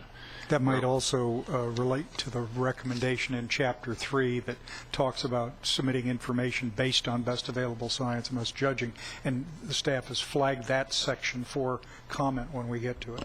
Yeah, I was just going to add maybe just a recommendation that while we have the science people up here, that we maybe take that up after they're done with their presentation, because it really does relate to how we put into practice adaptive management, whether it's the Delta plan or whether we're talking about covered actions that have to have that built into their project.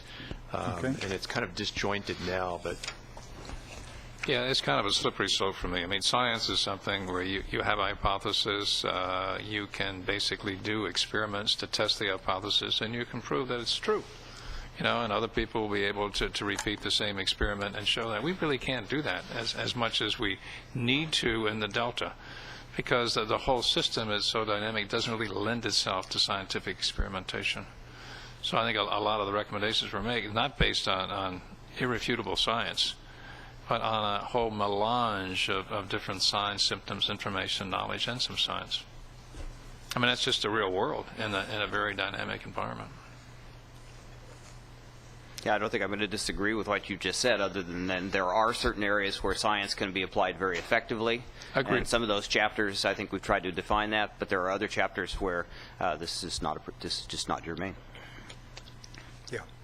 Okay, I think the suggestion is good. Let's go through the chapter for questions by members.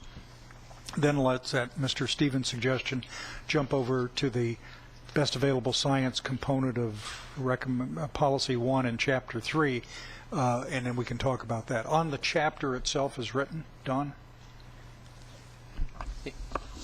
Just as I was reading through this, to the very last paragraph under effective governance, and that was, as you said, Cliff, kind of entree to, the chapter on governance and further detail to follow. But one of the entities, and again, this is the approach to the science and adaptive management and how you go about that process over time.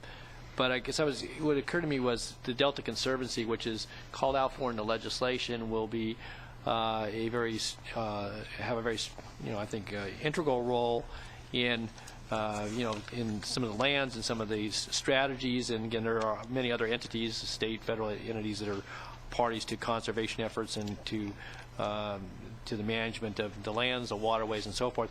And so, was there any contemplation of having some discussion in this chapter, or does that go to the future chapters about some of the bodies that then would be tied very closely to the scientific realm of your science panels, your scientists, and so forth? But because you mentioned effective governance, and I think that connection between decision makers and the scientists was a good point to make. But I guess I was just kind of curious: do you think that it was not properly not to be included properly in this particular chapter because of a chapter heading? I was curious about it. What was the discussion about? Yeah, we put more of the kind of information that you're talking about more in Chapter 5, and also a little bit to some extent on the setting flow criteria part of Chapter 4. Okay. All right. And that's kind of where we had relegated it to. It certainly could go in here, and the role of the whole issue of taking the landscape and going about deciding what is best placed where within the context of what we already have, and the idea of using the landscape, working with the historical landscape is much more in Chapter 5 than it is, then you'll find. Okay, good, thanks. That's all. Okay. All right, Randy? I'll say this again in other chapters, but I think the idea of including examples, real life examples of success stories, or examples to explain what we mean, is a very good use of the document. I'm one that favors keeping it as short as possible, but I think adding examples in other areas is going to be very helpful. So the idea that you have a placeholder here and more to come, I want to make sure that there is more to come, because I think that's an important part. I think it's been a challenge for us to identify which of those are best linked to the Delta itself. And we're open to input and ideas on that. I mean, there are examples in very highly populated areas that are in Europe. There are examples in various places here in the United States where some of the federal agencies have taken on this perspective in a lot of their planning actions. For example, in Florida and in the Grand Canyon, and then there are certainly examples from Australia and then there's the bigger regional land management planning, like in the Puget Sound area, and so we're trying to figure out what would be best to provide good examples. Okay, let's, at Mr. Stevens' suggestion, jump ahead to page 39. It's in the governance section, but it raises an issue about, I'm sorry, Ms. Gray. I just wanted to, adaptive management. I know adaptive management allows for flexibility in decision making, but does it allow a decision maker to predict the investment that one puts in a particular area? For example, adopting the plan, and we set policies, and there's some kind of cost associated with each part of the plan. But adaptive management allows for flexibility to change a plan as we move along. So is there any way to predict the actual investment cost? Does it make sense what I'm trying to say to you or ask you? Let me ask for some clarification. Okay. I think adaptive management, the idea about adaptive management is we have to act with a high degree of uncertainty because of the complexity of the system in which we're working. how do we make sure that we assess whether the decisions have been good ones, and if they are not, basically make alternative determinations, and how do we make sure the flow of information to make those determinations is effectively getting to the decision makers. Costing from an economic perspective is something that's going to be associated with various individual actions. Right. And the adaptive management would call for a clear evaluation of whether that action was effectively doing what the expectations of that action stated in the beginning. And if they, and there's certainly one of the things we try to talk about in this chapter is that in many cases you've got a variety of levels of action. You can do, like we've discussed, you can do a pilot to see whether or not it's feasible, and that's a smaller cost investment. You can do kind of an intermediate scale that might be done because you think you have enough understanding of the system that you want to go ahead with that action, but you still would like to not basically make the very large economic decision of doing large-scale multiple projects at the same time. And so we try to discuss in this chapter the idea where you would actually also make the decision as to whether or not your action should involve additional research, a pilot scale project, an intermediate level scale project,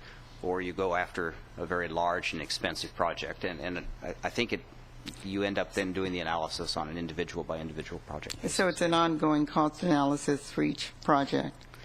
And your relative comfort level with how certain you are that you're going to get the desired outcome from that action.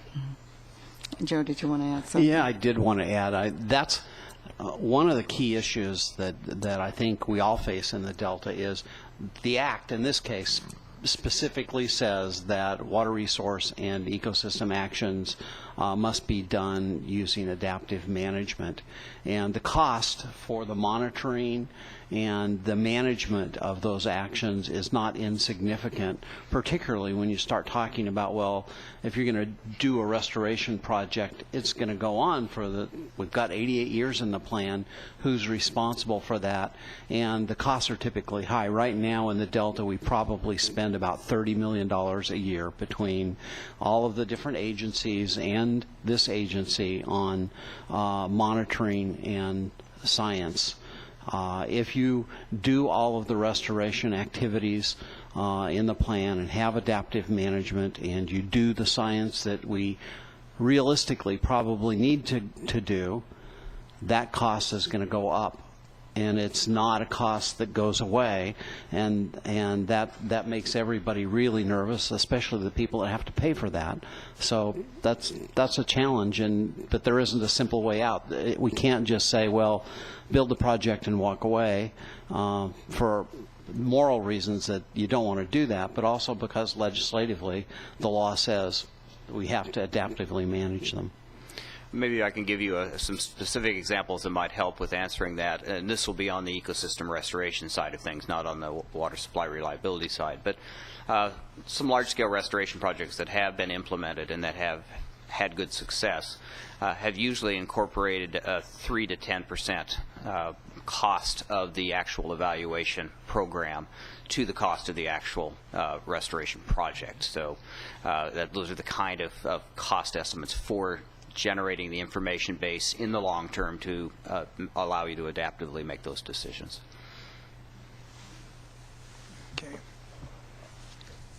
Okay, let's take a look, please, if you would, at page 39. Now, this is the governance chapter. We don't want to talk about it, but just to highlight this issue, the recommendation in this plan is that certificates for consistency with the Delta plan. Statute says, you got to submit applications for consistency or determinations of consistency. And point 2, this is Mr. Stevens' thing we ought to suggest, says all covered actions must be based on the best available science. Now, 2 arguments about that. Statute pretty clearly seems to indicate that might be sensible, but, Mr. Stevens, the policy implications are... I'm not going to judge whether the statute was reasonable or not, but oftentimes, I think the point is oftentimes the best available science is appropriate, and sometimes it isn't. It depends on the nature of the project. Mr. Nordhoff's point. So I think that that's a point that we have to keep in mind. In addition to that, and I think we'll get to that later, there's a provision in the same section that talks about, as Joe said, large-scale ecosystem restoration and water management covered actions have to include adequate provisions to ensure continued implementation of adaptive management. So again, that's, this is driven by the statute, but it's ripe for conversation here because we have to figure out if we're being reasonable in the kinds of things that we're asking for. Joe? Yeah, actually, if you look at my draft here of the plan, I had an X through that second one, meaning that I thought, how would we say that? I'll pick an obvious example: a hotel developer that wants to build in the primary zone someplace. That's clearly a covered action if it was a big project. And obviously there'd be lots of other problems with it, but what does best available science mean for them? And my sense is best available science, when I read the statute, it says the council's supposed to make its decisions based on best available science, not necessarily that every project that comes forward should be based on best available science. It does say that we have to use adaptive management as we manage those ecosystem and water reliability projects. And so in my mind, it was too vague and something that I regretted. Actually, I must have at some point approved that. Maybe I even wrote it. I don't know. But when I read it the other day after the plan came out, I said, what do we mean here? Now I'm perfectly willing to listen. Lauren's looking really antsy over there, or maybe Cliff has. I'll let Lauren weigh in on this. I'll express my opinion. I personally don't. I think it's too vague, and it's unenforceable. So why do we have it in this policy? We agree. Ms. Hastings. Yeah, I would suggest we could clarify it, because certainly some covered actions need to be based on best available science. So I would say any of them that are where adaptive management is required, adaptive management to be done properly must be based on best available science. So and that would argue perhaps it that's should a be way moved to on to the next page in number 5 and incorporated there. And another example, and I'm only thinking of this because of the early actions that came before us for the interim plan, but some of those really were for research type efforts, and of course we would want a research project to also be based on best available science. Yeah. Maybe a helpful distinction is it goes back to something Chris said, that a lot of decisions have economic consequences, and you're not going to be looking just at science but at economics and the sequelae of those decisions. So I'm not a wordsmither, but if you could say that covered actions will be based on a thorough analysis of all relevant information, including wherever possible the best available science. Or something like that. I've seen I've seen what are called escape clauses, where you're not certain that the principle which you're committed to would apply in all situations. And so you'd have a system set up where the council may make a determination that based on a preponderance of the evidence, if you want to use a test, or based on some standard that you construct on your own, that in this circumstance the co-equal goals are not violated by using less than the best available science, if it applies. That's not right, but there are a number of ways to do it, and we had to think about that. I flagged it for one reason. Covered actions and consistency determinations are kind of at the heart of what we do as an institution, and it just caused me pause to think we would imply by striking it out the covered actions need not be based on the best available science, which is not what the intent is. Yeah. But the absence of language suggests it. Yeah, I guess what I'm saying is that some places the best available science may not be available. Well, and you've got other. If best one, available science it isn't is not available, and two, you've got some covered actions where the economics will be more important than the science. So I'm not saying rule it out. I'm saying include it, but also include other elements that have to be considered. And your opening conversation with Cliff was relating to things which are not purely science, but are more engineering or non-scientific, but they have certainly methodological substance. And they have to be considered. Yeah. Yeah, I think this is an issue that we probably ought to think a little bit about the wording, because certainly, I mean, my father's an engineer. He considers himself a scientist. The National Science Foundation has a major directorate that is engineering, so they consider themselves to be part of the science community. And how does and similarly, economists that I have that I work with would say that they too are scientists. So I think in some only ways, economists would say that and believe it. that really is an art form. That's not a science. We have a continuum here from the social sciences through some of the physical, biological sciences to the engineering sciences, and I think part of it is also what are we meaning by best available science, and how broad is that term science? Maybe that will go on a definition or glossary. I guess, I'm looking upon this as being addressed to the general public, and science means something very different to them, and I include myself in that category as general public than it does to people who are closer to the science than they are. Yeah. Randy. I was just going to say this is an example of where an example is what it means and doesn't mean would be very helpful. Yeah. How about I might.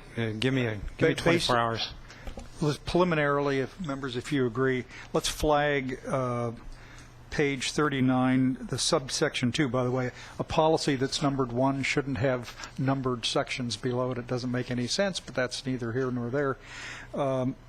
But we need to have some alternative language to look at. And if there are a couple of options you could develop for that subsection 2, all covered action, best available science, that would be useful. Okay. Chris. Just on the similar topic on adaptive management, can we touch upon that? What page are you talking about now? Why don't we start on page 21, so I'll take you back to chapter 2. That's good, because if I'm calling the members of the audience on sticking to the chapters in order, I would certainly want the general counsel not to interrupt with... No, I promise not to interrupt. An inconsistency. And this is a chapter 2 issue. It's talking about... 21. This is page 21, lines 24 to 29. And there is an attempt to describe how the council will use the adaptive management framework to review and revise the Delta Plan, which is called for in statute, as Joe points out, the use of best available science in putting together the Delta Plan where it's appropriate. That's also called out in statute. And then starting on lines 25 going to 29, in addition, and this is where we pick up the statutory reference to ongoing ecosystem restoration and water management proposed covered actions, those also will be required to develop a formal strategy consistent with the adaptive management framework. So the idea is in chapter 2 is that we describe the 2 instances where adaptive management is going to be used, the Delta Plan itself and in these ecosystem and water management proposed covered actions. But then we have to jump to chapter 3 right now with regard to the proposed covered actions and look at what we are requiring with regard to adaptive management. And that is on page 40, and that is starting at line 1 going down to 19. And I'll raise the issue and leave it there for further discussion, but let's come back to that as we get to chapter 3. I want to wrap up chapter 2, get comments from the audience on chapter 2. We'll jump forward on the rest. Okay, any further comments or question, members, on chapter 2? Okay, Mr. Minton, then Mr. Zlotnick, then Mr. Bobker on chapter 2. Oh, I'm sorry, excuse me, Greg. Okay, I'm sorry, I misread that. Mr. Minton. Jonas Minton with the Planning and Conservation League. 2 comments, both related to the chart on page 23, or the diagram. Yep.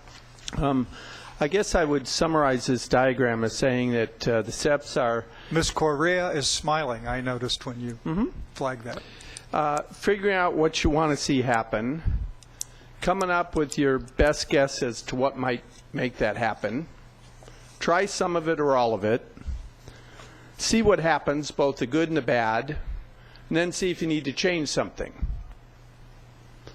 There are a couple things, though, that don't mesh entirely where I think you want to go. The first one is figuring out where you want to go. And the way this is currently arrayed in the chapter sequence is this is a generic statement about adaptive management. And you have to go all the way back to the end to find out what you want to do, the performance criteria. And it might be useful to combine them. So this is what we want to see done. This is the actions we want to, or the outcomes we want to see, and incorporate it so it's not just a generic textbook description. The second comment I have is about a missing piece here, and I notice a lot of these are extensively cited. So if you decide to add this, you can cite me as a reference, and I'm going to give you advance permission to do that. But it gets to one of the earlier comments. And there are a lot of really smart people who've worked on these, so I'm not discounting them. That just means I'm smart too. Plan, do, evaluate, and respond. It was touched on earlier. But what's been missing in these discussions of adaptive management is decide. So you plan it. You don't just go from planning to doing. Somebody decides. Somebody or bodies. In light of imperfect information, sometimes there's the best available, sometimes there's the mediocre available, sometimes there's really not much available. There's another step where you go to, see, right now it's plan, do, evaluate, and respond. Well, there's plan, do, evaluate, decide what you're going to do. You re-decide. And again, there's a process for that. And this isn't just an esoteric point. The discussions, for instance, in BDCP, I'm aware that there are discussions today among some of the stakeholders on trying to figure out adaptive management. In that context, who gets to decide? Are there parameters within which they're going to work, ranges or whatever? And I think elucidating that would add great value to this chapter and to the entire document and process which you're trying to do. Matching up the actual performance criteria, your objectives, into your steps, figuring out more about who decides and redecides. Thank you. Thank you, sir. Mr. Bobker.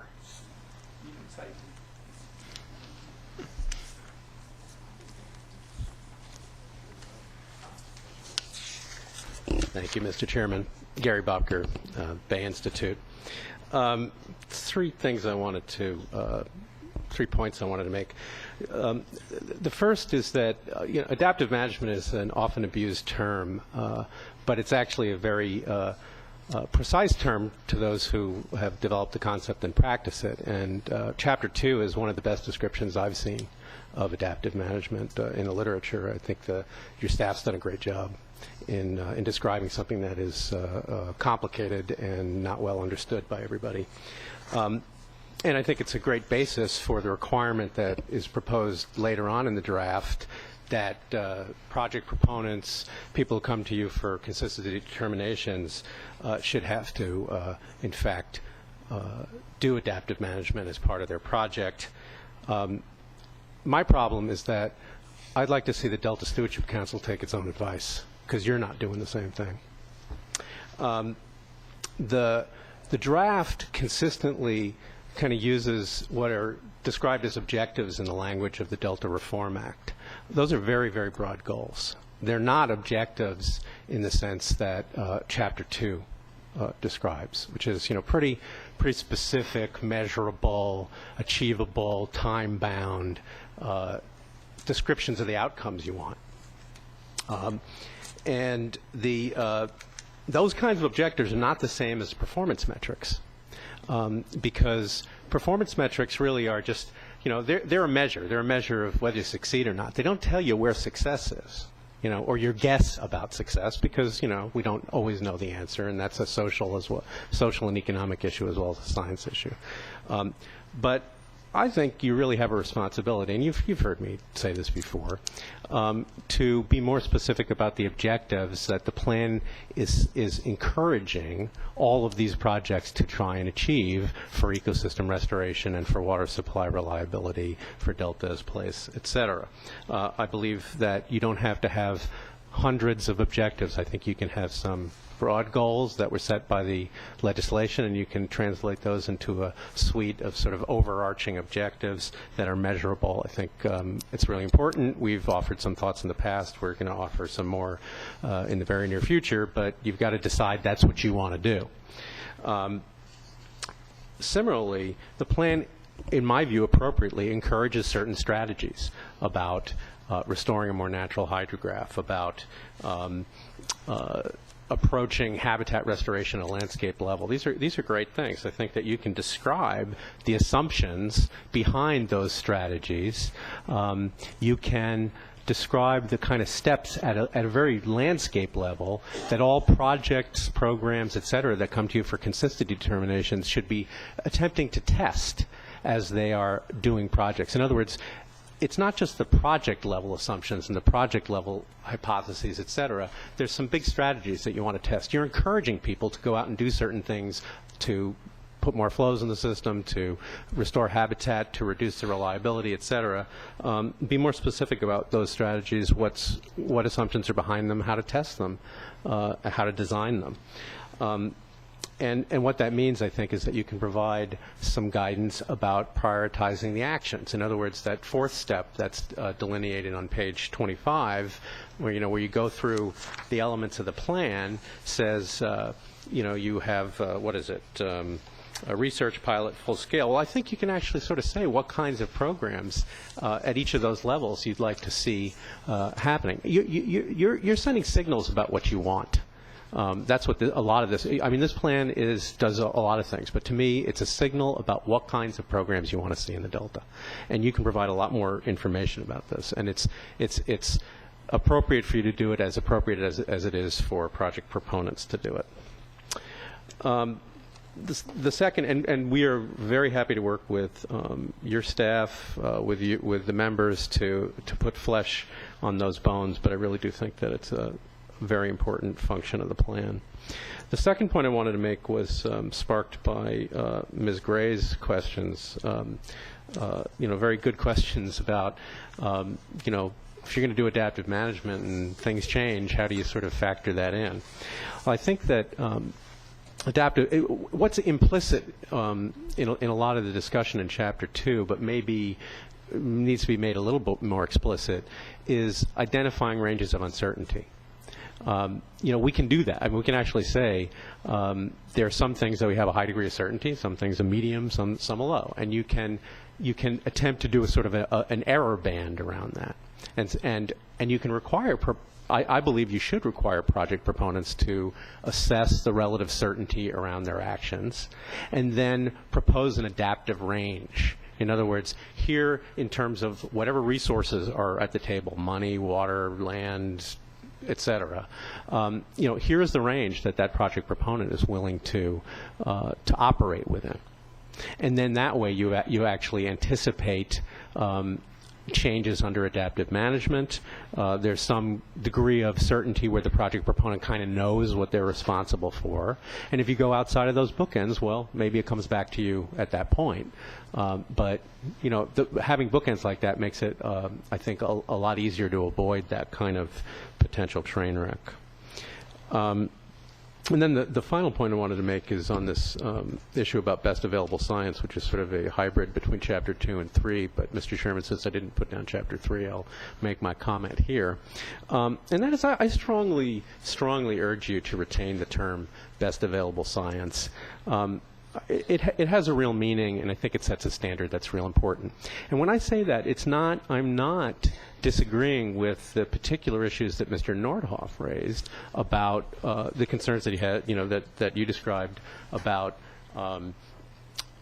number one, action has to occur even if you don't have good science, and number two, what if it's not available? Well, best available science, sort of by definition, it's the best available. And in fact, not only is it dependent on its availability, but there's different levels of certainty about science. And the table that you've included on page 28 appropriately ranks different kinds of scientific information. And in fact, that's a really good guide to to telling project proponents and yourself in developing this plan how much you rely on certain types of input.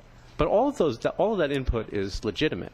It's just that if you have a really strong input at level 1, that carries more weight than level 2, et cetera, et cetera. It's a good guide to what best available science really means. Secondly, science at the end of the day is or supposed to be value neutral. I mean, science can tell you what a risk is, but it can't tell you what the acceptable level of risk is. You decide that. The legislature decides that, et cetera. So I think that the use of the term best available science does not necessarily get you into the problems that, that were in the concerns that were expressed earlier. So I would really hope that you would retain it. And those are my comments. Thank you, Mr. Chairman. Thank you, Mr. Bobker. Okay. Ms. Correa, let me just give you a suggestion. You guys do whatever you want with it. Page 22, lines 19 through the partial sentence on line 33. All those lines are simply a repeat of the narrative discussion that follows the chart, and I can't imagine we need to repeat it twice. It's the same order, same format. It doesn't make any sense. I've never been fond of figure 2.1, but every time I say that, somebody yells at me from the science program that I just don't understand. I still don't understand, but that's me. You guys do whatever you want with it. It's an acceptable inclusion, but I don't think it adds anything particularly to the Delta plan, but I may not understand it correctly. It looks better in color, says Mr. Fiorini. Thank you. Gloria, then Don. Just wanted to kind of reiterate the comments made about the adaptive management range of costs. Is that possible to think about putting that in the plan?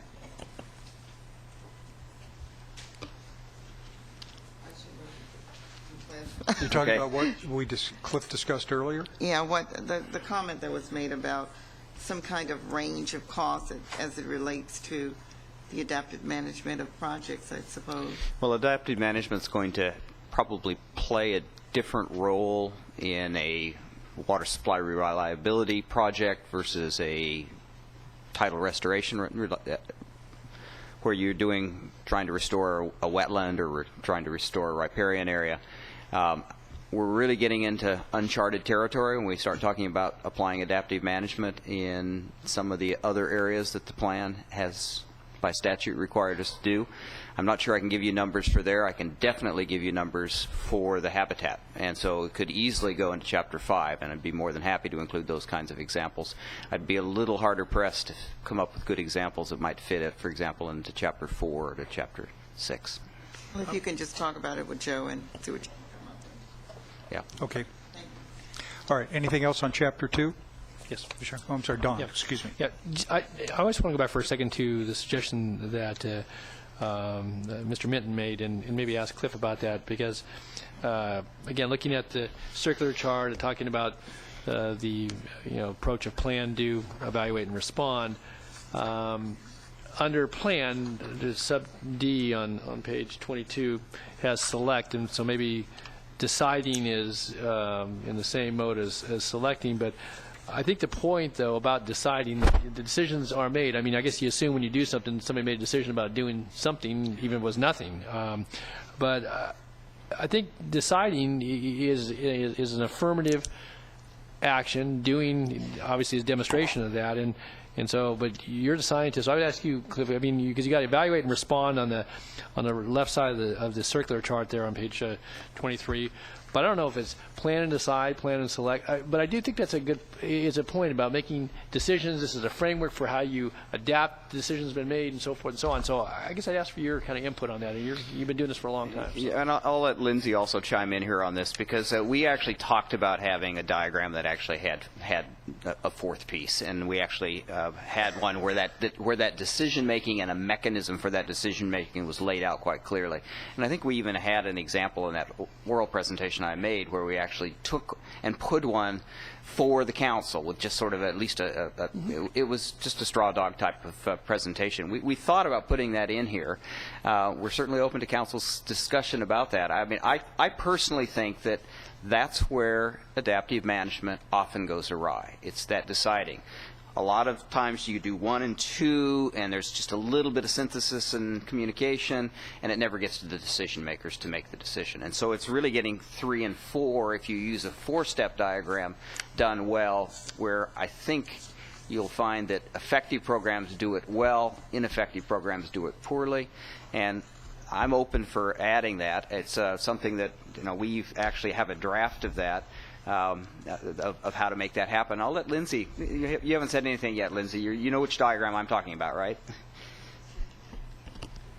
I do. Lauren, did you want to comment first? Well, to respond to the comment that was received, we do have a draft diagram that gets to decision making in terms of a governance structure for that. In terms of deciding and decisions being made throughout the process of adaptive management, this was a concern that the ISB raised, because we used to have a section of that diagram that was labeled decide, and their point was decisions are made throughout the entire process. And so we took out that label within the diagram, but I'm hearing now that we can make it more clear in the text that decisions are made throughout in each process. Now, who makes those decisions is a different issue. Well, I think the reason, we attempted to put a decision-making process in there that basically had effective communication to you, the council, so that you could make those decisions better. Yeah, I just wanted to weigh in I think who makes the decisions, as the Delta Independent Science Board pointed out, decisions are made throughout the entire cycle. I think a lot of people think of them only at the end, just like I think a lot of people think of adaptive management only being something you do at the end, and we're trying to promote it being done starting with the planning stage. But I think who makes the decisions all along the way depends on who's doing the project. The people that are developing and planning for a project are making decisions in their planning steps, and it could be others at a higher level that make the executive decisions in the end for how to move forward on the next phases of that project. So anyway, we can definitely put together a diagram. We see the council, all of you, as the decision makers in terms of revisions to the Delta plan. So in terms of applying this diagram to the Delta plan. If I could just offer a comment, it might be useful then if you had an alternative chart or some alternative approach, but even that or textual type of inclusions that would be the describer talks about the decision background. And again, I'm open to it. I just thought it was a good suggestion. It sounds like one that you kind of went back and forth even prior to what you put before us today. So I'd be interested in having the benefit of that and any other thought, and at least as one member of this council, having that for consideration anyway. So thanks.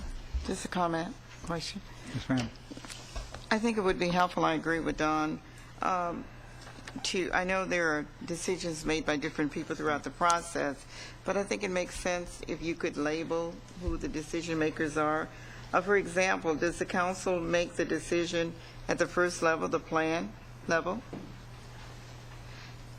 Who makes that decision? Well, the council makes... What's the process? The council makes the decision on the Delta plan, but for each individual project, it would be the project proponent. So okay. if two DWR is doing something, they do the planning and make the decision about that, and they set up the process. And what we do is say, under the law, it has to be adaptively managed, and you have to meet these requirements, and we're trying to lay out a framework for doing that moving forward. We do not have authority over all of those things, nor do we want authority over all those things. Well, that's why I think it would be helpful to have another chart that says these are the decision makers in the process. Just my input. We have work to do. Yeah, I think you ought to give a shot, Ms. Correa, at some graphic that might better illustrate it, maybe a bit more simply. I think the council would be sympathetic to that kind of inclusion. The other thing, for members who are struggling with this whole thing, it's state or local public agencies that propose to undertake projects that are subject to covered actions and consistencies. It's not 38 million individual Californians sitting out there. And the ultimate determination is a determination whether it's consistent with the Delta plan, but that doesn't stop it. The language says, upon remand, the state or local agency may determine whether to proceed with the covered action. Now, they run a risk of litigation, I think, but there's no guarantee that we block them. I'll put a finer point on that. Okay. Just to remind you that we did adopt some administrative of course, procedures governing appeals that did go to that point, and it was a subject of discussion. And based on our interpretation of the law, the procedures are such that if we do remand it back, they can go ahead with the project if they come out with a second certificate of a certificate consistency explaining, and that is not appealed within a certain time frame. Yeah. So it was that never-ending do loop argument that I think. And part of the plan is trying to give some definition to that. What ingredients are necessary? What do you have to show? We got to make a determination and a turnaround time, because what we didn't want to do is go through 15 submissions to be returned for insufficient information because we lack the ability to say in advance what information seemed reasonably necessary to make a decision. So, anyway. Okay, Mr. Rentz, you had a point on this issue, or this chapter anyway, from Aqua.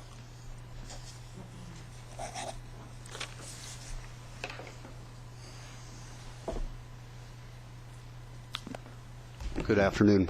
Mark Rentz, Aqua. Just a quick comment on adaptive management. One of the things that hasn't been discussed today, and I think it ties back to a couple of comments Hank was making, is when you're looking at adaptive management, there's several elements that I think come into play that that are kind of state of the art, not necessarily scientifically established, and that's what is the information you have available? And as you noted in my comment, I purposely left out the notion best available science. What is the science? What is the information you have available?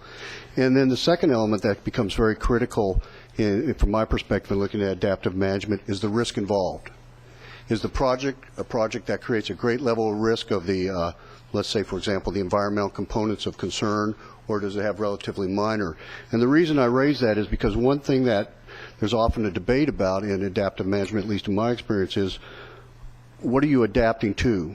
Do you set the bar high and your adaptive management could at some point justify lowering the bar of constraints on the operation? Or do you set the bar at a lower level and your adaptive management at the future can tell you whether you have to raise the bar in terms of constraints on the operation? And that's really a very critical component, at least in my experience, when you're looking at adaptive management, because it helps you set the sidebars on for the project proponent, and actually the project proponent sets it for him or herself as they're analyzing what information is available and the risk that's associated with the proposed project. So I just wanted to bring that forward. Thank you. Thank you, sir. Okay, other questions, comments, members? Okay, we've picked up everybody from the audience. This is a pretty dense discussion. Let's take a 5-minute break now, come back, and then plow through a couple more chapters before we get out of here today. 5-minute break.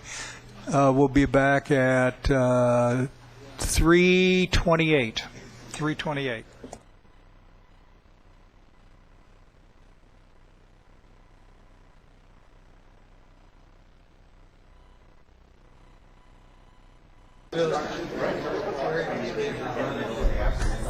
Okay, ladies and gentlemen, take your seats, please. Meeting's called back to order. Shh. Okay, we are now on Chapter 3. And let's see, Ms. Pearson, you're back on Chapter 3, right? I am here to answer questions. I think Gwen is going to be the one to walk us through Gwen's this chapter. presenting, and you guys are responding. Okay. Ms. Buchholz. Would you like to finish chewing that cookie first before you start? You were the guilty party for passing out cookies, I noticed, during the break. I shared my lunch. That's hardly a major sin. So, Ms. Buchholz. Started with the governance chapter. We've attempted in this chapter to make it a little more readable in this document. We have focused on covered actions and what is a covered action. We've also focused on the certification, or how to get a certificate of consistency and develop a certificate of consistency, and the decision tree that would be used by state and local agencies for covered actions. And that's So that's the sort of an figure overview. 3.1 is what Right, you call that's the sort of an decision tree. overview of where we're going on this chapter. So starting on page 35, that was our introduction to the fact that covered actions are a core responsibility of the Delta Stewardship Council. And I'm going to also ask that Chris Stevens and Joe Grindstaff jump in here wherever appropriate here when Chris gets back with the definition of the covered actions as we propose these on page 36. There's Chris. So starting on page 36, on line 19 through 28. Okay, now you're talking about Delta Plan, line 19. Delta Plan, yes. Line 19 through 28 on page 36 of the Delta Plan. Page 36, 19 through whatever. Okay. We start with the definition from the Water Code section of a covered action and the 4 conditions that are required for a covered action. Right. We then proceed to describe how each of those can be interpreted with respect to, as I said, in number 1, that the covered action would be in whole or in part within the boundaries of the Delta Sassoon Marsh. And it's a project that's defined under the project definition from the California Environmental Quality Act per the statute. The next step, starting up on the, so first of all, the first question is it a project as would be defined under California Environmental Quality Act? The next thing would be, would that project occur in whole or in part within the Delta or the Sassoon Marsh? Would it be useful to use the chart to talk about this rather than the narrative? We can. Something tells me it might be easier for the members to that look at would that be on great. page 38. Maybe you could run up. Yes, we'll start on page 38. Yeah, page 38, Figure which is the chart. 3-1 or 3-1. And this is intended to be a simplified representation of the narrative. And I've looked at it a bunch of times, and I've puzzled through it. I think it actually is simpler than the narrative. So starting there, we actually start at the top there with whether or not the project is considered to be is excluded from the Delta Plan or from covered actions consideration, not Delta Plan, covered actions consideration. And those exclusions are in Water Code section 85057B. Right. And we've provided 3 examples on page 37, and I'll just read them as you can continue to look at figure 3-1. One is such as a regulatory action of a state agency, such as adoption of the Water Quality Control Plan by the State Water Resources Control Board, or an issuance of a California Endangered Species Act permit by Department of Fish and Game. Routine maintenance of an operation of the State Water Project or Federal Central Valley Project. Routine maintenance of levees by a reclamation district. And I do want to caution everyone, these 3 bullets that are on page 37 are only examples. The statute in 85057B is much more extensive than that. And yeah, I mean, the only, I read the section again, and there are additional exemptions the statute calls for that aren't picked up quite in the chart. And they're pretty technical, but they're important. They're very important. Mr. Chair. Yes. Yeah, I'd like to point out that's something that was, as you recall, the mayor of West Sacramento, Christopher Cavalden, came and talked about the sustainable communities exemption. And that exemption says basically that local communities, if they complete those plans in accordance with the law, then are exempt from covered actions, as I understand it. It pretty much, it gives them a pass if they complete that sustainable communities planning process. And I know I'm probably not saying it technically right, so I probably should open. I see the chair looking at Well, this. I think your basic premise is right, that the exemption is there. It is worded in a very elaborate and cumbersome way in the statute, and there is no simple way to repeat that statutory language. Mr. Stevens? I would agree with that. And I think the point here is that the exemptions that were listed are not all inclusive. There were some examples, as Joe points out, that the mayor of West Sacramento did correctly point out that there is an important exemption here, and we can include more of the exemptions in the list. I think this was supposed to be illustrative of how the analysis works.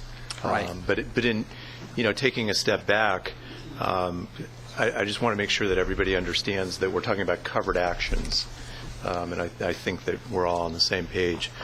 You get down to the chart, you get into some more of the detail, but hopefully we've added some clarity as to how you work your way through the analysis of whether a proposed project is a covered action. I'd like to note a little technical tweak here on the third box, will occur within boundaries of the Delta. I think it's will occur in whole or in part, which is important because yes, it is. A lot of the water management projects will occur in whole or in part. But in any event, this is our attempt to add some clarity. And I think on that same box, we should also add within the Delta and Sassoon Marsh. Yeah, I mean, we've identified Delta for this project. For the Delta plan, we identified up in the front as saying Delta. The word Delta means Delta and Sassoon Marsh, but I just want to make sure everyone understands that does include the Delta and Sassoon Marsh by the definition we've provided in this report. Yeah, I mean, this statute says there are 4 things that it has to include to be a covered action. That's the numbers with whole or in part, carried out, approved by a federal or state agency, and so on. And then there are, 7 complicated things that are not included, listed in statute. And the chart doesn't quite do that. And of course, the farther down the complication, the less frequently it's going to be implied, but all are applied, but they're all important. And I think a real important point, taking a step back, is that the ultimate determination of whether or not a proposed project is a covered action rests with the proponent, the state or local agency. That's the way the statute's drafted. That's enshrined in the appeals procedures that you adopted.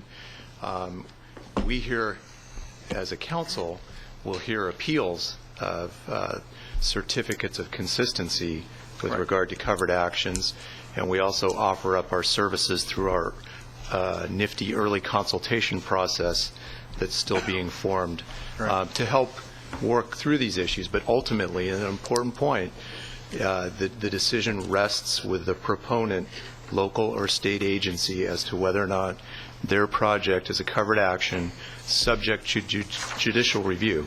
And so we are not the ultimate decision makers on whether or not a project is a covered action. We would be happy to work with agencies to figure out and to give our advice as to similarly whether or not it's consistent with the Delta plan. Since we've given, at the risk of preempting Randy, since we've given some examples of actions that are not covered, could we throw in a couple that would be covered actions? Sure, and hopefully we do that through our policies. But for instance, I'm making up covered action, and I'm not sure we even have a policy with regard to covered actions, or a lot of qualifications, or whether or not it's even wise to have a policy on this proposed action. But a water transfer could be a covered action because it goes through the Delta. It occurs in whole or in part in the Delta. An increase in conveyance capacities that was outside the realm of BDCP, assuming BDCP didn't go forward. Any conveyance improvements, those would be covered actions. They occur in whole or in part in the Delta, and it would have a significant impact. It would meet the other criteria.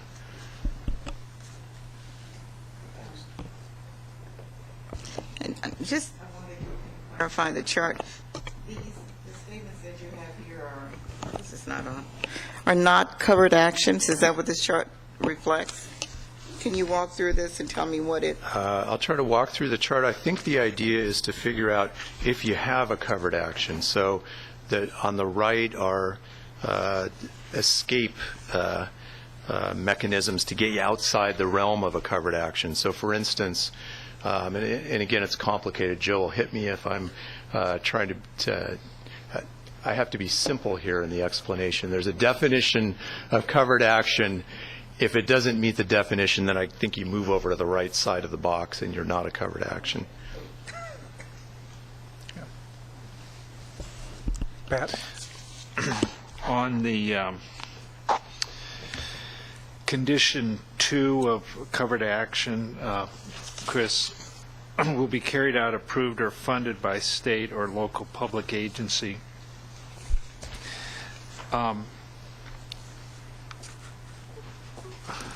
Any local government approval would then make it a covered action if it met the other criteria?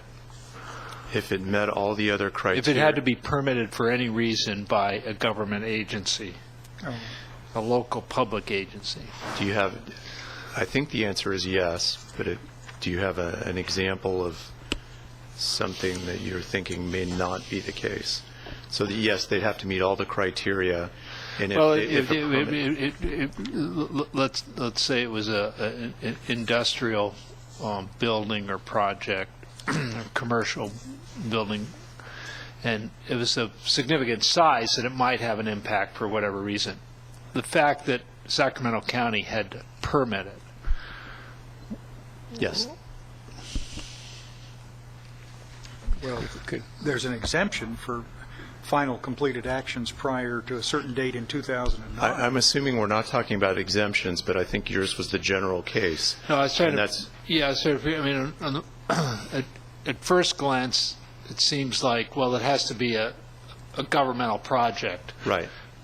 But really, governments approve virtually all private sector projects. And I think the statute is modeled after the CEQA example, and that if you look at the definition of a project under CEQA, again, it talks about the government permitting, implementing, funding. If there's that governmental nexus, you got to do CEQA. So I think that's what this statute was modeled after.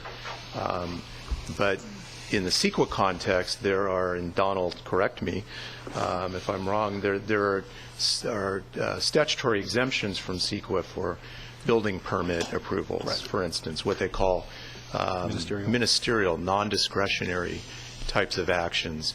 But the way that our statute, without getting into all the details, our statute didn't incorporate those exemptions from CEQA.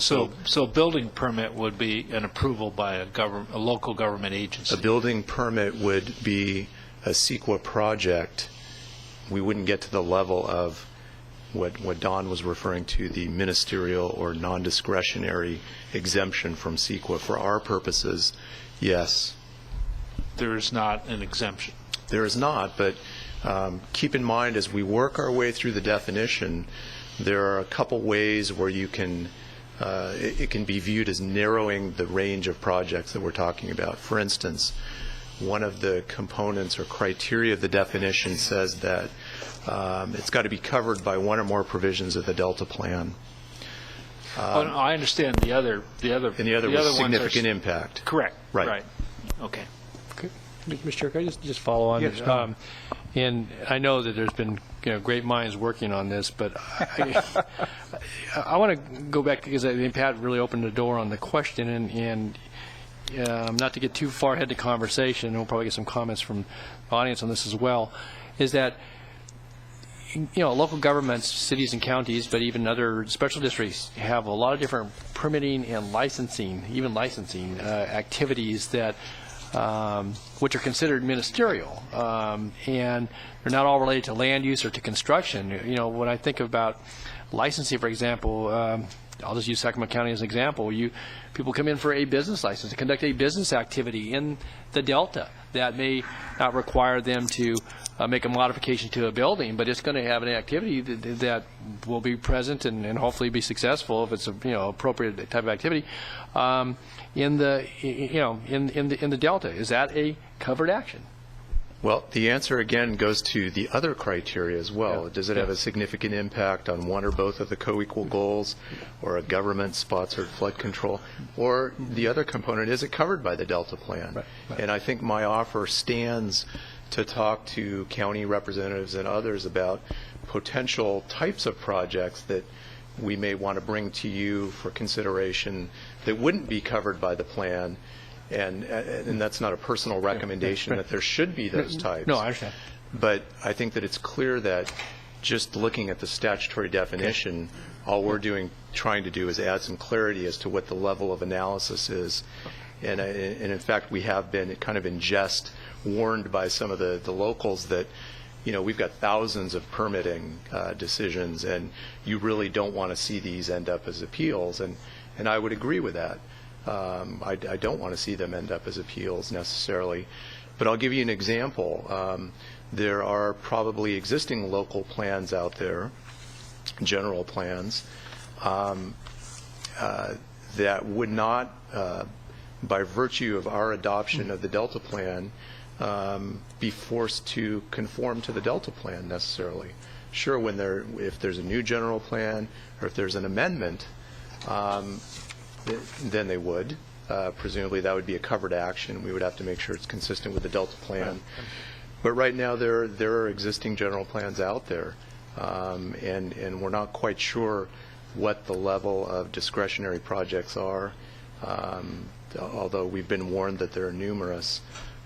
So the adoption of the Delta Plan is not necessarily going to change general plans, and we haven't quite gotten the universe of what's out there. But again, my offer stands to talk about the issue. If I could just ask just for a moment, then, because I know that the general plans, the county general plans, were to conform with the Delta Protection Commission's land use and resource management plan. Right. And so you have that linkage, and then I believe the resource management plan is supposed to conform to the Delta Plan? There's hopefully in the end, hopefully it will all conform and harmonize, but I'm not sure it's that clear. Okay, well, if it's not that clear though, Chris, recognizing if you take the current point in time, but if you start digging down to the levels, and if it actually gets to ministerial type activities whether it's licensure, permits for encroachments to roadways, building permits, and I could go on and on and on. And I'm sure you've been given that whole dose of that in your conversations with representatives from counties and cities and maybe some of the special districts. Is even if we have the ability to say we're going to deal with it a certain way, it still falls back, as I understand it, to the local entities to certify in each and every case, which puts an additional requirement in basically a mandate that it's going to be an extra activity. It may be as simple as a checklist, or it may be a lot more thorough than that. And if it gets into the CEQA process, I understand those are projects that then will have to, by their own accord, take into account the Delta Plan and what it calls for, and certainly the statutes. I know you've been very willing to try to work through this from a legal perspective. I think from a policy perspective, at some juncture, we're going to need to take this up, because I can see that the work of this council and its plan can certainly get potentially overwhelmed, but I can see the responsibility. Even if you put a check dam behind that at the local level, you're going to put a big burden potentially, don't say you, but I mean this of having to do all that workup for things that would be over the counter, where you would have a person take in, he'd look at the checklist and issue a permit, guy goes off and builds his house or goes off and licenses his business. And if we have to create another bureaucracy level or more paperwork at the local level, I don't think that serves any of us well, even with the goal here that's been laid out by statute. So I know you're empathetic to that, but I want to. This is a good juncture, and Pat opened the door with a question, and it's one of those things where this covered action piece of it, and I don't know. I guess my question to you would be: do we have the ability to say some of those things are not going to be? I think that you do. Okay. But again, the pause is there could be, as an example, types of building practices that are approved right now in existing general plans that aren't necessarily consistent with the direction that you may go within the Delta Plan. And so if a building permit application comes before the local agency, they may consider that ministerial, right? Because it's consistent with the general plan. Right. And yet it may not be consistent with the Delta plan. So there's no forcing function necessarily to cause existing local general plans to conform to the Delta plan.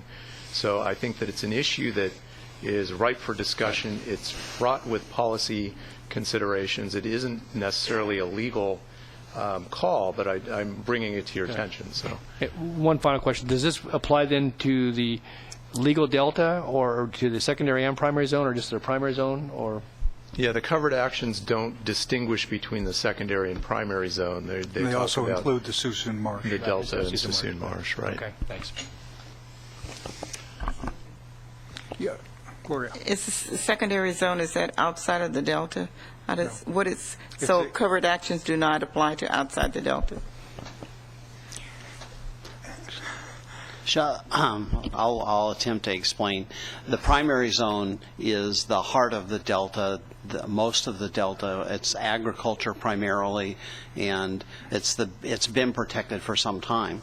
We're sitting right now in the secondary zone. We're part of the legal Delta right here, and big parts of the city of Stockton and many other places are part of the secondary zone and part of the legal Delta. So part of what Don Natoli is saying is, hey, if all of these actions are covered actions under the law, even if the council says, no, they're not a problem, they could become a bureaucratic nightmare for people complying with the law, and we need to figure out some way so that that doesn't occur. And we need to figure out how do we make this legislation workable so we achieve the objectives, the co-equal goals and the objectives in the law, but also don't become burdensome. And it really, you could waste a lot of energy on that kind of stuff, and we don't want to do that. So that's not a simple thing. We may not be able to do all of it in the Delta plan. Maybe we have to adopt policies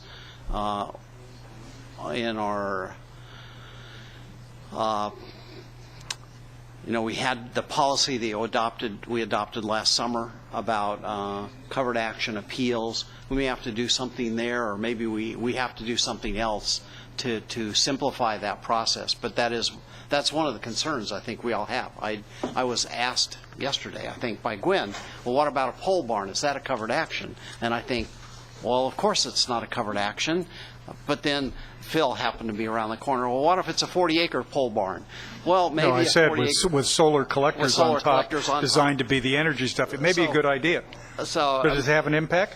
You don't know till it happens. And so it's how do you deal with those things? And as Chris said, under the law, we don't decide what a covered action is except by what we put in the Delta plan. We can say... No, wait a minute. Wait. The statute determines what's a covered action. Exactly. The Delta plan is in pursuit of the co-equal goals and the objectives. And to the extent that a covered action is determined by statute might impact the Delta plan and otherwise meet the test of law, then we hear it. Yes. And the people who are concerned about this, I point out, are mostly concerned about the statute and only remotely concerned about the Delta plan, but we are the only focal point because the legislature passed the darn thing. Well, and it may be, dare I suggest, that when we figure it out, we actually jointly goes to the legislature. And well, yeah, but remember, we had exactly the same discussion when we adopted our rules, our administrative rules. Exactly the same discussion. Tell me what you're going to do. Tell me what I own the following property. I want everything I want to do to be exempt, or and there's no way, no planning zoning law in America, unless you have a grandfather clause for all times. If you have no planning or zoning law, then you probably are okay. And I guess, what is it, Houston still has no zoning law. Is it much Houston? of Texas. Yeah. But everywhere else, you have some kinds of limits and restrictions. But I'll just tell you, the conditions and restrictions that you have to meet to be a covered action here are relatively high. The exemptions are relatively specific and extensive. And agreed. Yeah. Can I make a point regarding the those things that are excluded.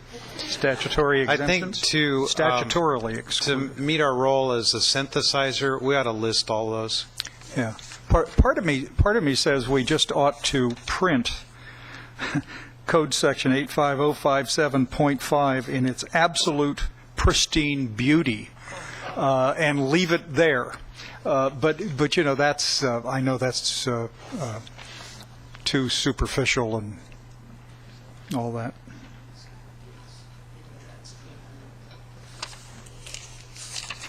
Okay. Other comments and questions? Anyway, the point is, the chart may be the right way to explain this complicated issue, but it does not reflect yet the intricacy of the statutes, I think. Would it be your desire to sort of not make it too detailed, but add a little bit more detail to this chart? I think so, because you've got, you know, this is like everything else. You didn't mention the exemption for regional housing plans or whatever the dickens that is, or regional transportation plans. And even if you say if it's excluded, you're not included. We can do some You more have to things. say specifically that we're not included. We'll do some more things graphically Yeah. with this, too, to make it more interesting. I do a little think bit. eventually it's going to come. The second point is, for any covered actions that are sent our way, what information do we require in order to review? And that's the remaining part of the policy sections appearing on page 39 and 40. Right. And again, this is this was set up to be consistent with the appellate process that was adopted for the administrative procedures that are attached to the back of the third staff Delta plan. The ones we adopted last year. Right, and they are attached at the back of the plan. So we had referred to them before, but people had asked for those to be attached so they didn't have to go find them. So those are attached. So starting on page 39, we start talking about the certifications of consistency, and the proponent is the team that provides or develops the certification for consistency. And in that process, we have a couple things that we'll highlight again to you. That on the starting on page 39, line 19 to 31, is a discussion of the best available science that we had started the discussion with a few minutes ago. And then starting on lines 32 on page 39 through line 19 on page 40, is we've listed them as part of the policy, and this is the only policy in the governance chapter. And we've noticed that we renamed the chapter too. I did want to make that point. It's governance, which is really implementation of the Delta plan, not a true setting up a governance. The policies there, starting on line 33, really talk about what should be considered by the proponent when they're developing their certification for consistency.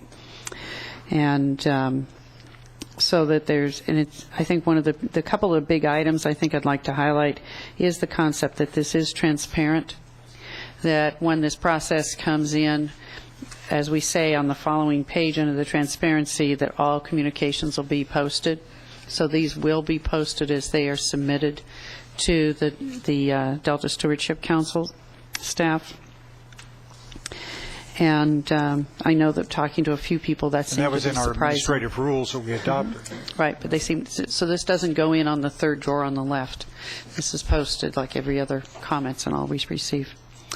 The covered actions must, we talk about, but let me go past the best available science for a minute. We've talked and come back to that if you'd like to. We talk about issues about demonstrating managerial and financial capacity. This was put in primarily to show that there was the wherewithal to complete the project. Covered actions on number 4, which we'll renumber as A, B, C. It's a good point. All covered actions must identify and comply with existing relevant laws. And this really means that the certification needs to show that they are in compliance with those laws, not the fact that we want to make sure that that's part of the package. So stating that they're already in compliance with things such as Regional Water Quality Control Board requirements, et cetera, fish and game. And then there's a lot of information, and it's very detailed, on the top of page 40, starting line 1 through 19, is requirements for large-scale ecosystem restoration and water management covered actions. And the reason these were called out separately, too, is because a couple things. One is we wanted to incorporate the adaptive management strategies into these. And the other issue is that these are the performance measures. There are performance measures and targets that are actually in statute related to large-scale ecosystem restoration, or actually ecosystem restoration and water management covered actions. So they were called out separately for those types of actions in compliance with the statute. So I'm open for questions. Okay, let's see. Dawn, did you? Not yet. Okay. All right, questions of Gwen. All right. Why don't we go get some public reaction and then circle back around if we could, please. Mr. Minton, then Mr. Koutras, then Mr. Zlotnick, then Mr. Bobker. No, not Mr. Bobker. Then I'll get to the rest of the folks. Mr. Minton, on Chapter 3, please. Jonas Minton with the Planning Conservation League. The top of page 36. Page 36, hold on. 36, Yes, sir. Where you outline the Act's requirement for the council to establish and oversee a committee. I think it would be helpful if you articulate who's going to be on that committee, so that, you know, this is the a key part of the implementation. And a suggestion is that there can be some accompanying group of folks within the Delta and elsewhere that might also assist that group. So that might be a suggestion for your consideration. You're going to have a council a committee who's on it, and what are they going to do? Thank you. Thank you, sir. Mr. Koutras. Mr. Koutras? There you are.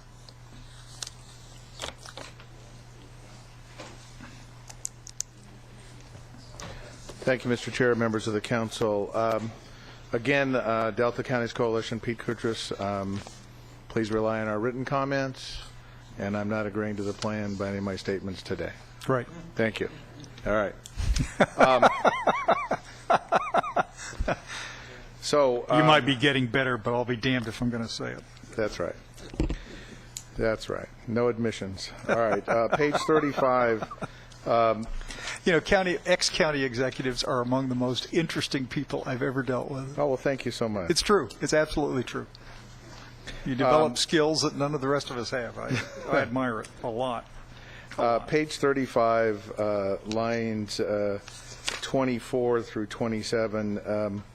Applaud the reference to not setting new ground, that you want to build upon existing policies.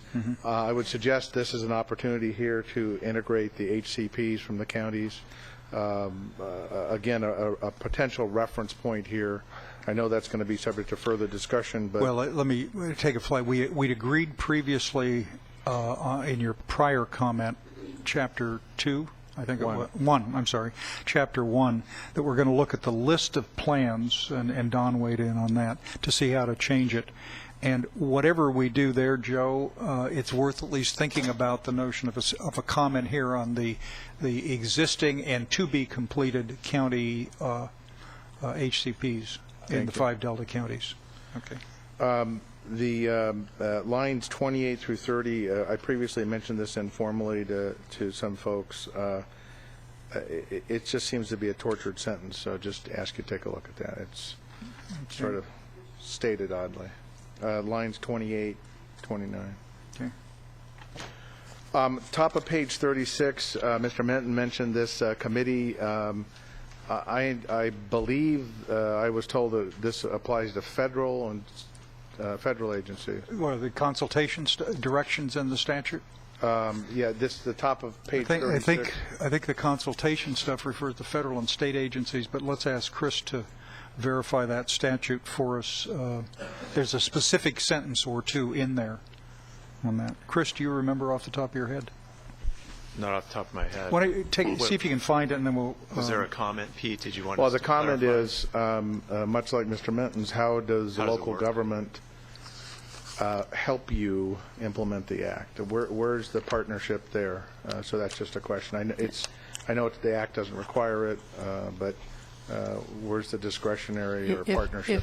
If I may, and I don't know the sections, but the first 1, 2, 3 sentences were set up as part of the requirements from the statute to consult with state agencies and the state agencies, and then the last sentence, which has the reference to the Coastal Zone Management Act, the intent here was, again, with reference to the statute of talking about consultation with the federal agencies that could be involved in the Coastal Zone Management Act. So we're not saying this is a well-written sentences. 85204 is the site, Pete, and it's the council shall establish and oversee a committee of agencies responsible for implementing the Delta Plan. Each agency shall coordinate its actions pursuant to the Delta Plan with the council and the other relevant agencies. Perfectly clear. I'll take your word for it, Mr. Stevens. Perfectly unclear, right? Yes, thank you. Yeah, well, think about whether, the suggestion was made by Mr. Minton earlier, let's involve everybody else, NGOs and so on. Think about that and let us know what you suggest. We'd actually like to know about that. Okay. I am sanguine about the notion that just because we pass a Delta Plan, an endless amount of federal, state, and local agencies will be instantly anxious to meet with us on a regular basis to discuss implementation. I'm open on it, and I know we've got to comply with the statute, but... Well, it ultimately will be in our interest once you do decide on what the plan will look like, and it survives the inevitable challenges that it will have, that you'll be around 100 years. We ought to be spending some time with you. What's the mechanism to do that? Well, one suggestion might be if we don't have ideas from the local, state, and federal agencies on this point soon, it won't be in the draft circulated Delta Plan, but we might be able to plug in the notion of the configuration and the membership and all of that would be the subject of council deliberation and action no later than February 15th, 2012, after the adoption of the Delta Plan, because I think it becomes real. I mean, that's a possibility. Certainly, and something, again, something in the plan that references it's the council's intent to establish this, put forward your concept, or hopefully your concept of working with us as opposed to working on us would be appreciated, something like that. Just in terms of how, now moving on, staying on page 36 and moving on to page lines 19 through 38, and how going to the top of 37 as well. I applaud your staff's effort at putting together the FAQs on covered actions, and frankly, some of the way the FAQ is written is far better than just repeating. It is really helpful. I would ask that staff take a look at lifting up some of the way the FAQ is presented and putting that actually in the plan, because I think it's far more readable, far more understandable to folks who are trying to figure out these projects. I'm going to come now to, and I will confess, I am not a CEQA expert. I relied on cadre of attorneys to lead me through CEQA process in my past life. But I'm struck with what I think is a catch-22, and I want to articulate it. Maybe it isn't. But at the bottom of page 36, starting at the end of line 35 with the words "thus," we say in the statute, you say in the FAQs that if it's not a CEQA project, it's not a covered action. And everybody understood that bright line. But then we move into this sentence, and it says, CEQA provides its terms do not apply to ministerial projects. These types of do fall under the Act's definition. So the Act talks about, and your FAQs talk about, and your written language talk about, first cut, is it a CEQA project? And then we have this sentence here, which I'm struggling to how to explain to folks. Chris, let's see what Chris That sentence will be stricken. I agree it's awkward. It doesn't, it's, the idea, though, is that our statute didn't incorporate CEQA statutory exemptions and categorical exemptions. So as we were discussing earlier, CEQA does exclude ministerial projects, the ones that Don was talking about. But that doesn't apply to the way that our statute was drafted. This last sentence is confusing, and I think that... So are we including ministerial or not? They are included. You are including? They are included unless we decide, unless this council decides that those kinds of things shouldn't be included. All we were trying to point out is the way that our statute, our state statute is drafted. It references back to a part of CEQA, but it doesn't reference to all of the exclusions.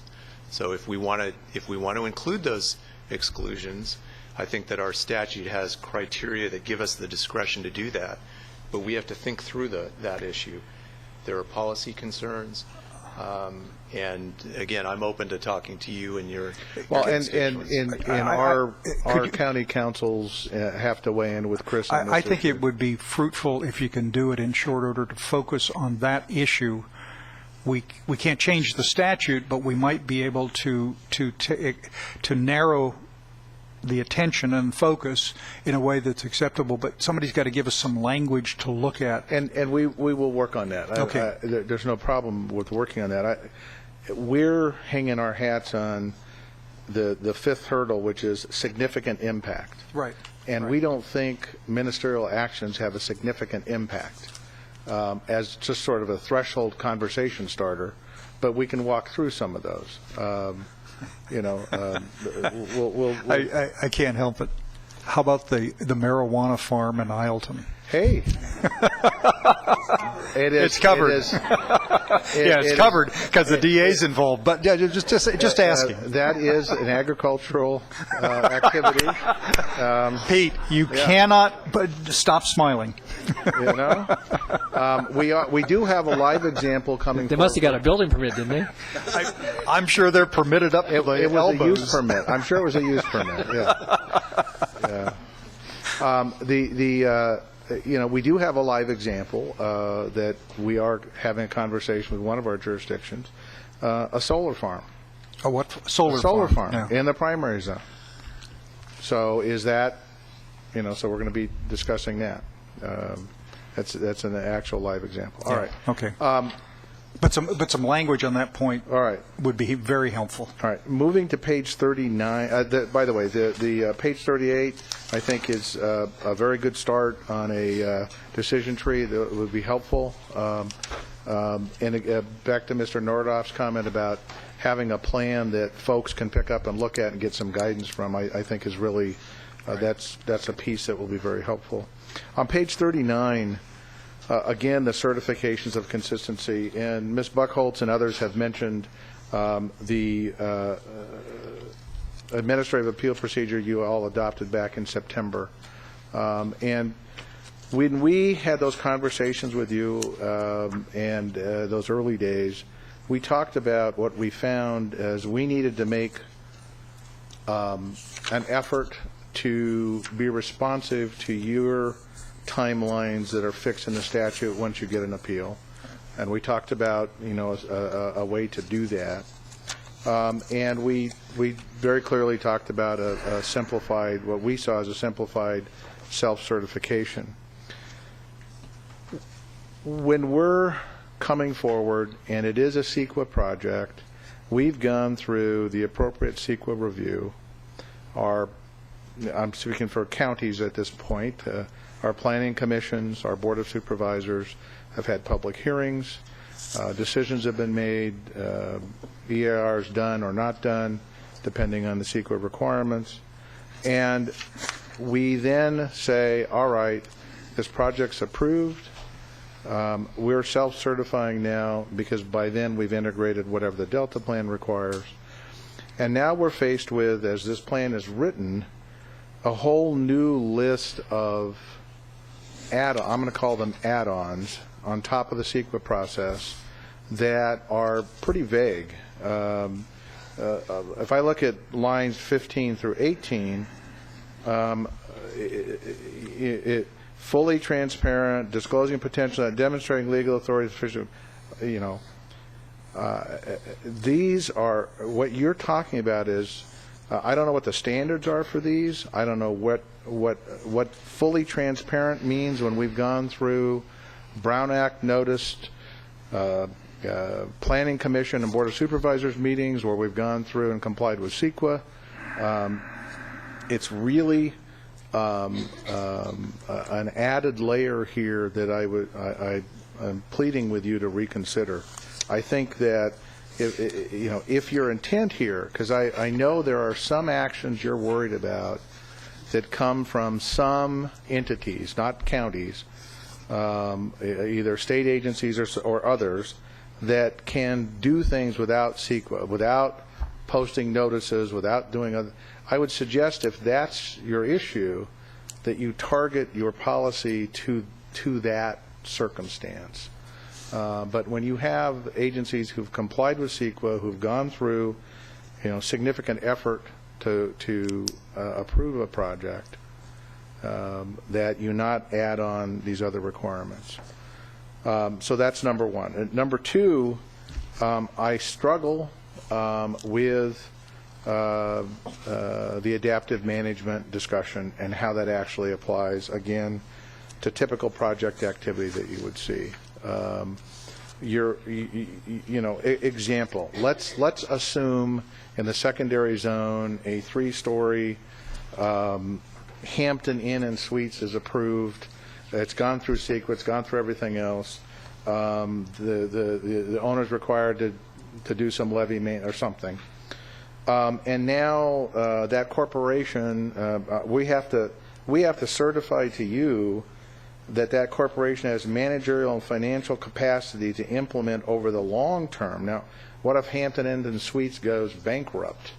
Does that come back to us? Does that create issues here? I just think this is fraught with peril in here, and the number of things that are piled on top to these certifications. So I'm asking you to think about those and the adaptive management components and how they actually do fit in with some of what may be rolling through in an appropriate. You would even agree it was an appropriate use of that area.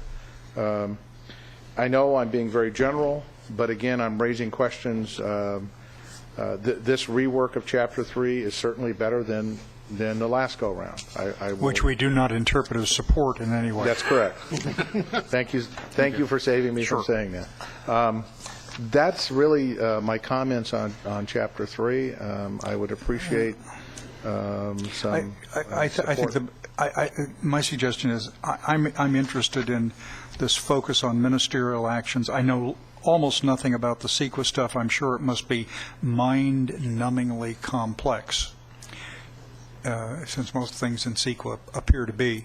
But at least I'd be interested in listening to that. That may be the most effective way to deal with some portion of the suggestions you've made. Well, we'd appreciate that. Okay. Thank you, Mr. Boutros. All right. Appreciate that, sir. Mr. Zlotnick.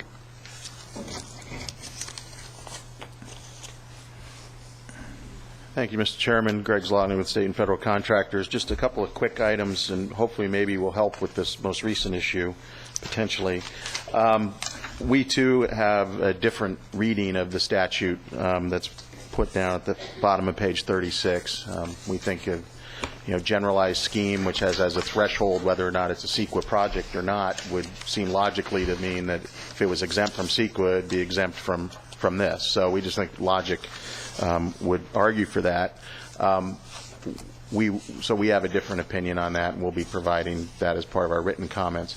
But considering the conversation here, perhaps another alternative to at least further the discussion with maybe some additional clarity going forward, considering Mr. Natoli's comments about concerns of the thousands of things that go on, as Mr. Cabalden talked about as well at your last meeting. And Mr. Stevens' comment that from your interpretation is that while you interpret the statute this way, the council has discretion to narrow or not the applicability, as you've indicated already, by using these categories of ecosystem or water with some additional requirements potentially.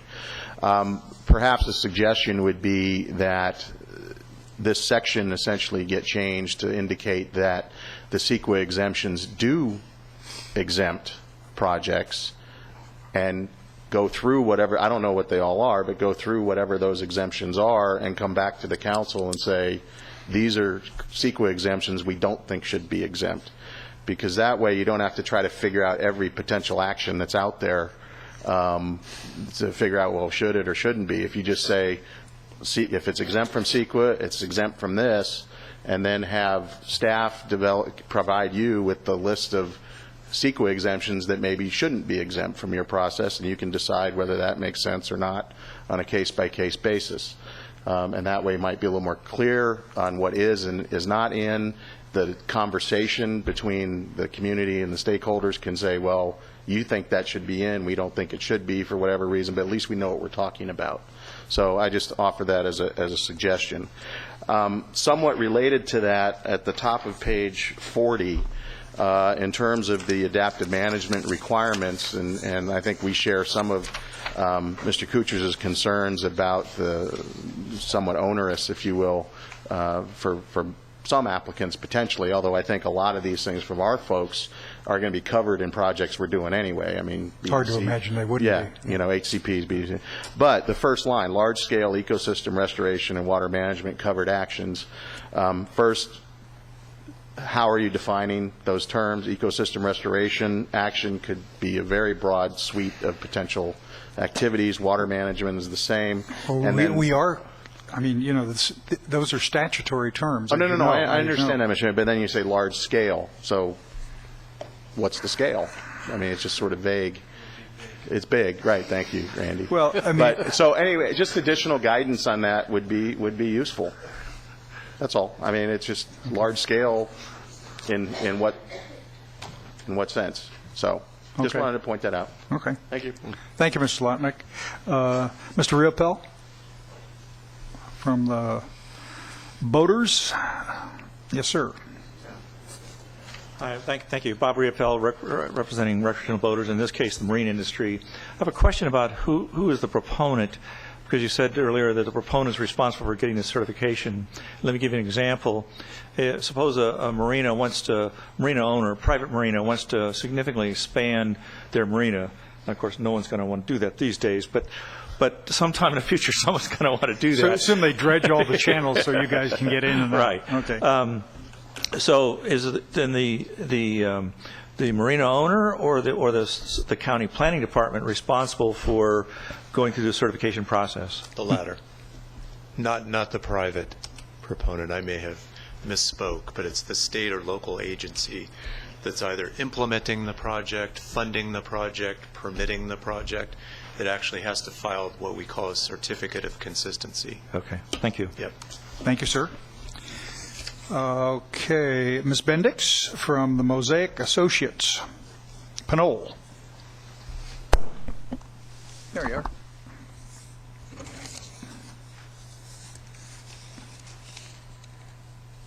Hi, Judy Bendix with Mosaic Associates. I'm here for the San Luis Delta Mendota Water Authority. Okay. And I have a question here about one of the facts, the frequently asked questions as it relates to covered actions, and that's the example of a project in Southern California which might be considered to be a covered action. And I would just like an explanation of how a project in Southern California that uses water from the Delta could be determined to be a covered action. One assumes that the Delta Mendota folks are less interested in a Southern California project being excluded than they be excluded, but that might be an uncharitable assumption. This example raises questions about how far a determination of a covered action could go. Right. The covered action has to occur in whole or in part in the Delta. If it's not clear in the frequently asked questions that the actual development in Southern California would not be a covered action. So I think that it went on to say, however, if there's a water project that's going to export Delta water to that development in Southern California, the export part of the water project could be a covered action. Your guys don't like it. I was down there last week. Let me just tell you, they said very clearly that the authority in the statute doesn't give us any right to control anything that has anything to do with them getting, even if the water comes from the Delta. So Dan Nelson told me that sitting in the room. Thank you. So tell Dan that you relayed the information. Randy was sitting there, and he was kind of holding me down during most of the discussion. Thank you. I was just asking the question for clarification. Thanks. Thank you. Okay. Let's see. Mr. Rainwright of Novato, from Novato. Yes, sir.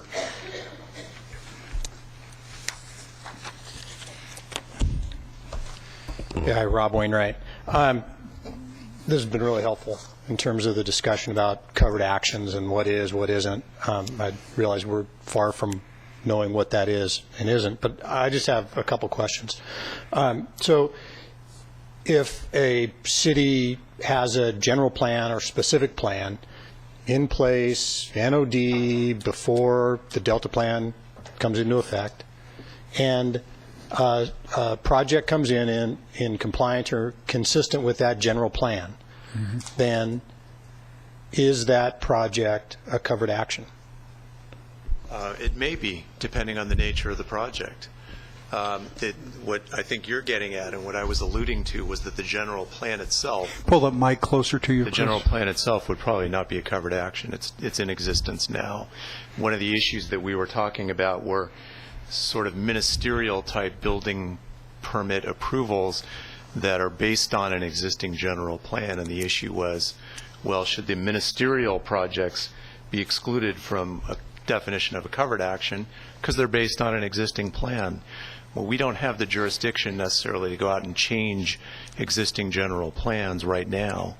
So one of the issues will be, it may be a ministerial action, but the ministerial action itself may be a building approval that is inconsistent with the Delta plan. Those are the kinds of nuanced issues that we have to work through. But existing general plans right now, we're not considering covered actions. Okay, but a project coming in under that general plan. If it meets the definition of a covered action. So Maybe. It may be. Okay. If it's a CEQA project, it would meet the definition of CEQA without going through all the I get all the other ones. I know all the maybes, if, assume for a minute, just as an illustration, that Antioch, which is within the statutory Delta, I don't think they would, but let's say they change their mind politically completely and they want to be the site of a new water export system throughout the rest of California. And they place it in land that is currently within the city planning area as industrial. Fair enough. No doubt that the export of that water and the intake of that water for purposes of export through the Delta would be a covered action. Okay, I understand. I think that's an example. So second question, then if there is an existing project, subdivision, that's in place, NOD in place, everything, and that builder comes in for building permits, then are those building permits covered action? There's a specific exemption in the covered action sections for projects that have been permitted prior to some date in September 2009. There are other specific exemptions in the statute. So the answer is, maybe. I mean, I don't. Without a clear fact, it's impossible to stipulate. I understand where you're going. Yeah. It's more related to Supervisor Natoli's point about building permit approval. If that, if the building permit is part of an existing non-covered action development, but the local agency approves it. If it's not a covered action, we don't see it. We can only see the covered actions. Okay. The agency, a local agency, a state agency, makes a determination preliminarily on their own, are you covered or not. We've talked about, don't know what to do about the fact is they say, oh, hell, I don't want to be covered, we're not going to submit the paperwork. But assuming they look at it and they say, we're not covered, we don't see it. But if they change, I mean, if there's some massive configuration, San Joaquin County classically, you've got some islands down there where you have urban development on portion and not on others. I don't know whether they've been permitted for the full island for full development. I have no idea in the world. No idea in the world. Mm-hmm. But, the question is, was it all done prior to the exemption date if they want to try to use that exemption? I mean, I don't know. I understand. Last point, I just echo the Five Counties Coalition point about, I think it was the policy number 1, item number 3, about the financial and managerial capacity. Mm-hmm. I think while that might apply to some covered actions and makes sense, it doesn't apply to all of them. Should a builder that comes in with a covered action, for example, or some non-ecosystem, non-water supply project comes in, are they going Mr. to... Koutras for the counties is going to be exploring the notion of whether there are any changes to the definition of ministerial action. Existing CEQA law or some version of that might not be a way to handle smaller projects. That'll answer some of your concerns, I suppose. I may not. My apology. I don't mean to misspeak for anybody else, but what I thought I heard said was some of these, detailed requirements. I think you're blending and confusing some of the things that are in the statute, like adaptive management, that call for these things for ecosystem restoration and water supply management covered actions, but they don't necessarily apply to all covered actions, and in some cases they may be appropriate for those, like adaptive management for ecosystem restoration and water supply management. It may be financial capacity and managerial capacity, but it isn't necessarily applicable to the Days Inn Hotel in the secondary zone. Yeah, your point is perhaps in the major projects, the paragraph number 5 in this chapter, where there are various subsets called large-scale ecosystem or water management covered action. I'm speaking to policy number 1, item number 3, and and using that as an example to show that that kind of detail, those kinds of requirements may not necessarily apply blanketly to all covered actions. And I think there's some confusion or some... I understand that point, and we will look at that language. Okay. And I don't want to berate it, and I don't want to question anybody's legal skill far beyond mine. So thank you very much for your time. Thank you, Mr. Wainwright. Mr. Rentz, Aqua.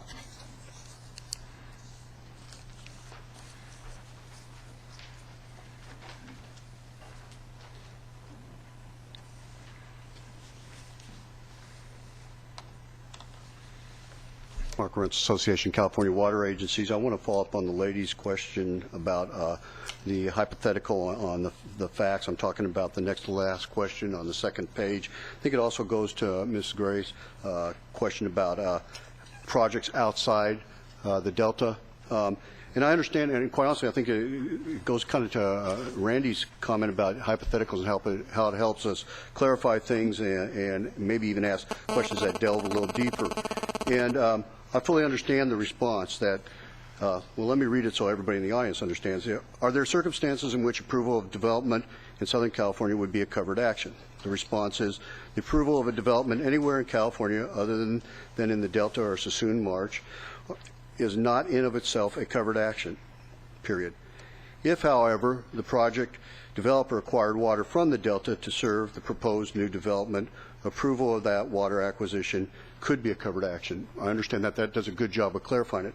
The question I ask beyond that, and maybe Chris can provide some feedback to, is kind of begs the question as to, all right, does the party that is acquiring the water, do they have to analyze the development project, which is not a covered action, but in the context of the acquiring the water, do they have to analyze the development project in any way, shape, or manner in terms of consistency with the project, with the plan, Delta plan, so that they can conclude that the water acquisition is consistent with the Delta plan? Boy, those are tough questions, Mark. Consider it a law school bar exam. You're going back for your bar exam the second time, Chris. And I would always say, well, I'll have to give me the details and I'll study it and then get back to you. But I think that the frequently asked question was relatively clear, and I appreciate the previous question and yours. With regard to the covered action part, again, it's with all covered actions, is it consistent with policies in the Delta Plan? And you have to look at the policies in the Delta Plan regarding, for instance, water management or ecosystem or other things. And in your consistency certification, you have to make detailed findings as to whether or not you're consistent. Now, jumping ahead, I'm previewing probably a question you might ask with regard to the water management policies. There are certain policies, and we'll get to those, I think, later, where the covered action evaluation, if there's a nexus to some policies that perhaps are outside of the Delta, but are causing the water management covered action, and there's a nexus that, in effect, the evaluation of the covered action does take into consideration the use, or actually it's whether or not the policy, in that case conservation, conservation pricing, is being complied with, and I think that's what you're getting at. Yeah. So I'm not I think looking you're heading down the same road, okay. but I want to make sure, because I think this is a very core element of the plan from at least my perspective. So as I'm understanding it, then the party that has the covered action may have to look at all activities that are not a covered action, but that have a connection to or a nexus to the covered action, and make a determination on a project-by-project basis whether or not it affects that covered action, and then whether or not it's consistent with the plan. I think that goes a little too far. Good. Bring me back. I want to be brought back. I'm going to bring you back to a covered action. Mm-hmm. Covered action has to meet the definition of a covered Right. action. Otherwise, you're not looking at it. The development in Southern California is not a covered action. With regard to water management, say it's an export project. Mm-hmm. It's a covered action. There are certain policies in the water management chapter that you would necessarily have to look at to see if your covered action is consistent with those policies. There are certain policies that deal with conservation, for instance, in regions that are outside of the Delta. And I think that's what you're going at. Well, yeah, so that covered action, let me take that covered. If it's an export covered action, it's sending water down south, for example. Okay? As part of that, you are going to have to make an evaluation as to whether or not there is some kind of violation of that other policy dealing with conservation that's causing the need for the covered action in the Delta, that is actually putting pressure on one of the co-equal goals. In that case, probably ecosystem. Okay. It's an export project. If I could, Joe, before you jump in, I just want to make sure, because I think, Chris, you're making this more clear in my mind. But so let's use the development example that you're using. So the covered action has to look at the development project, and let's use the conservation, water conservation element that you're looking at, to see if that development project is considered consistent? No, you didn't. No. Again, okay. I'll reiterate. I told you when you said you were going to do covered actions, I said no good deed goes unpunished. Well, you're going to start this way. Nobody will ever be satisfied, and it's your fault. I think actually you're providing clarity for me. And Mark has asked for clarity, and we, as you know, we've been struggling to provide that clarity. So, some of that is our responsibility. And I'm going to turn it over to Joe in a second because he was just because my answer. I'm again going to try to be simple, Mark. A covered action is a covered action. The development in Southern California is not a covered action. Okay. And the covered action doesn't have to look at the development. The covered action has to look at the policies in the plan. So when we get to water management, which we probably will not get to today, I don't know, it has to look at all the policies and determine. You don't like it. The cover that what you're talking about is you don't like regional self-sufficiency that requires. Listen to me. That requires areas that export water from the Delta to exhaust their other options of efficiency and conservation and reasonable activities as a condition of getting Delta water. And Mark, Chairman Eisenberg, I don't remember any of my comments saying any of that verbiage that you just laid out there. I'm just trying to get clarification as to what the covered action proponent has to look at in making his or her determination of consistency. That's all I'm asking for. Let me try and give an example. If I am at agency X, and this is all presumes that the water transaction goes through a public agency, that because you can't have a covered action if it's not a government agency that does it. If agency X acquires water from the Delta to support that development, the development itself has no part in it. It's whether that agency needs that water because they have not implemented conservation, they have not done pricing, they have not done a regional sustainability plan and tried to minimize their need for water. If they've complied with those policies, that's it. Regardless of whether the development's done. Regardless about the development, it has nothing to do with the development. It has to do with their acquisition of water out of the Delta, and so the development's kind of a red herring that is important because the development community cares a lot about it. But the real key action is what happens in the Delta, the export of water from the Delta, and then if you're exporting water from the Delta, are you doing everything you can to minimize that need? You know, are you doing what the plan says you need to do? If you're an ag agency, are you doing the, you know, what ag agencies are supposed to do? That kind of stuff. So it's the development, I think, is beside the point, unless the council decided they wanted to have some policy with regard to development in Southern California. I don't think that's... Okay, well, I appreciate the time from everybody. That I think both the comments Joe and Chris provided a great deal of clarification for an issue that's quite complicated, and I'm trying to understand the scope of it. So thank you very much, Chairman Eisenberg. Clarifying? Okay. Mr. Zlotnick. Just to follow up on that, so what is the relationship of this whole issue if you've got a 610-221 certification on your water supply that the developer has basically relied on, that you had a supply portfolio that it was based upon?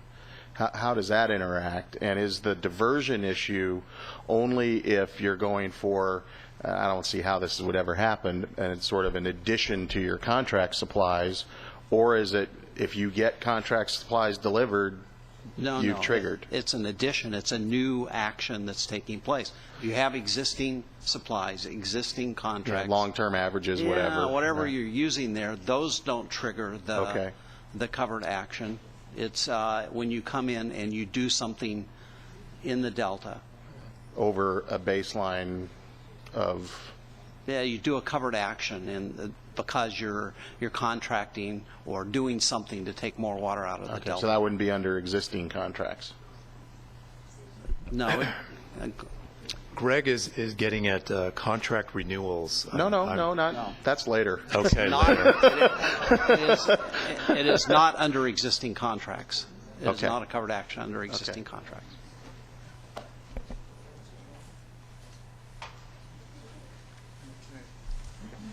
All right.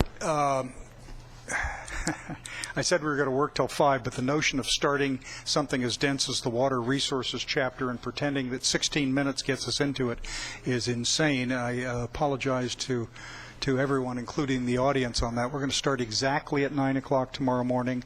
We're going to start, let me look at my schedule again. We had Cliff's report and the Independent Science Board report as the first two items. I believe both will be, Cliff, they're going to be relatively short, right? So I would imagine by 10 to 15 minutes we get through that, and then we're going to start exactly on Chapter 4 of the Water Resources. Okay? Thank you. Meeting is adjourned.